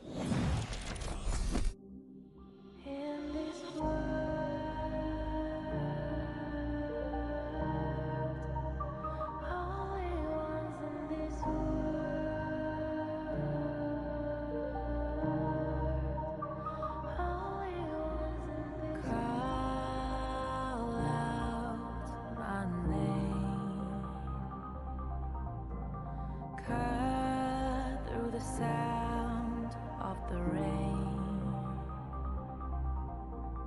No matter how I feed the flame, you know I feel the darkness and the pain. All of the ways we tried to break free from the night, you know we made it out, we found the light. I fly so high, light up the skyline. Let's do it this time, like it's a whole new vibrant world.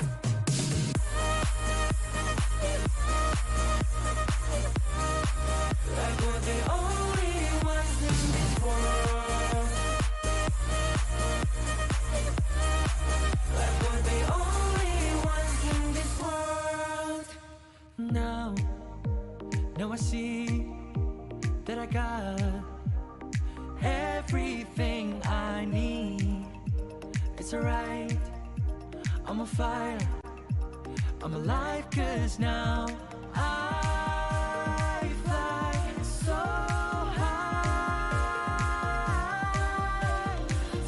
high, light up the skyline. Let's do it this time, like it's a whole new colorful world.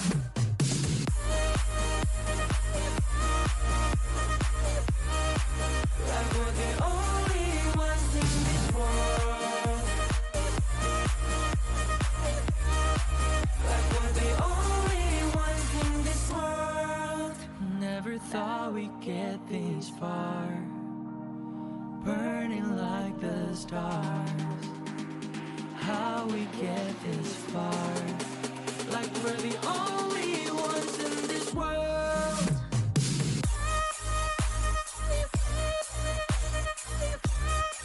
Like we're the only ones in this world.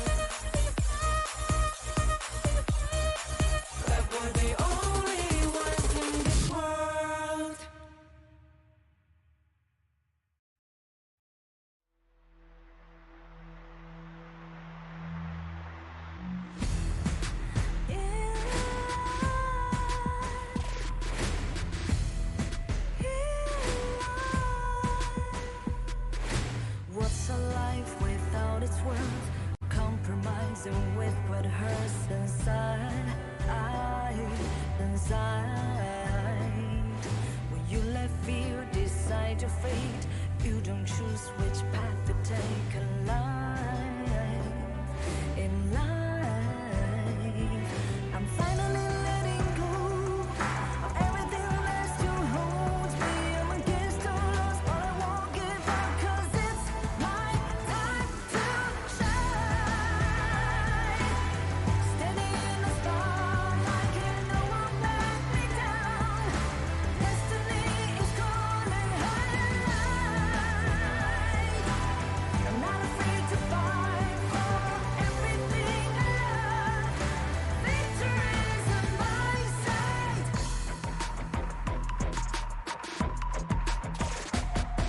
The more we lose, the more we gain. The more that nothing stays the same. In time, in time. Can't love ever, can't forget.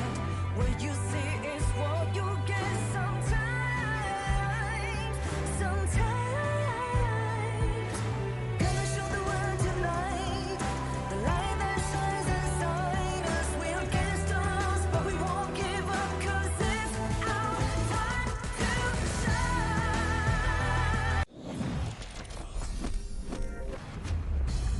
Welcome back to the 2026 Asian Games Esports Qualifiers here for Honor of Kings. My name is Sagi, your desk host for today, and we are onwards to our match number 5, and match number 5 will be brought to you by none other than Sir Cloud and also Adam Spartanko. Welcome back to the broadcast.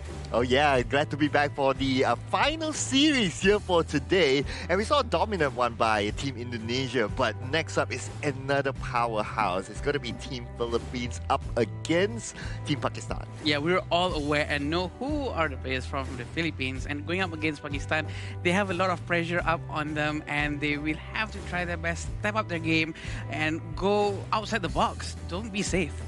I think it's the same storyline that Mongolia had back in their previous series in match number 4, where you need to be able to challenge your opponents, test your limits in this case. But let's give a quick event shout out for the Super Flow Brawl. Official version launches on June 27 here. Tons of wacky talents and random map events are being added to this mode here. So if you think it's already chaotic in this mode, you will find even more chaos in June 27. Yeah, honestly, I play this mode every day. Not because there's a reward to it that you play it daily, right? But I have a lot of fun with it. It's like, I can play the same hero again and again, but every game is different. Yeah, it's different, yeah. And especially when you play this mode, the different talent that you draw, it shapeshifts like your hero into a different playstyle. And if you're stressed from rank, try out Super Flow Brawl.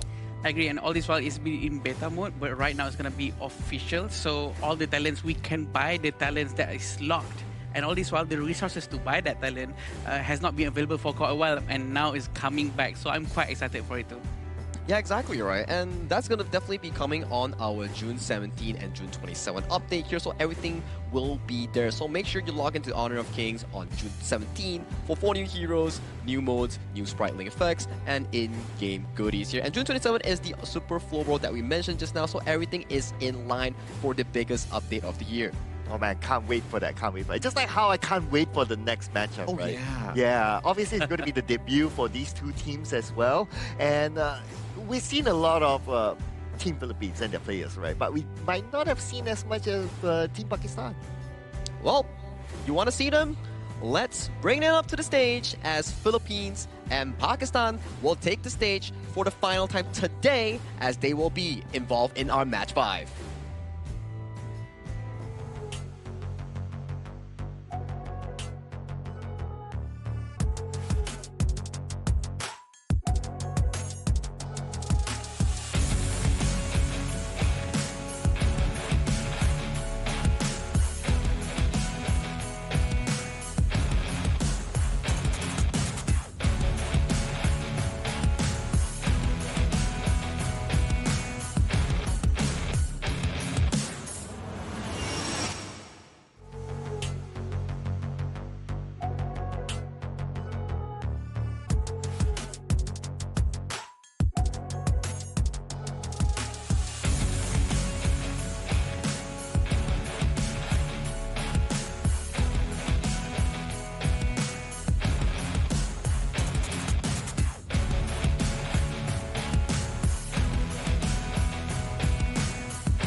They move as one, fight as one, and win as one.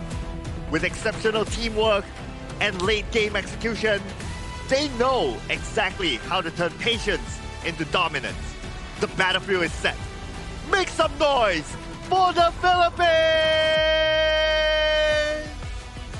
Carrying the pride of their region and the spirit of fearless competition, they enter the stage ready to challenge anyone who stands before them. Their aggressive style and unwavering determination make them a team that can never be counted out. Raise your voice for Pakistan! These two teams will share the stage and only one will emerge victorious in today's match number 5. Although this is their first series here, but we always tell the viewers, tell the fans at home, starting your set correctly, putting your right foot in correctly is what you want to be doing to set yourself good in that Group A. Especially in Group A, we have already seen Indonesia defeat them in a 2-0 fashion. Yep, and these are the players representing the Philippines. We have Chami, Justin, Dragon, Golden, and Charles. And this lineup, these players, we have seen them a lot at international stages, so they have a breadth of experience here. A breadth of experience indeed, and we know how much respect every other team have towards these specific teams, and we know that Philippines can play very, very well. Also, every other region will be watching this match too to learn a lot from them. That is how important this is. And I think the region that will be eyeing them the most, yes, is going to be the Filipino fans and also the Indonesian squad. Yes. That will be saying that, okay, this is definitely one of the Group A's favorite here. If I study them, if I learn them, that's definitely going to be the banger of the event here. But Pakistan, run me through it. We have Muhammad, Anwar, Hassan, Muhammad, and Uzair for their lineup for the Clash, Jungle, Mid, Farm, and Roam. We do know that they are fearless. They are very ready for this. They are locally selected for this team. Yep, and they do like a high-tempo aggression type of gameplay, and they're fearless in their type of style as well. So that is what you need if you're going up against that's very, very experienced, especially from what we have seen in the Mongolia versus Indonesia match. You have to play aggressive. You have to take the fight head on. I think that puts a good point, right? If you can't beat them in macro rotations or running them through the map, try winning them in 5v5s. And we have seen from time and time again that actually works if you can force your opponent out of their comfort zone. True, and we do know that Philippines are going to try and not give any chance whatsoever to win this without any breathing space for the Pakistan team. And I'm sure that Pakistan team is going to try things outside the box. They have to try to ban all the heroes that they know the Philippines are going to be very good at, because we do know that Philippines have their own league in the region. Yep, they definitely have their own play style as well. But the one that's going to set the tempo or start the draft is going to be the Philippines, because they're going to be on the blue side, so they're going to get the first pick. Pakistan, they themselves chose the second pick. So now, Sagi, why do you think Pakistan went for the second pick instead? Second pick for the counter side, right? You definitely want to be able to react to whatever Philippines is putting on towards those first few picks, and then when they round up the draft, try to surprise them with a counter pick in the final red side here. So those are strategies you can actually pull off in the red side per se. But for blue side, we've seen a lot of top tier picks thus far. So far, we have seen the Zhang Fei, Lapu Lapu, things like the Guan Yu, Dolia still yet to be seen out of so many games. So maybe in this match number 5 between Pakistan and Philippines, we might be getting some Dolia action. Yeah, and also I'm not surprised if they keep on banning the same things as what the previous teams have been doing, such as Guan Yu, Dolia, or maybe even Zhang Fei, because we do know that Zhang Fei's win rate is actually quite high. But also, they still have to be able to play all the meta heroes, preferably coming from Pakistan, and try to win out in terms of rotation. Eventually, we all know how many times we three have been talking about rotation, and rotation club. Yeah, rotation is going to be key for sure, because you can expect that the Team Philippines to be playing that same pace, just like how Team Indonesia did before this, right? Just because they have that breadth of experience together with them. And I do agree with the whole Dolia ban, right? My coffee is still on the line here for Dolia. It's going to be banned out the entire tournament. Well, we have 10 days here in the Asian Games qualifiers here, so I definitely will be believing that that coffee for that Dolia pick eventually will definitely have to come over towards us, because Dolia is a very, very favorable pick, especially in the Asian Games version here. Yeah, that's true. I agree. And we also know that Dolia, if there's any team that's going to let go of Dolia, I'm pretty sure the other team will definitely grab it as soon as they can, because Dolia in this hero picks that we have available, they can do a lot of combos with Dun, with Lubu, in fact, and it's going to be very dangerous. Yeah. Besides that as well, you guys did talk a little bit about the Zhang Fei being one of the top picks. Right? The win rate is pretty decent as well. Yeah, but what will really help the Zhang Fei to get better win rate is really the execution of the skills, especially the Unbridled Outburst. Because we've seen a couple of Unbridled Outbursts didn't really work out. It kind of missed here and there. So it's not as easy as you just use it. You have to really time it well. Well, we have to find out whether both of these teams will actually select the Zhang Fei in their respective drafts here, as we are getting into Game 1 of the pick and bans here. But sadly this time around, Zhang Fei, Lapu Lapu, sealed away from Pakistan's hero pool. It has been the pattern of today, right? Because Zhang Fei Lapu Lapu has been picked quite often. Also, Lianpo has been picked before this. But with the first pick, Mai Shiradue, it's gonna be very interesting. It's gonna be very aggressive. Unlimited amount of card chosen is gonna be thrown out. Sagi, I have a feeling that we're going to lose our coffee here. It's not our coffee, it's your coffee. Wait, what? Oh, you okay. are I thought that. you're banning out with me. What do you mean? Yeah, I thought we bros. Not today. A free coffee always taken care of. My Shiradue here being locked in by Jamie will be going into the hands of Dragon here. So Pakistan timer's up. They will be selecting the Channel and also the Dharma in that one too. Very solid picks thus far. I would say that Channel has been having a lot of appearance in the red side, because it's a very solid late game hero with a strong early game. I was actually half expecting Dolia to be picked out right away, but Pakistan decides not to. They want to prioritize Dharma and Chano, probably because Chano has a very strong late game capability. Oh, okay. So now with the monster being picked up, then, okay, we're not going to see the Dolia on the Team Philippines side. Pakistan, there's still a chance though, but it's not the best combo with either the Chano or even the Heino, maybe, right? Maybe. Dharma, yeah, give and take, you know, give and take.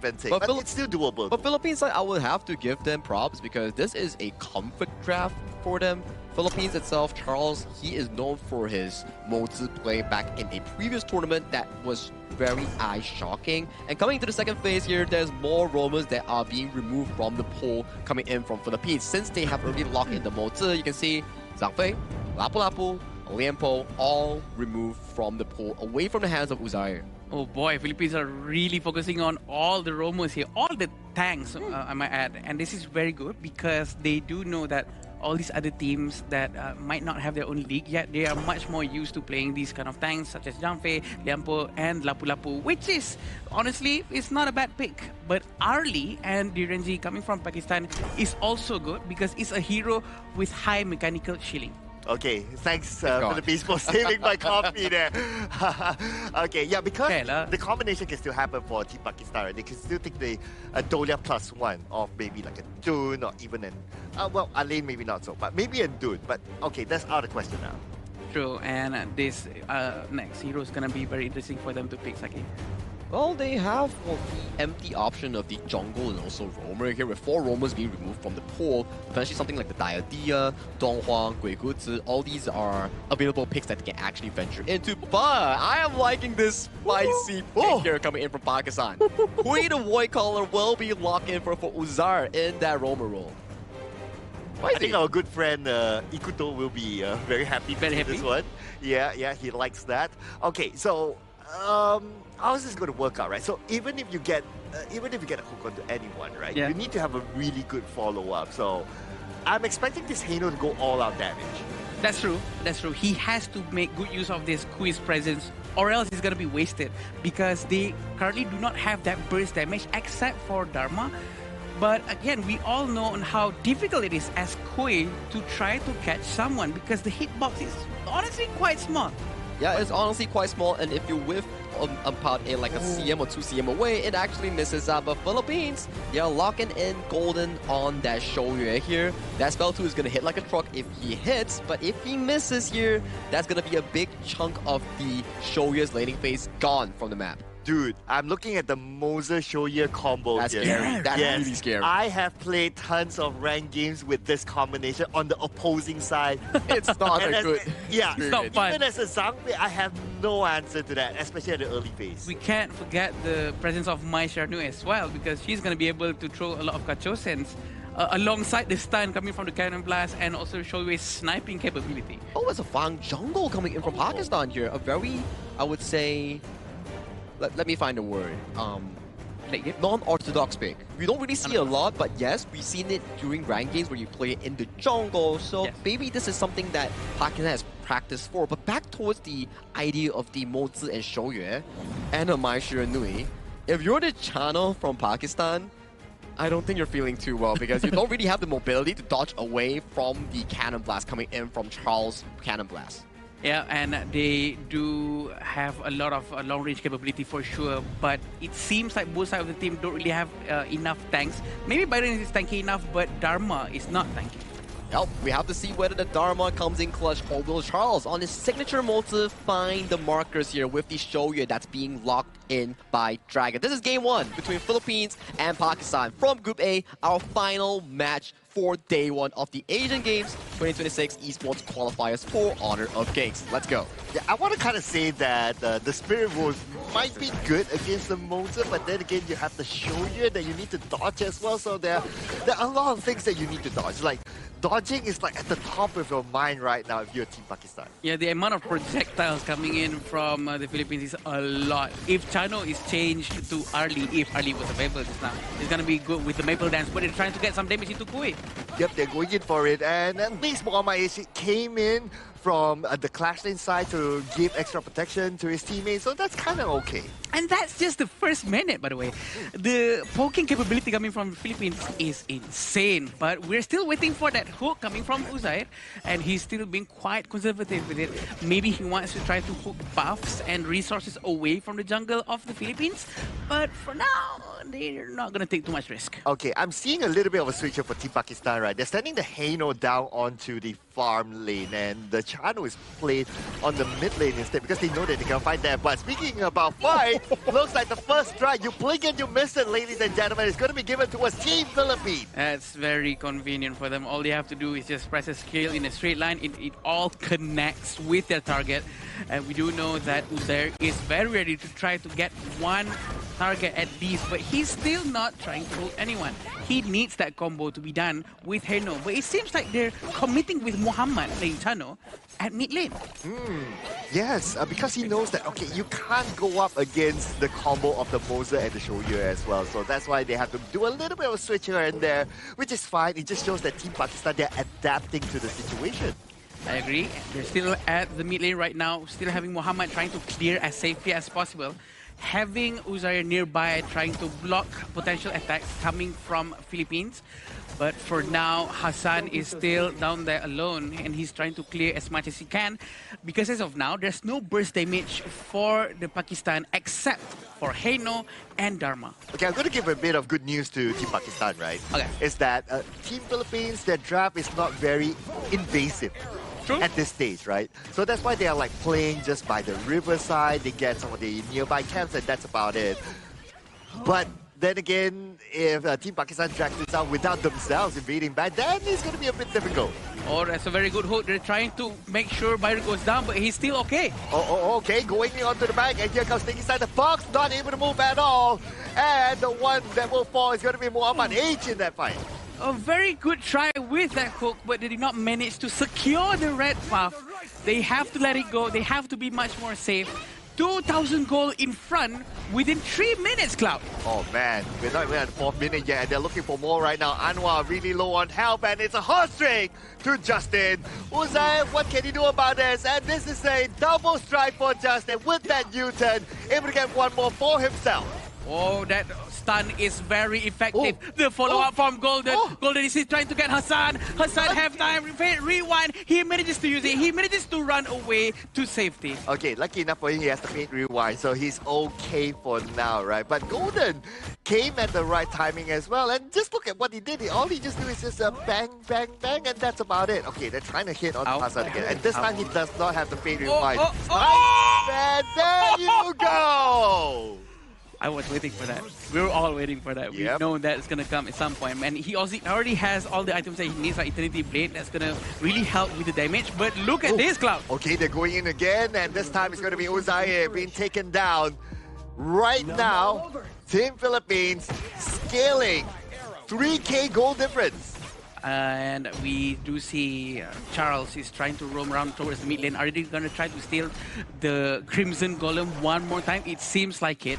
And I don't think Muhammad should try anything. But in fact, Philippines went in for him. Man, you stay there, you get hit by the Cannon Blast. The rest is history from there. Because the follow-up is really quick.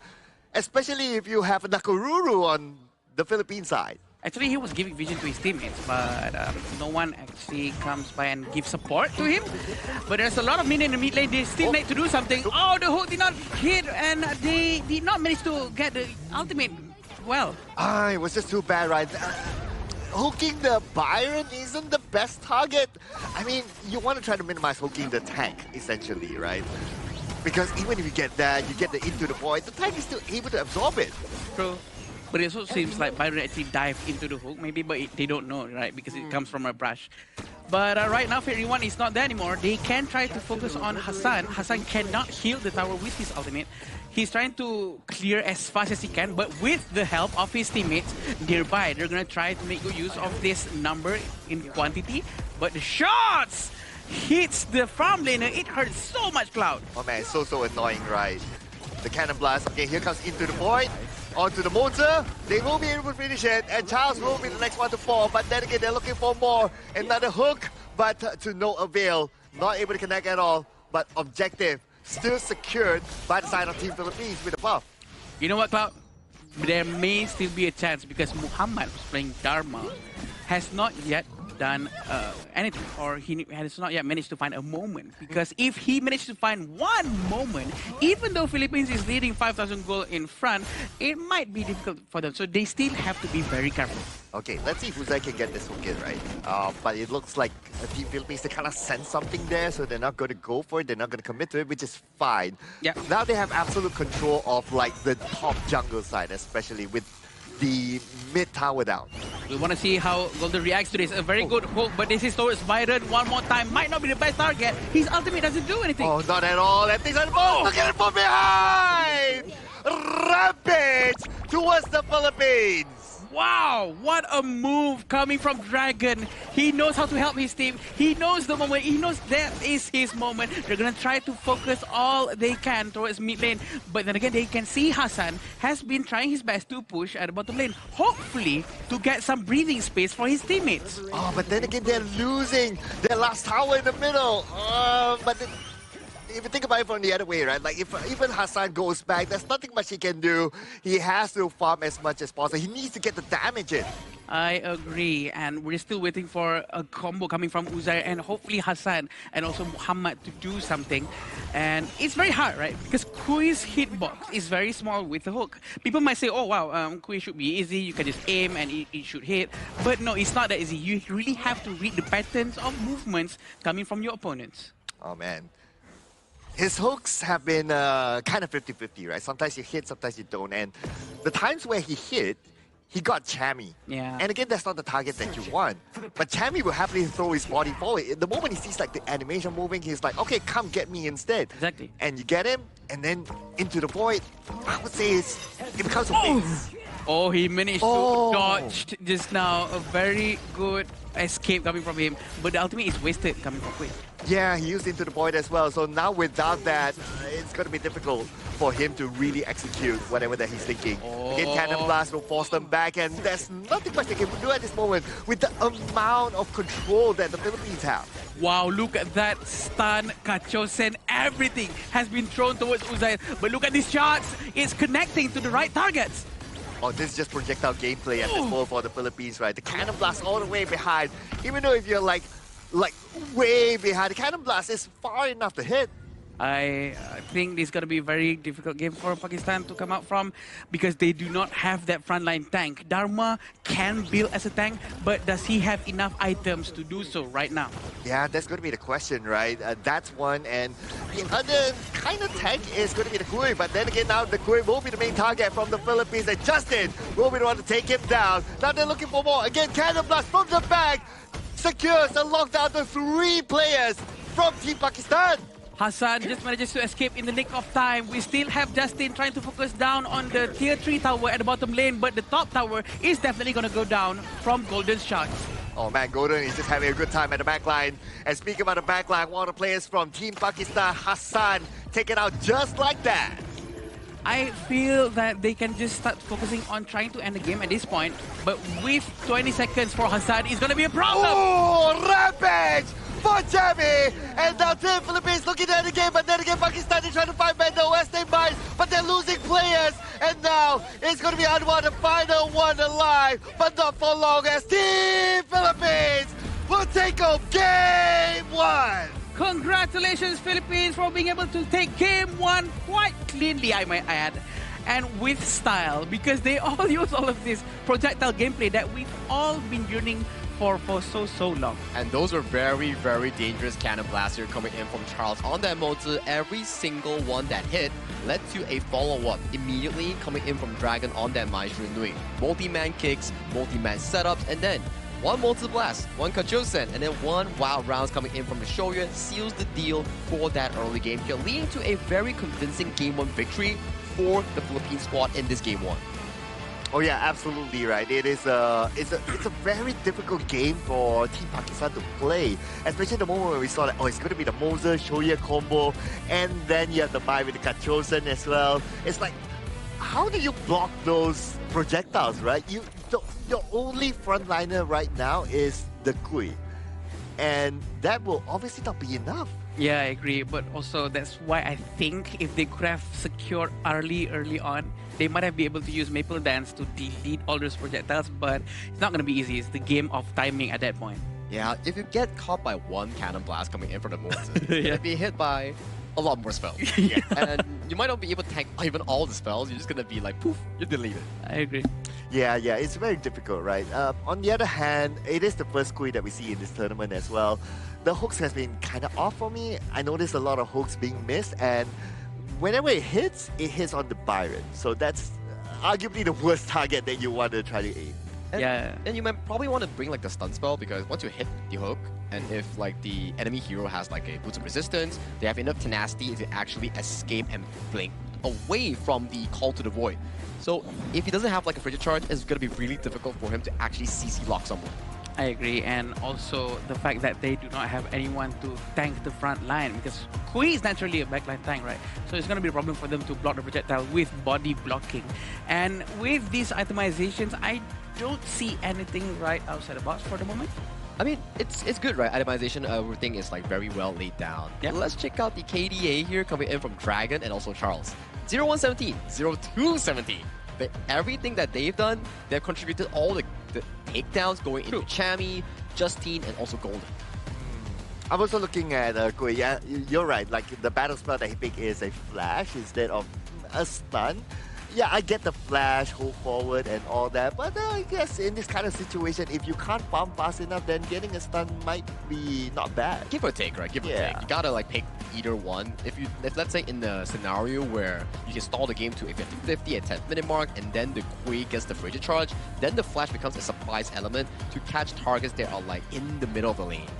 Yeah, I agree, and this is definitely a very difficult game for Pakistan, and we do know that Philippines does have all the right heroes in their hands. We can only dream of doing this very well in our dreams. Like we know that Mozi or maybe even Ganmo in this kind of gameplay, including Shoyue, can do this very, very well, but in the hands of these professional athletes, it's insane, Club. Oh yeah, I absolutely agree, right? Well, what I really like seeing is the follow-up, right? Like the cannon blast lands and then everybody has the same idea of like, okay, throw all your skills. Or, if you kind of think about it, right? is to keep your skills until the cannon blast lands. That's also a kind of coordination that's important for the Philippines. I think if we were to take a term coming in from another genre of the game, it's called trigger discipline. Yeah. Where you hold the skills, when one combo lands, you subsequently land another one, guaranteeing the follow-up damage. Which is what essentially that these Philippines lineup coming from Chami, Justine, Dragon, Golden, and Charles, they're able to do so well on. Like the Jean-Fei from Sierra just now, the trigger discipline was so high that they really kept it until the right moment, the right moment for him to actually use it. So it's all about finding that the right time for them to punish someone when they're just a little bit off position to really maximize the efficiency of the skill usage. But this is the amount of gold that has been taken by Philippines. It's very a lot. It goes all the way straight up. There's not much to talk about here, but definitely showing a showcase of a very great performance in terms of gameplay. Hey, I mean, if you want to be positive about things, right, then Team Pakistan had a little bit of goal towards their side towards the end, but that's when Team Philippines just went all in before they end the game at that moment. But we're going to check out the best moments here from this round, and just look at the coordination for Team Philippines. And I want everyone to kind of pay attention to how the Moser plays. Like every time a cannon blast lands, they just follow up. It's a layering of crowd control, right? One time you land it, everyone else coming in from Team Philippines, they're ready to jump on towards the target that Charles has landed a cannon blast on here. And even in this bottom lane here, this is the one that you guys are all got hyped up. Bam! Oh, that was just beautiful, man. Good precision here coming in from Golden. I agree. The damage is a lot earlier on, and this is how they really focus fire on one single target, which is very nice, because focusing fire on one single target will make sure they take that guy down. Because even though you have a little bit HP left, your skill sets will still output the same amount of damage. I think that hook just now on towards the Byron was okay. It's just that the problem is, once you hook it, his analog on his left finger brought it over to behind him, thus leading his call to the void, missing on the front target. Okay, based on that highlight, right, it's not only the cannon blast, but the moment the thing inside the box lands and then follows up by the Mai, man, that is just insane composition. The chain CC that has been done from the Philippines, I feel like they practiced it. They practiced it for sure. They're very used to it. One after another, trying to prolong the continuous crowd control has been executed so well. There's a Team Sybil, which is their champion team coming in from Team Philippines Qualifier, which is also the club coming in from Blackest International here. So their cohesion, their teamwork definitely showcased here. But today, we are giving the first game MVP towards Justine, coming in as the Nakaruru jungler for Team Philippines. Wow, you actually got 10 takedowns? Yes, sir. Okay, so again, this is like the Nakaruru that you saw earlier today, right? It's like, okay, everyone does all the stunning, everyone does all the kind of like carve out the meat for you, and then the Nakaruru comes in to finish, and that's how he got most of his takedowns. Yeah, and with the help of his team, of course. And we also know that how Golden played just now with his Mai. He did not really try to like steal a kill and whatnot. He really goes in, make sure he uses the Shinobi Bachi as fast as he can to make sure that his team can just grab all of these free takedowns. Exactly, and this is about consistency, right? When your team sets up a scenario for you, he grasped it in his hands and he was able to finish off the job cleanly here. Now, for Team Philippines, it's about Game 2, whether they can finish off the series cleanly, or will Pakistan find a way to make a comeback here? Because in Game 1, yes, it's as expectation, it's a very difficult route for them to actually take, but if they can find more room in towards this Group A, maybe they can find what they need in this specific Game 2. Yep, definitely. And we know that they have to change their rotation again one more time. And also, in terms of hero picks, there's no global ban, so they might want to read out the previous game before. Do they have to ban Shoyue now? Do they have to ban Moze now? Or Mai? I think Mai would be a good choice. I think Mai will definitely be a very good choice here, especially we saw how Dragon, even without the Cannon Blast, he was able to set up some of these plays really smoothly. So that's definitely something that they need to consider coming into this game too if you're on the Pakistan side. Yeah, and one thing that we noticed as well is the lots of bans onto the rope. Yeah. Okay, and then right now we do have to give a small shout out to our sponsors for the official venue here. It's definitely going to be our Marriott Petaling Jaya, the official venue, and also hotel partner here coming in for the 2026 Asian Games Esports Qualifier for Honor of Kings here. You see the players, they're happy, they're also exchanging their culture, they're having fun together. All this wouldn't be able to happen if we did not have Marriott Petaling Jaya. So thank you so much, Marriott, for sponsoring this event. Thank you, thank you, thank you. We appreciate it a lot. And yeah, we do know that the next game is going to be maybe more or less the same. But if Pakistan manages to find the secret sauce, it might change their fate. You know, maybe everyone is expecting Philippines to like do the same thing, stampede the entire game. But you know what? Maybe the next game, if they come up with something new, something fresh, they might do it. Yeah, I'm thinking about like they need to kind of find their play style, right? Like earlier on, we can clearly see, oh, the Shoei Moser, and then you have the Mai, everybody's like projectile play style, right? But how would you describe the play style of Team Pakistan based on their draft, right? It almost, there's no story to it. It's pretty niche, I would say. Fang Jungle and then Kui, Rome. These picks are like unorthodox, but it does work out if you have a very high mastery towards it. Maybe they rip off the Kui again, this time by banning like the heroes that they do not want to face, and then they can find more big plays. One crowd control coming in from Kui, maybe what's waiting is like a Xiao Qiao with the Blossoming Fan to actually connect the crowd control. Make sure that the enemy target that got hooked cannot escape with mobility.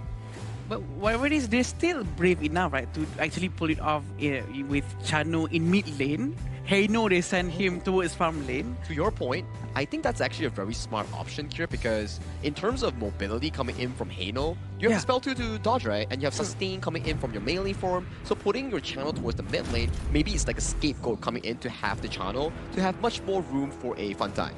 True. Okay, again, we're not going to see the Dola being banned out in the first phase ban at least, so I wonder if any other is going to take advantage. But this time, the Dharma is going to fall to the hands of Team Philippines. They're probably going to set themselves up for something different. And I'm pretty sure, since today is still day number one, you don't want to show all your cards on the table yet. And the fact that the Philippines themselves banned out Masharno and they are taking Dharma is going to be quite interesting here. What do you think, Saki? What maybe some power plays that you would like to see from Pakistan? I think, first of all, maybe they should take away the Lapu Lapu here, but since it's still open and available, I think Philippines, they will want to go in with a wombo combo playstyle with the Lapu Lapu and also the Dharma here. They do take the Arlie and also Xiao Qiao here as the 1-2 coming in for Golden and also Dragon. They're twins, by the way. Oh yeah, yeah, I remember that, yeah. Oh, but this time the moves are picked up. Okay. I guess they want to try to execute it on their own though, but then again, this is going to be a very different kind of Mozart play style because you don't have like the level of projectiles as the Philippines would have had before this. Oh wait, Sagi, yes? Can the cannon blast from Mozart be deleted by Maple Dance? Yes, it can. Yeah, okay. Because we rarely see that before this. But yeah, it's very interesting to see on how the timing coming from Arlie later on to try to remove the cannon blast. And we can also see Angela being taken out by Philippines. They do know that Pakistan is, more or less quite comfortable with these kind of heroes. Yeah, I would say that they're playing more towards the potential jungle pressure that Anwar can actually put for his team, making sure that Anwar can actually facilitate the early game tankiness so that Muhammad N can actually bring the channel towards the late game. Because yes, you do have the Arlie coming in from the Philippine side, but Arlie doesn't do too well into a Mozi and also a channel lane. It's very difficult. I'm kind of looking at maybe Pakistan is thinking about like, okay, let's play this aggressively. Let's try to take down towers as quickly as possible because you have the channel and then you have the Atta as well. The fact that you have the Atta, you can play aggressively because of the ghost ship. You go in, you kind of divide the opponents and try to take them out one by one and slowly build up from there. If they want to make good use of the modes, they might want to get Gun and Mo because it's still open if they want to do something similar to Philippines just now. But it's going to require a tremendous amount of accuracy and skill to make good use of Gun and Mo. I think they could pull it off. One Cannon Blast coming in from the Gun and Mo, and even if it hits the Arlie will be stunned and unable to use the Maple Dance to actually dodge away from the Freshly Forged. Oh. So that could be a potential 1-2 that Pakistan could pull out if they want to go for that wombo combo route. Interesting that Team Pakistan actually let go of one ban. Oh, yeah, you're right, yeah. Okay, yeah. All right. But that means that the Dolia is open though. Is there a chance for to use it? I don't think the Dolia will come into any of the compositions here. Maybe for Philippines for the Dolia Xiao Qiao, but he's still with the knowing coffee. his chance, I think he's going for something more aggressive, like a Lapu Lapu per se. Yeah, he's not done with his coffee yet, but it's okay, Cloud. Someday you will see. You will see Dolia being picked some fine day, I promise you. But there's still last two heroes for the Philippines. They need to take a roamer and a jungler for sure. And they still don't have any tanky heroes for now. I still feel that they should be taking Lapu Lapu? Oh, Long and Kui! Wow! Okay. The rope! Team Philippines are a bit like, okay guys, let me show you how it's done. I'm gonna teach you how to play this exact matchup. Oh boy. Previously it was Charles on the Mozi, and it was also Uzair on the Kui here. Now it's a switch between two players. Okay, but it's not the easiest to get the hook in as well, right? We gotta think about it. You want, and then Ata, and then Chano is like kind of behind. How about the Wolves? Is behind us. The Wolves gonna be blocking, right? Yeah, you have the Spirit Wolves as well. So I'm not too sure about the Kui pick here. Well, it depends on how Charles is able to actually land those accurate hooks, right? We did see that he lands some pretty good Cannon Blast last game. So can he convert the accuracy towards here is what I want to find out here. And these two jungle picks are pretty interesting coming in from both teams. We have our first Zilong here coming in from Team Philippines, and Pakistan also debuting with the Lam pick. This is gonna be very interesting. Two assassins on both sides of the team, but honestly, Philippines doesn't have that tanky hero. But I'm still sure that they can pull it off. Yeah, and the Kui kind of works nice against assassins as well. Yeah, right? Like you have the Into the Void, like Lam comes in, you use the Into the Void, and then you cannot escape. If it connects. Okay, let's see what spell did he use. Kui. Okay, so it's going to be a flash. It's not a stun. I think there's also a good part where this Kui coming from Team Philippines, because this Ata is going in towards the clash lane, he cannot be the front body tanking for the team while doing vision opening maps. Oh yeah. True. But here we go. This is the beginning of the second game, and let's see what's going to happen between Pakistan and the Philippines. A lot of folks are watching from home, and they want to know how it's going to turn out. I really like the point from Saki, though, because the Ata is going to be played on the clash lane. So when is he going to be joining fights? It's probably going to be like the mid-game onwards. That means the early game.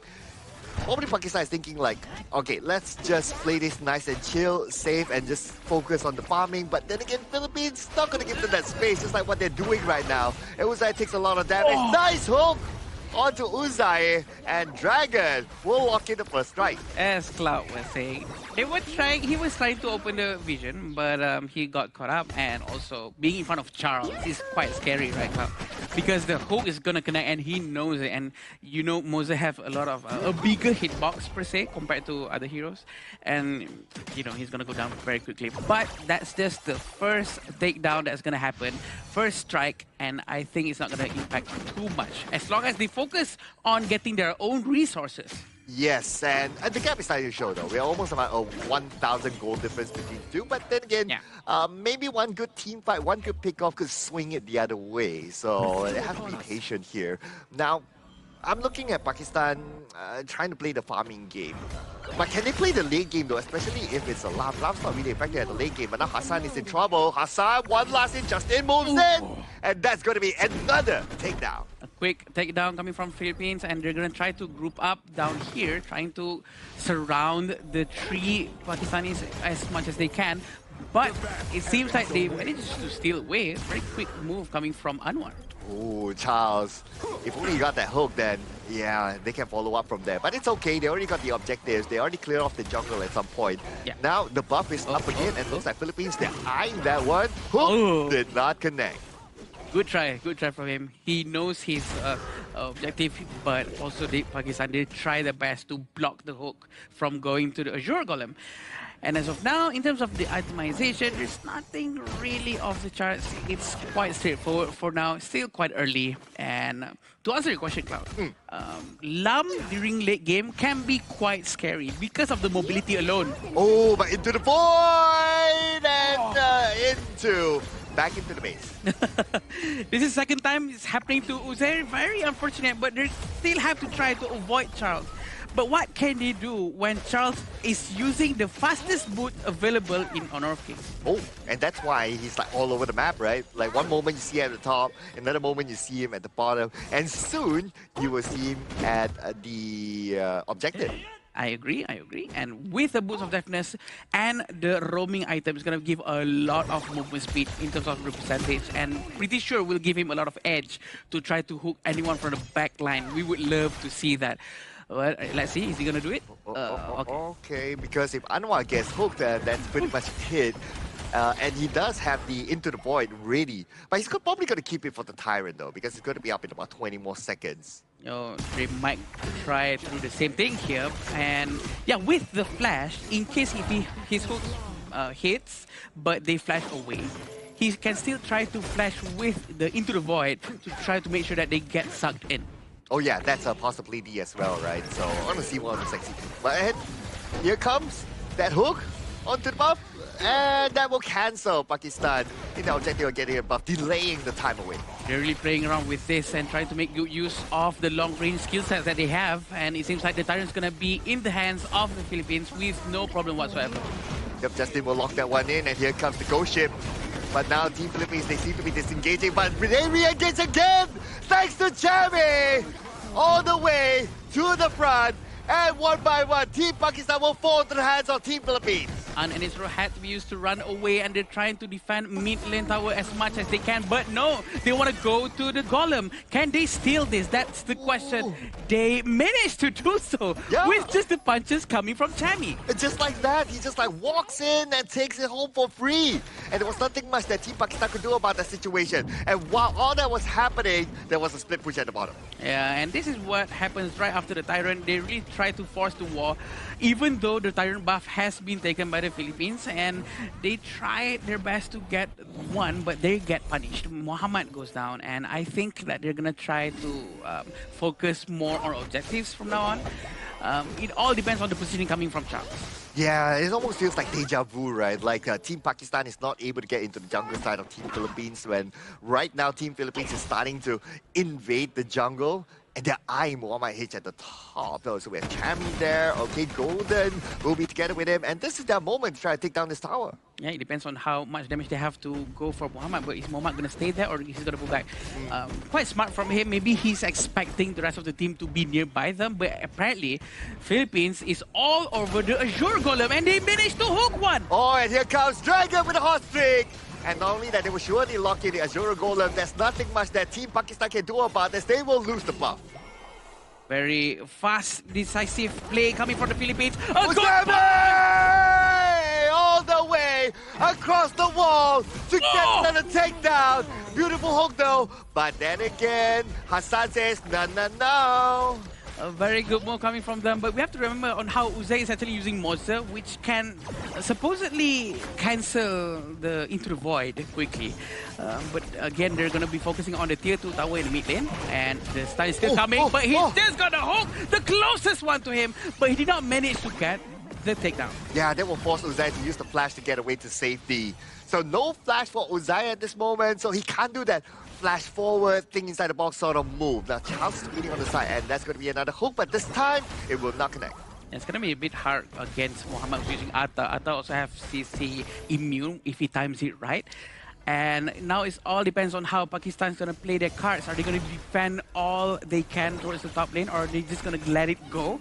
And this is just 7 minutes with the amount of 9,000 gold difference, Cloud. Yes, and not only that, Team Pakistan right now, they don't have space to farm. Okay, Anwar shows up, but Anwar is not the 10th of hero, so he can easily be taken down. But lucky enough, at that moment, Team Philippines do not have their heavy hitters. Yeah, Charles is still gonna camp around the area. Maybe, hopefully, try to get someone to start this potentially final team fight that's gonna happen. Okay, and they're looking for it, right? We can see that Team Philippines, they're gathering together. If they have an opportunity, especially if Charles is able to get a good hook into the void, that's where they will follow up, and then the next tower might fall. Yeah, and we can see that Muhammad who's playing Chano is struggling quite a bit to get all of his itemizations. He only have Eternity Blade for now. He's trying to build Shadow Reaper, but it seems like Philippines is trying to focus down on the tier 3 tower, and Pakistan is quite far away from this, and I think it might go down just as easily. Oh!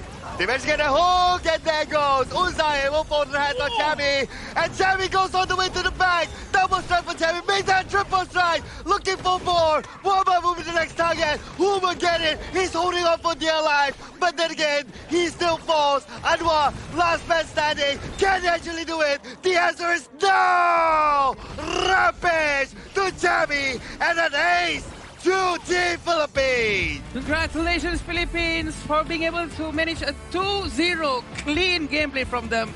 And just like Sagi said, they definitely taught us all how to use Kui.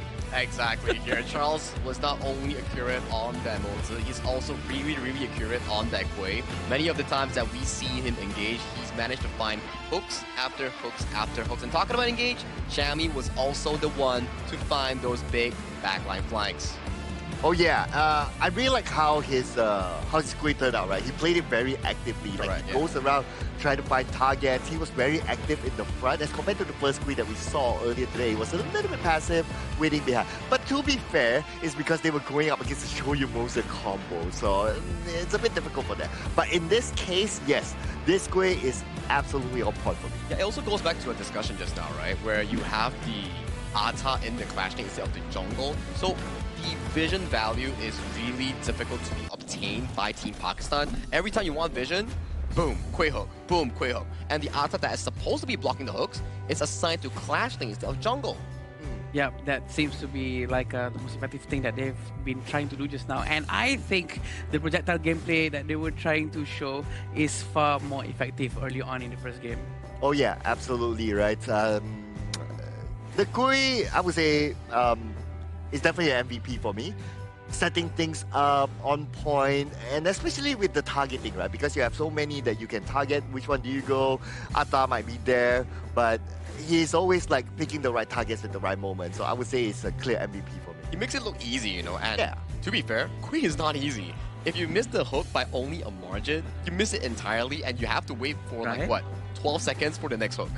Yeah, I agree. And I think that the way he's brave enough to take Kui to make sure that it performs and win the game, that's his props to him. Even before we know if he's losing or winning the game. Yeah, but well, let's check out some of the items. And this time, I would say it's an even bigger win for the Philippines. And the comparison is here, right? So we compare like the Kui versus the Moser. The gap is so far. It's almost double here. I think there's also a valuable lessons to be learned when you pick the Kui. Yes, you might not need the Frigid Charge or Stun, but you need to make sure that once you hook someone, there's someone to follow up from your team. In this case, it's Philippines Dragon on the Xiao Xiao. Every time you see the hook was about to hit, the preemptive Honey Sweet Breeze will be laid at the place of arrival if it does land a hook.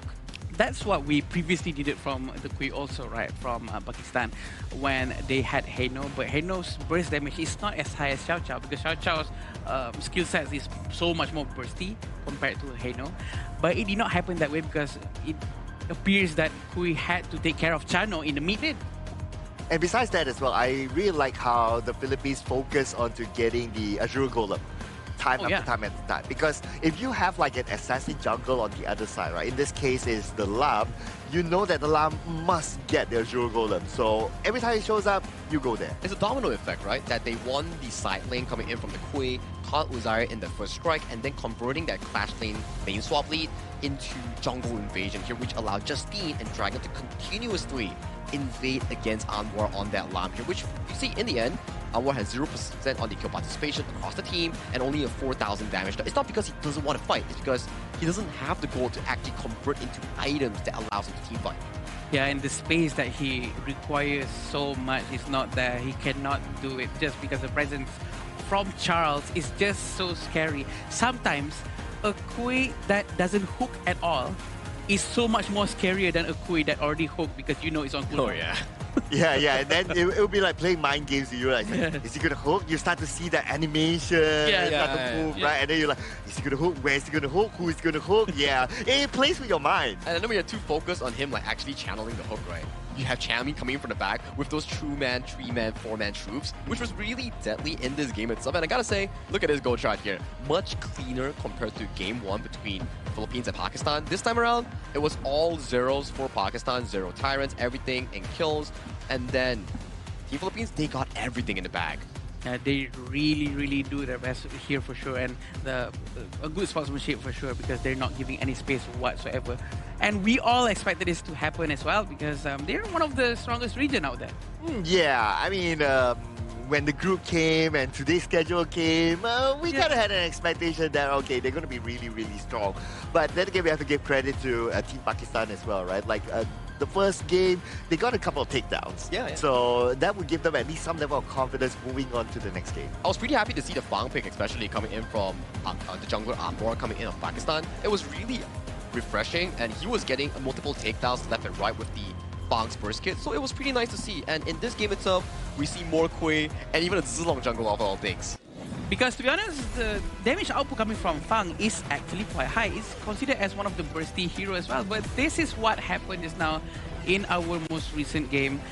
All the attacks that has been coming from Philippines never stops one single bit, and they're always ready to punish anyone who is offside. And if they are not offside, Charles will make sure that they are offside. Yeah, and for Charles, just like one of my favorite songs, right? You Are Not Alone.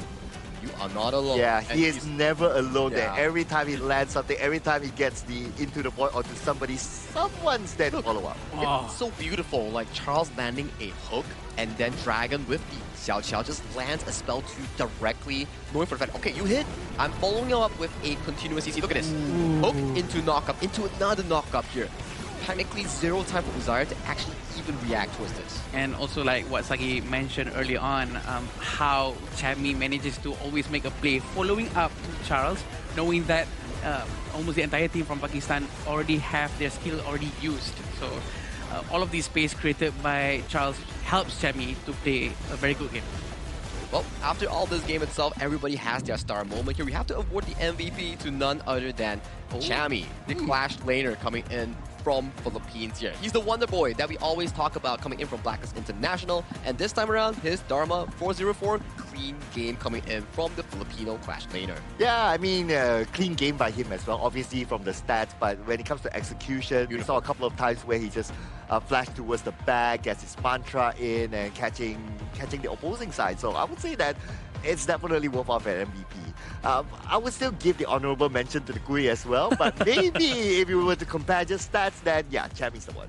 Yeah, it's true, and we have to remember on how Kui creates the space for Chami to do things, right? So definitely kudos has to be given to him too. But Chami plays a very good game. He was alone up in the top lane for the entire time, and he still managed to help his team with all of these effective skill sets that he puts out.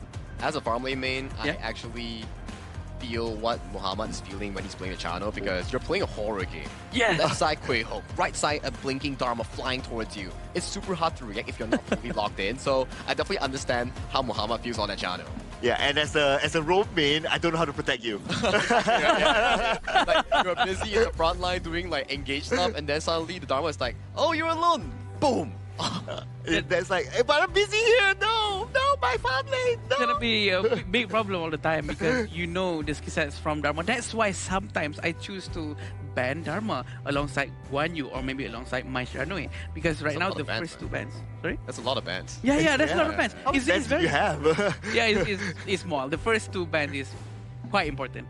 I think it reminds us of back to the 2025 and 2024 meta, where there's a lot of Mai Shiranui and also there's a lot of like Dharma that they want to force engage on. If you miss it out on the Zhuangzi pick, on the second phase, it's gonna be banned away here. So that's definitely the Philippines playstyle. They like to fight with the engage tools provided, and then they utilize the fights around you to make chaos here. So when you want to rotate, it's gonna get difficult.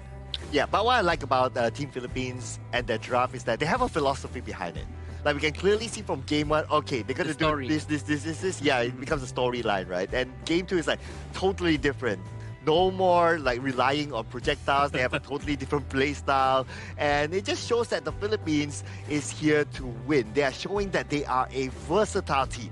And the way their tactic really revolves around the presence of Kui and moving around him and making good use of the hook. And they know if he's not gonna hit the hook, he will just save it and just use it as a presence control. And I think that has been very effective coming from Philippines. I like how you say that there's like a specific playstyle coming in from Team Philippines. Although yes, we did have Game 1, Justine being the MVP on the Nakoruru, and Game 2 being Chammy on the Dharma. But when we zoom out and then we slowly see the bigger picture, I kind of like the fact that Mid and Rome coming in from Dragon and also Charles, they're very consistent. Every single point you can see like Maestro Nui jumping in Game 1 and then the multi-landing cannon blast. They're setting up the team for the great success. And in Game 2, it's the Xiao Qiao putting the Honey Sweet Breeze below the Kui hook and making those engages happen. So the team philosophy that you mentioned is really revolving around the Mid and Rome opening up the game for the remainder members to perform.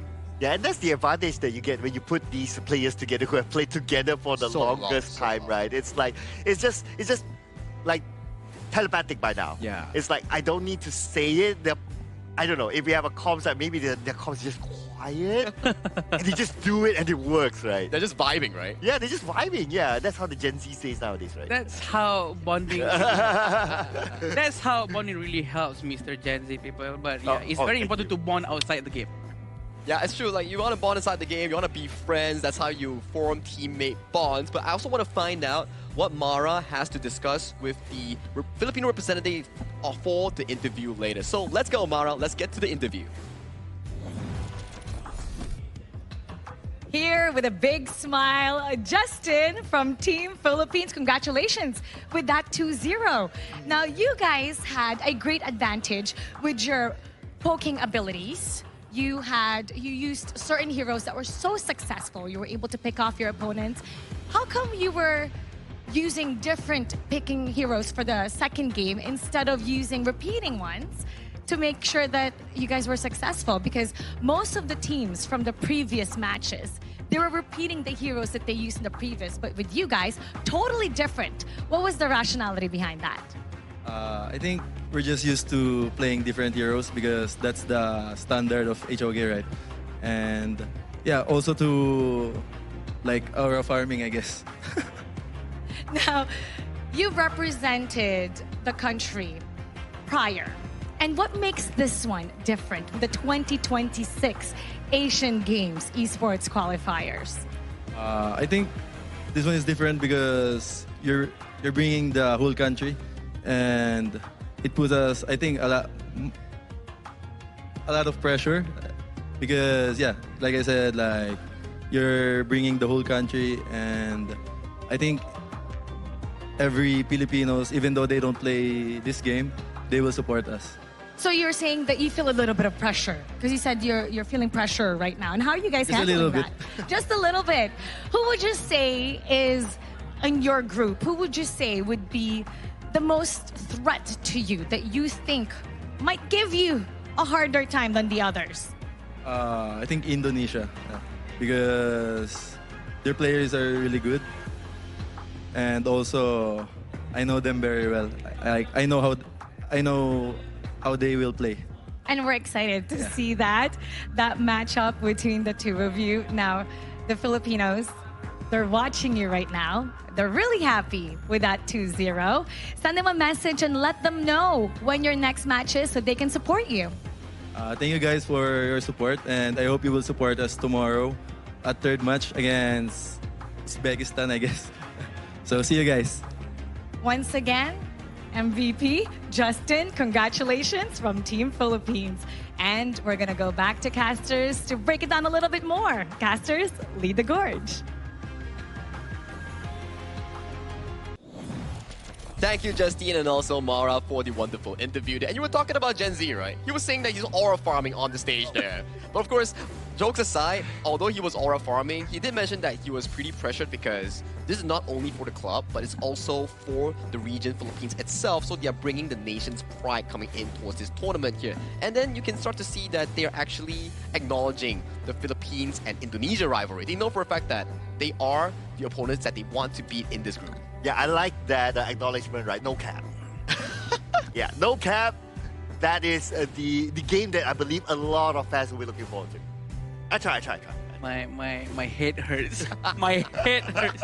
But remember what he said? He said that they are used to fighting against the Indonesians, and they know how the Indonesians play. So, but the question is now, does the Indonesians know how the Philippines play? They've watched today's game, and also they've watched each other's games, and pretty sure it's gonna be a very interesting game when they're gonna go up against each other. Definitely going to be interesting, right? Because both of these teams, I think for a fact that Indonesia will understand how Philippines play, because Philippines, this specific team that represents the Sibyl, they are been together for very long time, since I think 2024, if I'm not mistaken. Yeah. So it's been a really long roster here. Well, let's check out the overall standing after day one of the 2026 Asian Games Esports Qualifier for Honor of Kings. And Group A, we're looking at Indonesia and Philippines, both cleanly sitting on top. Uzbekistan has yet to play their first game in Group A. Coming to Group B, we only have one series between Nepal and Kyrgyzstan, where it's also ended up in a 2-0. And moving on to Group C, same thing has happened between Vietnam and India, with Vietnam being the victors. And finally, in Group D, Syria, which just got a clean 2-0 against Sri Lanka as well. So, lads, it's been a full day of 2-0 cleanly across the board. Yeah, we can see a lot of power differences, but as we go along throughout this entire week, we're pretty sure we'll find more hard games. Like just now, one of the games that I casted just now between the Syria and Sri Lanka is quite close actually. There's comebacks, and even the first game we went towards the Tempest, but we can expect more of that down the line. Yeah, and if you're up there right now, you're not really safe yet because you still have a lot more games to go. And speaking about a lot more games, Sagi, well, a lot more games will be coming in tomorrow with more best of threes here as we start at 12 p.m. UTC plus 8. Republic of Korea will take on Singapore, and UAE will take on Myanmar. Group A again, Philippines will take on Mongolia, India against Kazakhstan, and finally Indonesia will go up against Uzbekistan here. So I think the highlight of tomorrow will be the first series. I agree. The first series is going to be a very interesting one, but I'm just realizing something. Unfortunate for Mongolia, they just went through Indonesia just now, and tomorrow they're gonna have to go through Philippines, so it's gonna be a very tough game for them. But hopefully that will help them to build up a better mentality strength for the next games in the group. I mean, if you think about it, right? Okay, so we don't know the result tomorrow yet, to be fair to them, but you get over the two favorites first.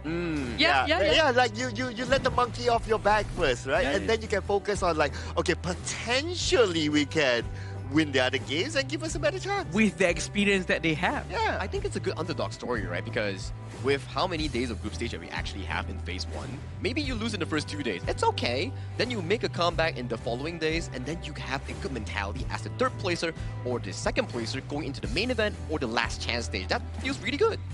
Yeah, absolutely, right? So that you can build your momentum across as well. Yeah, so maybe that could be a good sign for them. I have a question for you. Right. Like both of you.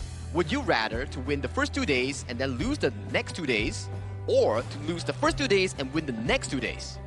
The latter for me. The latter for me. Oh, really? Yeah. Whatever it is, right, you want to end on a good note. Yeah. You want to have a good sleep. You want to have a good sleep. Okay, that's interesting. Definitely different philosophies here. But okay, we do have to also shout out once again our upcoming patch update for June 17th here. It's gonna be an complete overhaul in honor of Kings of Heroes Scourge. If you like new heroes here, this time not only one, we have 4. We have Davara, Lorian, Florentino, and also Annette coming into Honor of Kings as our new and upcoming Honor of Kings new heroes on June 17th. Yeah, it's going to be very interesting, and I'm quite excited for all the new heroes, and especially to see our professional athletes to try these new heroes, not in the qualifiers, but yeah, it's going to be quite fun. Yeah, and I look forward to seeing okay, now we kind of have an idea how the hero works because of the trailers and all that, but if it can be creatively used in a different role, that'd be pretty nice. I'm definitely looking into things like the Florentino. That's definitely going to be like a hot pick coming in for a majority of the players here with how mechanically demanding it is. Yeah. If we talk about mechanically demanding, you also demand a very strong device. And if you're wondering what device the players are using in this Asian Games qualifiers, it's gonna be the iQOO 15R, the official gaming phone for the 2026 Asian Games esports qualifiers for Honor of Kings. So if you're into a strong device that can hold 120 FPS with proper quality and high definition, check out iQOO 15R. Yeah, with supreme cooling capability, that's most important because you don't want it to go overheat and whatnot. So that's what our players are using. Right. That's what they're using on the stage, and it's working very well for them. They're very happy. Good feedbacks all around. Yeah, and if you don't want to miss your quick hooks, you gotta use this code. Yeah. Very smart, very smart. This guy always goes with the quick hooks. Well, you know for a fact that he uses iQOO here, but this has been a fantastic day thus far. My name is Sagi, your desk host for today, and with me is none other than Sir Cloud and also Adam Spartanko. We're bringing you more Honor of Kings action tomorrow, so see you tomorrow. Ever changing, some chameleon, blood, sweat, and tears. We'll never make it if we fall to everything that brings us down. With a comeback is now. Blood, sweat, and tears. Fight for what we want. Doesn't matter the cost. Every day, put in work. Blood, sweat, and tears. Nothing comes overnight. Strength in numbers start to line. We don't bow to fear. Blood, sweat, and tears.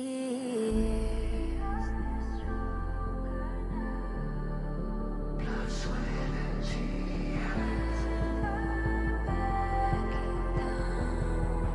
Blood, sweat, and tears.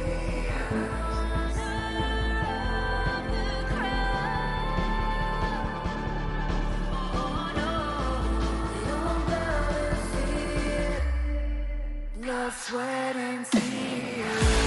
Fight for what we want. Doesn't matter the cost. Every day, put in work. Blood, sweat, and tears. Nothing comes overnight. Strength in numbers start to line. We don't bow to fear. Blood, sweat, and tears. Fight for what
an honor showtime.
It's an honor showtime.